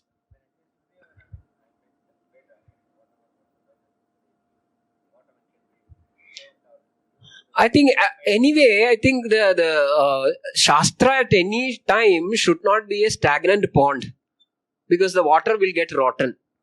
It should be a flowing stream. We should be self-refining, assimilating all the new waters and do some sort of a self-rectification on, and should get purified again and again. And it should not become a stagnant pond. Supplement your statement. Shastram Jnapakam, natu Karakam. Yes.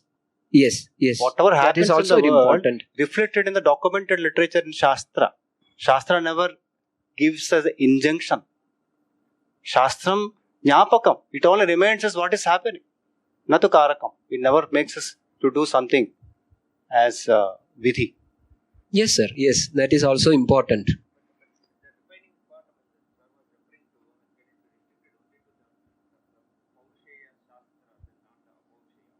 Sir, this is a discussion on Purvamimamsa. Really, a personal level, I am bored of these people, Purvamimamsakas.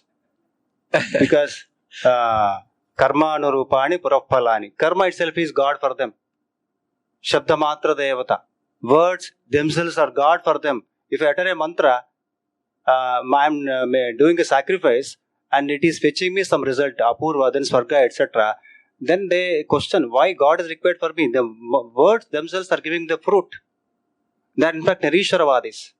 We talked about Charvaka. I like Charvaka better than this Purvamimamsakas. But unfortunately they are part of Astika Darshanas. So I'm sorry, it is my personal opinion. Invite Professor Devdutta sir to the podium to continue with yesterday's session.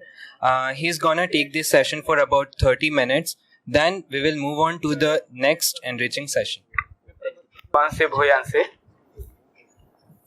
गतदिने या चर्चा प्रवृत्ता या शिष्टा जो कल हम चर्चा कर रहे थे जो बचा है उसके बारे में डिस्कशन करेंगे.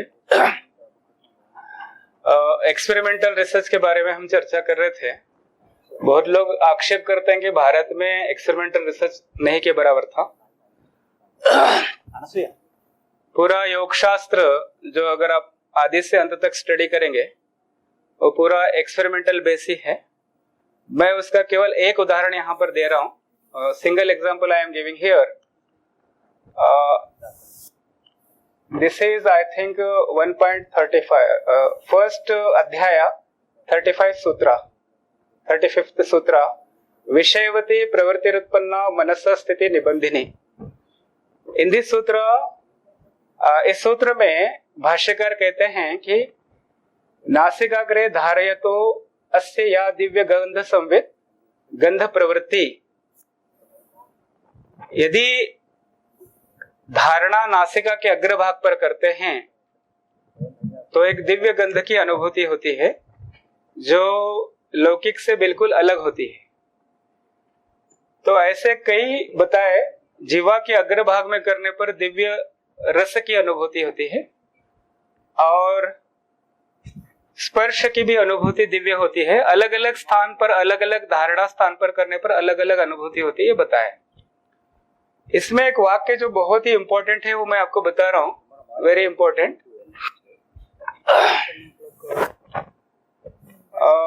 तत्तत् शास्त्र अनुमान आचार्य उपदेशेर गत अर्थतत्वं सद्भूतमेव भवति एतेषां यथार्थ भूतार्थ प्रतिपादन सामर्थ्यात्। आचार्यैर् यत्किंचित् प्रतिपादितं तत् प्रमाणैर् परीक्षितं भवति, अनुभूतं भवति। यद्यपि तत्तत् शास्त्र अनुमान आचार्य उपदेशेर अवगतम अर्थतत्वम, वो ख ने ग है, अवगतम अर्थतत्वम आचार्यैर् यत्किंचित् तत्र प्रतिपादितं तत्सर्वम अर्थतत्वम सद्भूतमेव, वो यथार्थी होता है। एतेषां यथा भूतार्थ प्रतिपादन सामर्थ्यात्, आचार्याणाम प्रमाणभूत आचार्याणाम प्रतिपादन सामर्थ्यम, जो प्रतिपादन करने का जो सामर्थ्य है वो यथार्थ को ही प्रतिपादन करता है, सत्य को ही प्रतिपादन करता है, न कि अयथार्थ को। अग्रे प्रतिपादयति तथापि in spite of all this यावद एक देशोपि कश्चित् न स्वकर्ण संवेद्यो भवति। अब वो सब अपवर्ग के बारे में बोल रहे हैं, परोक्ष विषय, जो मेटेरियलिस्टिक वर्ल्ड है उससे बियॉन्ड कुछ बता रहे हैं, तो आपका विश्वास नहीं होता उसमें। तो ऐसे स्थिति में हम कैसे विश्वास करें? अभी वो कहता है कि अगर कहीं तारा व्यूह ज्ञानम होता, कहेगा कि भाई तारों का पूरा आपका दिव्य ज्ञान हो जाएगा। वो तीसरे पाद में बताया पूरा, कैवल्य ने, वो जो विभूति पाद में आपका कुछ भी विश्वास नहीं होगा कि भाई ये कैसे होगा, परंतु वो अनुभूत करके आचार्य ने बताया है। तो अब इसके लिए एक उपाय बता रहे हैं। वन एग्जाम्पल इज देयर, यावद एक देशोपि कश्चित् स्वकर्ण संवेद्यो न भवति। जब तक हम कोई भी स्वकर्ण संवेद्य, अपने इंद्रियों से जब तक कोई एक भाग भी प्रत्यक्ष नहीं कर लेते, तब तक बाकी सब पर हम विश्वास नहीं कर सकते। इसलिए एक प्रयोग करके आप ये देख लीजिए, उसके बाद बचा हुआ अपने शास्त्र पर आप विश्वास कर लीजिए। आप लोग समझ रहे? यावद कश्चित् एकदेशः स्वकर्ण संवेद्यो न भवति। जब तक अपने को एक देश, उसका कोई एक भाग स्वकर्ण संवेद्यो न भवति, अपने इंद्रियों का विषय नहीं बनता हो, तो इसलिए यहाँ क्या कहता है, तावत् सर्वम परोक्षम इव अपवर्गादेषु सूक्ष्मेषु अर्थेषु न दृढ़ां बुद्धिम उत्पादयति। अब अपवर्ग क्या है, मोक्ष क्या है, ये तो किसी को समझ में आएगा नहीं। तो इसलिए एक प्रयोग हम बता रहे हैं कि इस प्रयोग को आप कर लीजिए। अगर ये प्रयोग सही है तो और शास्त्र में और आगे बताए हुए बातें भी सही हो सकती है। तो उसके लिए प्रयोग बता रहा है। आगे क्या कर रहा है, तस्मात् शास्त्र अनुमान आचार्य उपदेश उपोदबलनार्थम अवश्यमेव कश्चित् अर्थ विशेष प्रत्यक्ष कर्तव्य। इसलिए फॉर दैट पर्पस आचार्य उपदेश उपोदबलनार्थ, आचार्य का जो उपदेश है, शास्त्र है, उसको बल देने के लिए, उसको पुष्ट करने के लिए आप एक बार टेस्ट कर लीजिए इसको। उसके बाद आप बाकी चीजों में आप विश्वास कर सकते हैं। तो आप क्या इसको एक्सपेरिमेंटल मानेंगे या केवल काल्पनिक मानेंगे? और पूरे ऐसे कई आगे उदाहरण हैं, मतलब कैवल्य पाद से पहला जो विभूति पाद है उसमें सारी बातें बताई। समझ में आई? तो ये आयुर्वेद का है, इसको थोड़ा आयुर्वेद के आचार्य किंचित पश्यन्तु अत्र। दोला यंत्रम, ये रसशास्त्र का विषय है। मैं रसशास्त्र के बारे में थोड़ा बता दूं। आयुर्वेदे तत्र षड्विंशति आचार्याः सन्ति, यथा आचार्य परंपरा भवति खलु अस्मदाचार्य मध्य पर्यन्तां, तद्वत् तत्र रस संप्रदाये तत्र 26 आचार्याः सन्ति। यदा रसशाला निर्मीयते तत्र पूजनं क्रियते तदानीं ते आचार्य तत्र स्मर्यन्ते, वो सारे 26 आचार्यों के नाम लेते हैं। तो आप कल्पना कीजिए कि 26 सिस्टम्स रहे होंगे, शालास मतलब स्कूल्स रहे होंगे जो मिले हैं, उससे पहले उसके बाद में कितने रहे होंगे। और उस परंपरा में लिखे हुए ग्रंथ में पूरा जो भी एस्पेक्ट था वो पूरा प्रैक्टिकल था। रसशास्त्र का जो भी था पूरा विषय प्रैक्टिकल था। और उसी पर प्रफुल्ल चंद्र राय ने हिंदू केमिस्ट्री बुक लिखा है। और उसके बाद स्वामी सत्यप्रकाश जी जो इलाहाबाद यूनिवर्सिटी के डीएससी थे और हेड ऑफ डिपार्टमेंट केमिस्ट्री थे, उन्होंने प्राचीन भारत में रसायन का विकास पूरा 800 पेज का लिखा है। तो एंशिएंट इंडिया में केमिस्ट्री कैसे थी और वो कैसे मतलब ये अलग अलग ब्रांच में इवॉल्व होता गया, वो सब है, वो पूरा प्रैक्टिकल है। तो उसमें एक उदाहरण मैं बता रहा हूं कि द्रव द्रव्येण भांडस्य पूरित अर्ध उदरस्य, आधा भांड भरना है, मुखस्य उभयतो द्वारद्वयं कृत्वा, उसके मुंह के पास मतलब 2 छेद करना है और एक लकड़ी डालना है, ऐसे आड़ी जैसे वहां डाला गया है। वो ऊपर लगाए क्षेत्र में एक्चुअली नीचे रहता है, उसका कंठ के पास रहता है। तो क्या ये नहीं बता रहा है कि ये प्रैक्टिकल नहीं है? कृत्वा तयोस्तु निक्षेप दंडम तन्मध्ये रस पोटली, मतलब पोटली अभी शब्द प्रयोग करते हैं हम हिंदी में, वो संस्कृत में वैसे ही प्रयोग हुआ है। तो रस पोटली को रख के उसको बाष्पीकरण से औषधि बनाते हैं, तो उसको दोला यंत्र कहते हैं। तो ऐसे कई यंत्रों का वर्णन उसमें है। मेरे पास 86 अलग अलग ग्रंथ हैं, कोई 30 यंत्र बताते, कोई 40, कोई 50, ये सब प्रैक्टिकल एस्पेक्ट को बताता है। ठीक है। एक यहाँ पर बृहद संहिता में बाल को कैसे काले करना है, केशराग का योग बताया पूरा, तो उसका मैं डिटेल नहीं जाऊंगा। अब ये अगर हम प्रयोग करेंगे और बाल वास्तव में काले हो जाएंगे, काले होते हैं, और ये बहुत बड़ा प्रोडक्ट बन सकता है, और इसका पेटेंट करेंगे तो बहुत पैसे भी आ सकते हैं। तो आप लोग ट्राई कर लीजिए, बृहद संहिता में उन्होंने किया है। तो ये प्रैक्टिकल है पूरा, ये काल्पनिक तो नहीं हो सकता ना, करके बृहद संहिता में लिखा है। हो सकता है कि उसके जो औषधीय द्रव्य हम उसको पहचानने में गलत कर सकते हैं, भाई लिखा कुछ है और हम समझे कुछ। ठीक है। अग्रेसरामः महर्षि कणादः तत्र वैशेषिक दर्शने स्थिति स्थापकत्वं वर्णयति। तो आप स्थिति स्थापकत्व को कैसे, अभी मॉडर्न साइंस में इसको क्या कहते हैं कि जो एलास्टिसिटी रहती है ना, एलास्टिसिटी, तो उसको किसने प्रतिपादन किया है? रॉबर्ट हुक ने प्रतिपादन किया होता है। तो किसी भी एलास्टिसिटी को अगर हम कोई वजन देते हैं, फोर्स देते हैं, और वो मतलब फोर्स और उसका जो एक्सपेंशन वो इक्वल प्रोपोर्शनल बराबर रहता है कि जितना देंगे उतना नीचे आएगा। ठीक है। अब इसको कैसे समझाएंगे आचार्य जी? तो पेड़ का जो शाखा होती थी, जो कोमल शाखा, उसको नीचे करते थे फोर्स देके, फिर वो छोड़ देते थे, वो अपनी जगह चले जाते थे। तो ये प्रैक्टिकल करके समझा सकते हैं, केवल ओरल बताने से समझा सकते हैं? तो ये उसमें आता है। आयुर्वेद में जितने भी योग बताए, बहुत सारे ग्रंथ हैं, पूरे योग मतलब अलग अलग द्रव्यों को मिलाकर एक औषधि बनाना। तो वो ये सारे योग मतलब प्रैक्टिकल को बताते, एक्सपेरिमेंटल को बताते, या केवल थियोरेटिकल है? पूरे प्रैक्टिकल है।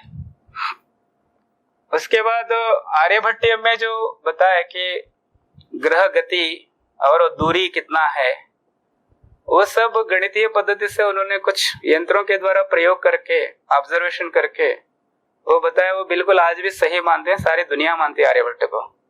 वो प्रैक्टिकल था या काल्पनिक था? रत्न परीक्षा किया करते थे इसमें। आप जो अर्थशास्त्र में बहुत वर्णन आता है, अलग अलग रत्नों को कैसे पहचानना, उसका खनिज के लिए अध्यक्षता, रत्न अध्यक्ष अलग अलग था ऐसे। तो ये सब मतलब रत्न परीक्षा आप प्रैक्टिकल करते हैं या घर में बैठ के कुछ ऐसे हो जाएगा? हाथ में लेके देखना पड़ता ना। तो ये सब प्रैक्टिकल था या नहीं था? भस्म निर्माण जो करते हैं, भस्म परीक्षण, ये आयुर्वेद में आता है। आचार्य जी अच्छा बता सकते हैं कि भस्म बनने के बाद, रस भस्म बनने के बाद उसको टेस्ट किया जाता था कि ये ठीक बना है नहीं बना, प्रोडक्ट तो उसकी पूरी व्यवस्था, पूरी प्रक्रिया उसमें बताई गई। ये पूरा उसमें है, मैं तो इंटरनेट से लिया हूँ। तो उसको अलग अलग प्रकार से परीक्षण करते थे कि कितना मुलायम बनाया है, हाथ में लगाने से ऐसे कैसे लगता है, वो पूरा वर्णन उसमें है, आप देख लीजिए। अभी टाइम नहीं, मैं आगे चलता हूं।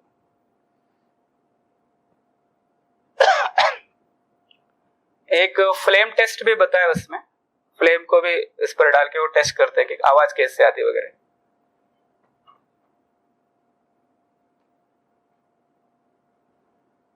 अप्लाइड रिसर्च में जैसे अलग अलग धातुवाद है, धातुशास्त्र है, स्थापत्य है, स्थापत्य भवन निर्माण, ये सारे वर्णन, सारे ग्रंथ उपलब्ध है। शिल्प शास्त्र के ग्रंथ कम से कम कई है।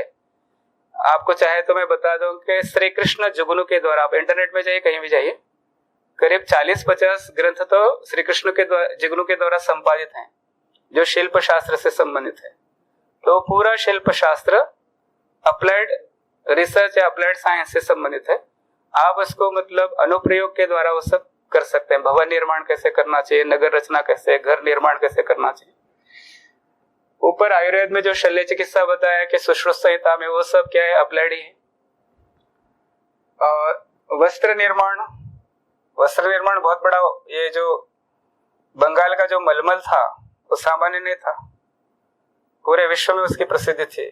तो ऐसे और भी जो सिल्क संबंधी जो निर्माण है, चिति निर्माण जो करते हैं हमारे जो याग वगैरह में।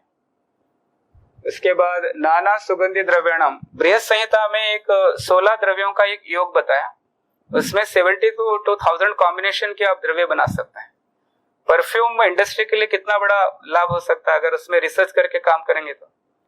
वज्रलेप एक बताया कि एक सीमेंट का उस पर काम हो रहा है, अभी पता नहीं कितना है। अगर उन द्रव्यों को पहचान करके अगर वज्रलेप बनाएंगे तो सीमेंट का जो प्रॉब्लम है बहुत कुछ खत्म हो जाएगा। एवं तत्र नाना प्रमाणानि सन्ति अप्लाइड रिसर्च विषय। ये थोड़ा, ये सबसे इंपॉर्टेंट अभी जो मैं बता रहा हूं, शास्त्रेषु सार्वभौम अनुसंधान तंत्रम की मस्ती अथवा सार्वभौम अनुसंधान पद्धति, जिसको हम कहते हैं यूनिवर्सल रिसर्च मेथड या मेथोडोलॉजी, जो मुझे लगा तत्र आयुर्वेदे अपि च योग शास्त्रे सब प्रमाणम हम दर्शयामि तत्र। यथा अद्यत्वे रिसर्च प्रोसेस, आजकल के रिसर्च में हम देखते हैं कि आइडेंटिफिकेशन ऑफ प्रॉब्लम, फिर उसके बाद उसका रीजन क्या है, उसके बाद उसको कैसे हटा सकते हैं, काज और रीजन को फाइंड आउट करते हैं, फिर उसके बाद सॉल्यूशन या निष्कर्ष पर जाते हैं, राइट। अब ये चार जो इम्पोर्टेंट है, ये छांदोग्य उपनिषद में एक वचन है, मूलम अन्विच्छ। अभी जो सुबह डिस्कशन हो रहा था कि डायग्नोसिस, और डायग्नोसिस क्या कह रहा है कि आप रूट काज पर जाना है, तभी आप समस्या का समाधान कर सकते हैं। योगशास्त्रेऽत्र एतद् दर्शितम् अस्ति, 4 सूत्राणि सन्ति। सारा योग शास्त्र ये 4 सूत्रों पर ही है पूरा। There are 4 sutras. One is दुख बहुलम संसारो है, हेयम दुखम अनागतम। This is problem. आपका रिसर्च का इस योग शास्त्र में जो प्रॉब्लम है आचार्य के लिए, वो ये प्रॉब्लम है कि हेयम दुखम अनागतम। हेयम त्याज्यम, जो छोड़ने लायक है, जिसको अवॉइड कर सकते हैं, ऐसे दुख को जो छोड़ना है, जो अभी आया नहीं है, जो आ चुका है उसको तो भोगना है, जो आया नहीं है उस दुख से हमें बचना है या उसको छोड़ना है। तो छोड़ना है, ये प्रॉब्लम है, कैसे छोड़े। प्रधान पुरुषयो संयोगो हे हेतु। प्रधान और पुरुष का जो संयोग हुआ है एक कारण है, ठीक है ना। तो वो कारण, प्रधान और पुरुष संयोग होना ये कारण है, ठीक है ना। फल क्या हुआ, दुख हुआ। समझ में आ रही। प्रधान पुरुष का कारण मतलब, एक प्रधान मतलब प्रकृति है और पुरुष मतलब चैतन्य आत्मा, इनका संयोग अविद्या से हुआ है और फल के रूप में दुख हुआ है। और दुख को मतलब त्यागना है, तो त्यागना है मतलब प्रधान पुरुष को आपको अलग करना है, ठीक है। प्रधान पुरुष संयोग दुख का कारण बना है ना, नहीं समझ में आ रही? प्रधान मतलब यहाँ गांव का प्रधान नहीं, प्रधान मतलब प्रकृति, पुरुष मतलब पुरी शेते इति पुरुष आत्मा है, चैतन्य, ठीक है। तो प्रधान पुरुषयो संयोगो हेय हेतु, हेयम तो अस्ति दुखम त्याज्यम विच शुड बी अवॉइडेड, मतलब जिसको आप अवॉइड करना है। और उसका रूट काज क्या है? प्रधान पुरुष का संयोग। दृष्टि दृश्यो संयोगो हेय हेतु, दृष्टा पुरुष दृश्य पुरुष प्रकृति, इनका संयोग क्या हुआ? हेय हेतु मतलब दुख का कारण। नेक्स्ट है संयोगस्य आत्यंतिकी निवृत्तिर हानम, ये जो संयोग हुआ उसका सर्वथा निवृत्ति होना। हानम मतलब क्या है? नाश। किसका नाश? दुख का नाश। हानस्य उपाय, उसका उपाय क्या है? सम्यक दर्शन। सम्यक दर्शन मतलब प्रकृति और पुरुष को विवेक करना। विवेक मतलब क्या है पता आपको? मीनिंग विवेक का अर्थ, विवेक का अर्थ है ये कंकड़ है ये चावल है, मिक्स है, कंकड़ को अलग करना चावल को अलग करना, ये अलग करने को विवेक कहते हैं। विचरली पृथक भावे, अलग अलग करना। हम क्या समझते हैं? विवेक मतलब बुद्धिमत्ता समझते हैं। विवेक मतलब सेपरेट, इसको अलग करना। तो यहाँ अलग क्या किया जा रहा है? प्रधान और पुरुष को अलग अलग देखना कि ये चैतन्य है, ये जड़ प्रकृति है। अभी हम कैसे अनुभव कर रहे हैं? प्रधान और पुरुष को मिक्स करके अनुभव कर रहे हैं, और यही दुख का कारण है। तो ये चार मतलब जो चार जो मूल आधार है, मूल जो तत्व है, इसको अगर समझेंगे तो हम रिसर्च मेथोडोलॉजी को ठीक समझ सकते हैं। और इसी योग शास्त्र में चतुर्व्यूहम आयुर्वेद शास्त्रम कहा है भाष्यकार ने। अत्रैव योग शास्त्र से भाष्य एवं भाष्यकार स्वयं ब्रवीति चतुर्व्यूहम आयुर्वेद शास्त्रम। अब सिमिलैरिटी कैसे देखिए, योग शास्त्र में भी 4 फैक्टर बता रहे और आयुर्वेद शास्त्र में भी सेम वही बातें बता रहे हैं। तो आयुर्वेद शास्त्र में क्या कह रहा है? रोग रोग हेतु आरोग्यम भैषज्यम। पूरी जो आयुर्वेद शास्त्र है बस इसी पर चलेगी।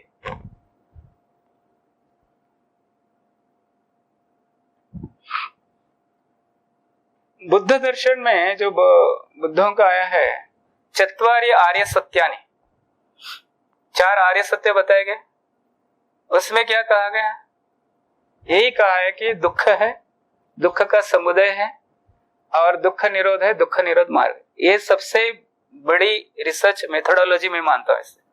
इससे बढ़कर और कोई मेथोडोलॉजी नहीं।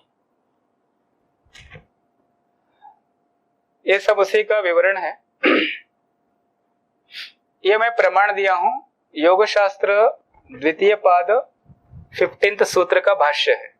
अत्र पश्यन्तु तदस्य महतो दुख समुदायस्य प्रथम बीजम अविद्या। क्या कह रहा है? प्रथम बीजम अविद्या अस्ति, तस्याश्च सम्यक दर्शनम अभाव हेतु। वो अविद्या का अभाव हेतु मतलब अविद्या को नष्ट करना, हाउ टू एरेडिकेट दिस अविद्या। सम्यक दर्शनम इज द रेमेडी और अल्टीमेट सॉल्यूशन। यथा चिकित्सा शास्त्रम चतुर्व्यूहम। अब एग्जांपल दे रहा है, जैसे लोक में प्रसिद्ध किया है चिकित्सा शास्त्र में चतुर्व्यूहम रोगो रोग हेतुर आरोग्यम भैषज्यम इति एवं इदमपि शास्त्रम चतुर्व्यूहम है। वैसे ये योग शास्त्र भी चतुर्व्यूह है। तद्यथा संसार मतलब ये संसार, वस्तुतः संसार को योग शास्त्र में दुख माना है। उसके बाद संसार हेतुर, संसार का हेतु क्या है? प्रधान और प्रकृति का, पुरुष का संयोग, ठीक है ना। और मोक्ष, मोक्षोपाय। मोक्ष मतलब प्रधान और पुरुष का अलग होना। अलग होना मतलब अलग समझना हमें। अलग मतलब होना मतलब मैं जब समझूंगा कि ये अलग है ये अलग है, तभी ये हो सकता है। तत्र दुःख बहुल संसारो हेय प्रधान पुरुषयो संयोगो हेय हेतु संयोगस्य आत्यंतिक निवृत्तिर हानम हानोपाय सम्यक दर्शनम। तो क्या थाउजेंड्स ऑफ इयर्स बैक, मतलब ये लोग रिसर्च मेथोडोलॉजी जानते थे नहीं जानते थे, जो प्रॉब्लम था मनुष्यों के लिए, जो मानव के लिए, उस प्रॉब्लम को सॉल्व करने के लिए इन्होंने कुछ उपाय सोचा था या नहीं सोचा था? और वो परफेक्ट मेथोडोलॉजी आपको लगती है नहीं लगती है? जो आज आप भी करते हैं, मॉडर्न साइंस में करते हैं, सोशियोलॉजी में करते हैं।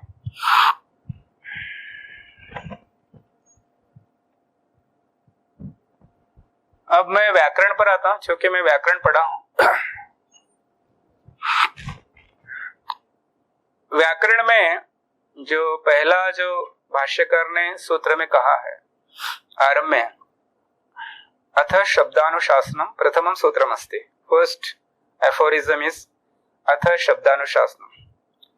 द फेमस कमेंटेटर पतंजलि क्या कहता है वहां पर? केशाम पुनः शब्दानाम अनुशासनम। उत्तर देता है वैदिका नाम लौकिका नाम च। तो वैदिक शब्दों का और लौकिक शब्दों का अनुशासन हम कर रहे हैं, ठीक है। पाणिनि के सामने अब चैलेंज क्या है मैं बता रहा हूं आपको। कल्पना कर लीजिए बहुत सारे व्याकरण के ग्रंथ हैं, बहुत सारे। एक उदाहरण के लिए मैं बताता हूं। संग्रह नाम का एक ग्रंथ था। क्या था उसका नाम? संग्रह। व्याकरण का कितने श्लोक थे उसमें? 1,00,000 श्लोक थे। कितने थे? 1,00,000। और ये कौन कह रहा है? ये भाष्यकार खुद कह रहा है। संग्रह नामक ग्रंथ में 1,00,000 श्लोक थे जो केवल व्याकरण को बताया है। अब 1,00,000 श्लोक कौन याद करेगा? बोझ है ना स्मरण करना वगैरह। तो उसको कंसाइज करना, छोटा करना एक बहुत बड़ा चैलेंज। तो ऐसे कई व्याकरण ग्रंथ थे। एक दूसरी, वैदिक शब्दों को भी लेना है, लौकिक शब्दों को भी लेना है, और कहीं विरोधाभास नहीं होना है, और विद्वानों के द्वारा स्वीकृत होना है, लाघव होना है, समग्र विषय आना है, और पूर्व आचार्यों के जो मत है वो पूरे आने हैं। अब ये चैलेंज है या नहीं? ये समस्या है पाणिनि के सामने। अब इस समस्या को पाणिनि कैसे सॉल्व करेगा? कैसे करना है इस पाणिनि की समस्या को? तो उसमें एक अर्थवाद से एक प्रसंग बताया कि इंद्र जैसा व्यक्ति अध्येता है और बृहस्पति जैसा व्यक्ति प्रवचन करता है। तो शब्द पारायण मतलब एक एक शब्द बोला है, एक एक शब्द, राम कृष्ण अर्जुन ऐसा। तो दिव्य वर्ष तक वो पढ़ाते रहेगा तो भी वो अंत नहीं हुआ। तो शब्द कितने हैं? अनंत हैं। तो सारे शब्दों को तो हम पढ़ा नहीं सकते। तो क्या लघु उपाय है? तो उसके लिए कहा कि भाई सामान्य विशेषवता लक्षणेन तंत्रम प्रोवाच। एक सामान्य सूत्र है, एक विशेष सूत्र है। सामान्य सूत्र मतलब जनरल फार्मूला, और विशेष मतलब अपवाद सूत्र। अगर आप व्याकरण पढ़ते तो समझ में आता है कि तीसरे अध्याय में पहले पाद में जो सूत्र है कर्मण्यन, ये जनरल है। उसका अपवाद है आतो अनुपसर्गे कह। तो सारे धातुओं से कर्म के उपपद में अण प्रत्यय होता है। समझ में आ रही? तो उसी प्रकार से ऐसे पूरे सूत्र बना दिए। 6 प्रकार के सूत्र हैं और बहुत बड़ा विषय है। तो यहां पर देखिए सामान्य विशेषता लक्षण से लाघव कर दिया। परिभाषा के जितने भी सूत्र हैं उसमें व्याख्यान तो विशेष प्रतिपत्ति नहीं संदेहाद लक्षणम, अनुबंधा अनेका एकांता, अनुबंधा अनेकांता, उभयगति रिह भवति, ऐसे लगभग 120 परिभाषा, मतलब पूरे शास्त्र को व्यवस्थित करने के लिए परिभाषाएं दी। वो पूरी परिभाषाएं मॉडर्न कंप्यूटिंग साइंस में प्रोग्रामिंग करने में कैसे सिस्टमेटिक प्रोग्राम करना है उसके लिए मार्गदर्शन कर सकते हैं। जो शास्त्र पढ़ा है उसको पता है, हमने पढ़ा है हमें पता है। तो ये सब क्या बता रहा है? एक लंबे काल के रिसर्च के बाद उसको वैसे सिस्टमेटिक अरेंज किया गया, परिभाषाएं बनाई गई, विधि सूत्र बनाए गए, संज्ञा सूत्र बनाए गए, तब जाके एक इतना बड़ा व्याकरण का ग्रंथ बना, और हजारों सालों के बाद भी वो आज भी उतने ही प्रतिष्ठित है। और इसलिए ह्यूमन इंटेलेक्चुअल में सबसे हाईएस्ट रैंक में इसको माना जाता है आज भी। और पाणिनि की जो रचना है फर्स्ट प्रोग्रामर के रूप में माना जा रहा है इसको आज भी। क्यों माना जाता है कि बहुत ही बड़े प्रॉब्लम को बहुत ही साइंटिफिक ढंग से उन्होंने सॉल्व किया है, उसको प्रेजेंट किया है। और इस पर बहुत कुछ कह सकते हैं, अभी समय नहीं है। ये मैंने बता दिया आप लोगों को पूरा। एक मैं इसका सूत्र, शास्त्र को कैसे चलाना, एक मेथड उन्होंने बताया। 3-4 सूत्र बहुत इंपॉर्टेंट है। तस्मिन् इति निर्दिष्टे पूर्वस्य, तस्मादिति उत्तरस्य, षष्ठी स्थाने योगा।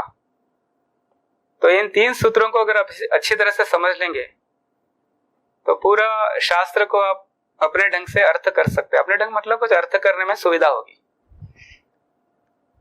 एक और इसमें इंपॉर्टेंट है गण कल्पना। सेट थ्योरी, जो मैथमेटिक्स में सेट थ्योरी है, और जो तंत्र युक्ति में जिसको हम समुच्चय कहते हैं, समुच्चय मतलब संग्रह करते हैं ना। तो गण कल्पना उन्होंने जो की, गणों में फिर आवांतर गण बनाए, जिससे पूर्वादिभ्यो नवभ्यवा सर्वादिनी सर्वनामानी जो गण बनाए, उसमें एक फिर आवांतर गण बनाया। गणों में गण सूत्र बनाया कि भाई इस स्पेसिफिक अर्थ में ही ये प्रत्यय होगा, इससे भिन्न अर्थ में नहीं होता है। जैसे सामुद्रम सामुद्रिक 2 शब्द बनते हैं। तो इतनी मतलब विस्तृत कल्पना एक ही शास्त्र में, मतलब गण कल्पना भी कर रहे हैं। और इसी गण कल्पना का आधार क्या है? हमारे जो निघंटु है, निघंटु में क्लासिफाइड कर दिया ना हम शब्दों को कि वे समान अर्थ वाले शब्द, एक ही शब्द भिन्न अर्थ वाला है। तो ये हमारे वेंकट माधव का जो ऋक् सर्वानुक्रमणी है, उसमें भी इसी प्रकार से शब्दों का संग्रह किया गया है। आयुर्वेद के जितने भी निघंटु है उसमें भी इसी प्रकार का संग्रह किया गया है। ये बहुत बड़ा टेक्निक है, बहुत बड़ी युक्ति है। तो पाणिनि ने गणपाठ के रूप में उसको प्रयोग किया है, जो कि बहुत सारे शब्द, गोत्र के शब्द या लोक व्यवहार में, अभी हम एक शब्द प्रयोग करते हैं हिंदी में अच्छा, और संस्कृत में जैसे अच्छोद सरोवर आया है। अच्छे मतलब क्या होता है, और मराठी में स्वच्छ कहते हैं। स्वच्छ मतलब साफ। अच्छा मतलब क्या होता है? अच्छा मतलब बढ़िया, अच्छा। तो स्वच्छ, साफ। हम प्रयोग कर रहे हैं, कई चीजों का अर्थ हमें पता नहीं, ऐसे बहुत सारे शब्द उसमें दिए। तो ये सब मतलब बिना गंभीर अनुसंधान किए और बिना गंभीर उसको परीक्षण किए। अब एक और बात है कि पाणिनि के ग्रामर में व्यभिचार दोष क्यों नहीं हुआ। जैसे एक उदाहरण के लिए, आप व्याकरण नहीं पढ़े फिर भी बता रहा हूं। 3-4 सूत्र इंपॉर्टेंट है। एक सूत्र है पूर्वत्र सिद्धम असिद्ध वदत्रा भात और वे प्रतिषेधे परम कार्यम। अब पूर्वत्र सिद्धम सपाद सप्त अध्यायम प्रति त्रिपादी असिद्धम भवति। अब इसमें ओवरलैपिंग नहीं मिलेगा आपको कहीं भी, वो आप जाके सूत्र का अर्थ पढ़ लीजिए, पता लग जाएगा, क्योंकि मैं उसकी व्याख्या करना बहुत लंबा समय लगेगा।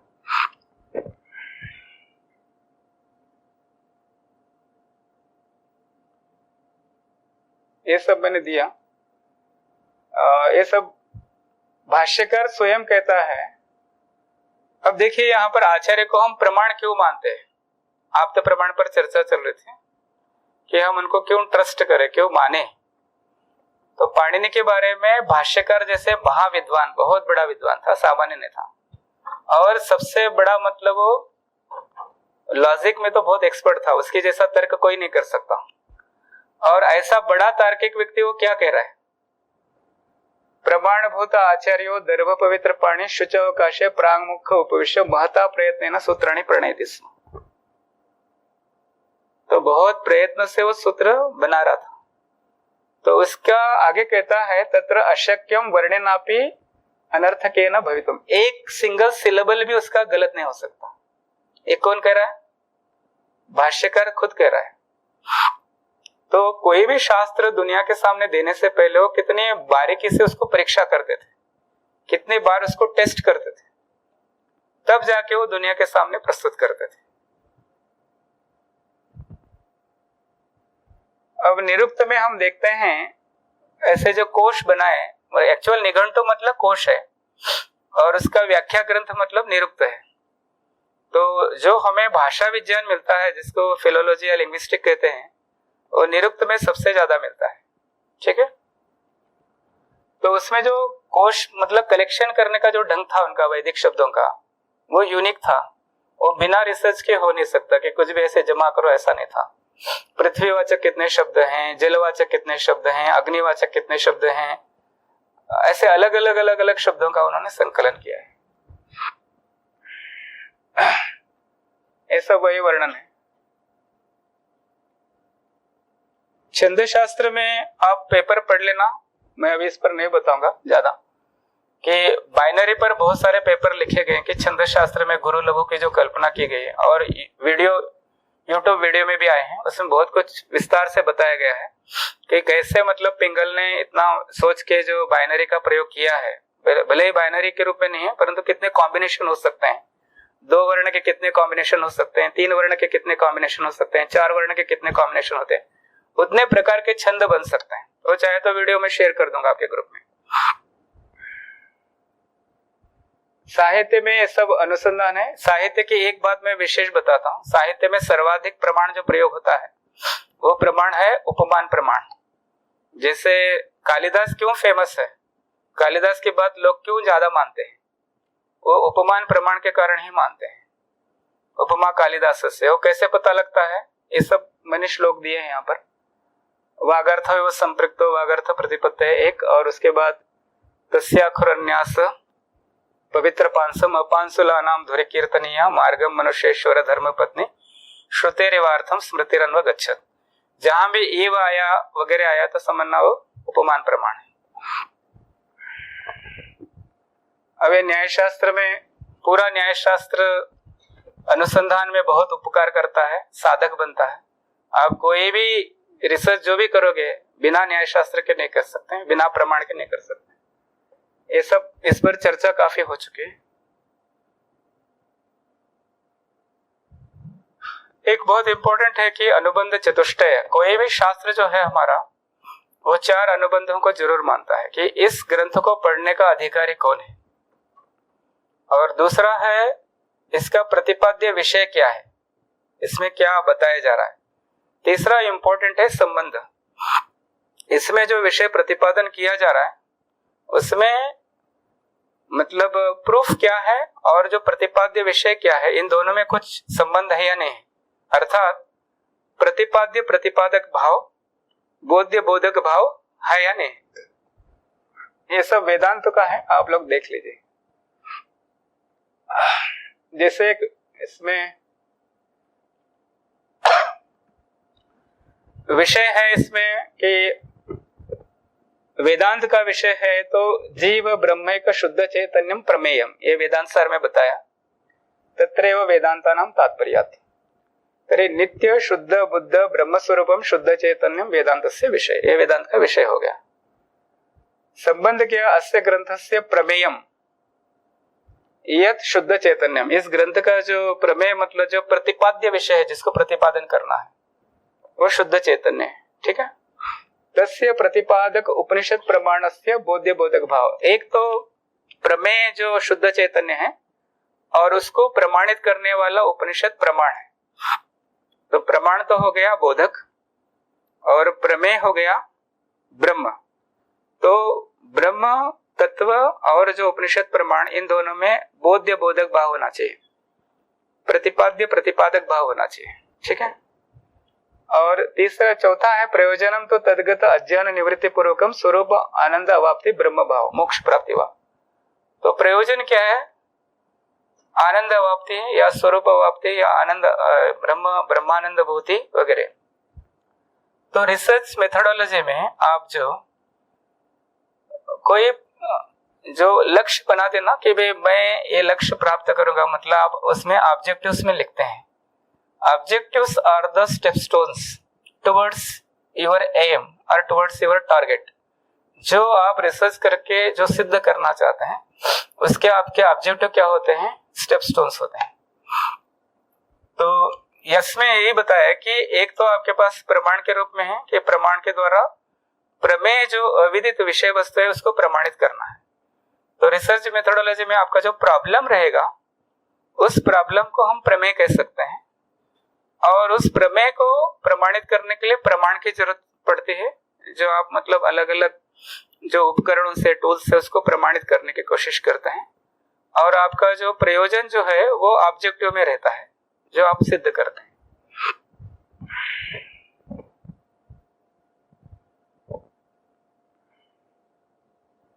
ये सब न्याय शास्त्र में अनुसंधान तंत्र है, सब बताया गया। अब इसमें एक जरूरी बात ये याद रखना है कि न्याय शास्त्र को बनाया क्यों गया, कि जो सत्य और तत्व है उसके विषय में लोग भ्रम उत्पन्न कर सकते हैं, गलत बता सकते हैं, गलत इंटरप्रिटेशन कर सकते हैं, उससे हम बचे कैसे। तो आपको ये पता होना चाहिए कि सामने वाला हेतु नहीं दे रहा है, अभी तो हेत्वाभास दे रहा है, हेतु की जगह गलत हेतु दे रहा है, और आपको सिद्ध कर रहा है कि आपको गलत सिद्ध कर रहा है। तो उससे बचे कैसे, जब आप हेत्वाभास जानेंगे तभी बचेंगे ना। सामने वाला हेतु नहीं दे रहा, छल करके हेत्वाभास दे रहा है।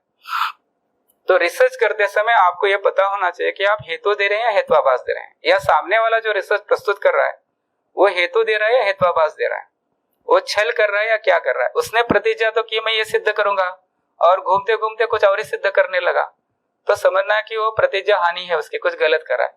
ये सब निग्रह स्थान उसमें न्याय दर्शन में बताया।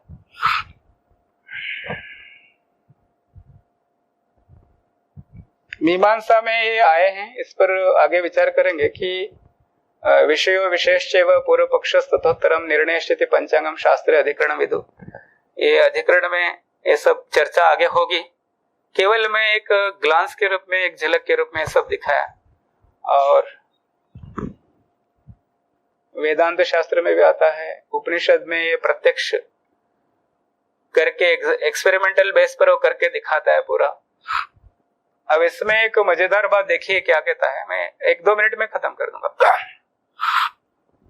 अबे ब्रह्म तत्व परोक्ष है, ठीक है। अब सामने वाले को समझाना कि वे ब्रह्म तत्व है कैसे। तो एक छोटा सा जो कल जो चर्चा हो रही थी, फिग ट्री, फिग कितना बड़ा होता है फिग ट्री पता है आप लोगों को?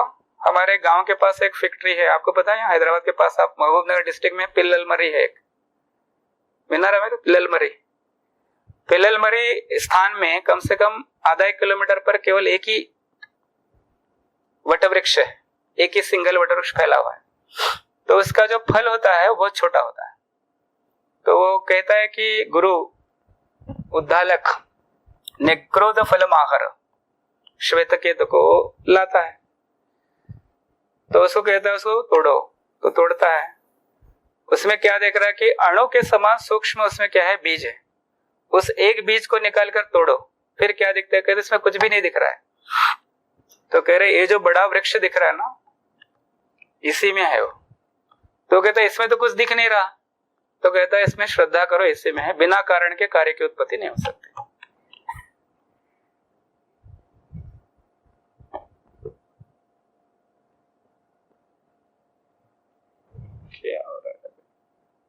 ठीक है, बस इतना ही end. Thank you very much. Thank you so much, sir, for that elaborate session. Now, let's move on towards our next interesting session, which is the tea session. So, we'll have our tea outside. And since we have our cultural evening, rest of the presentations will be held tomorrow. And as we wrap our day 2 academic session, we encourage you to reflect on the wealth of knowledge acquired and the bonds formed today. And we look forward for another enriching cultural evening that will begin from sharp 6.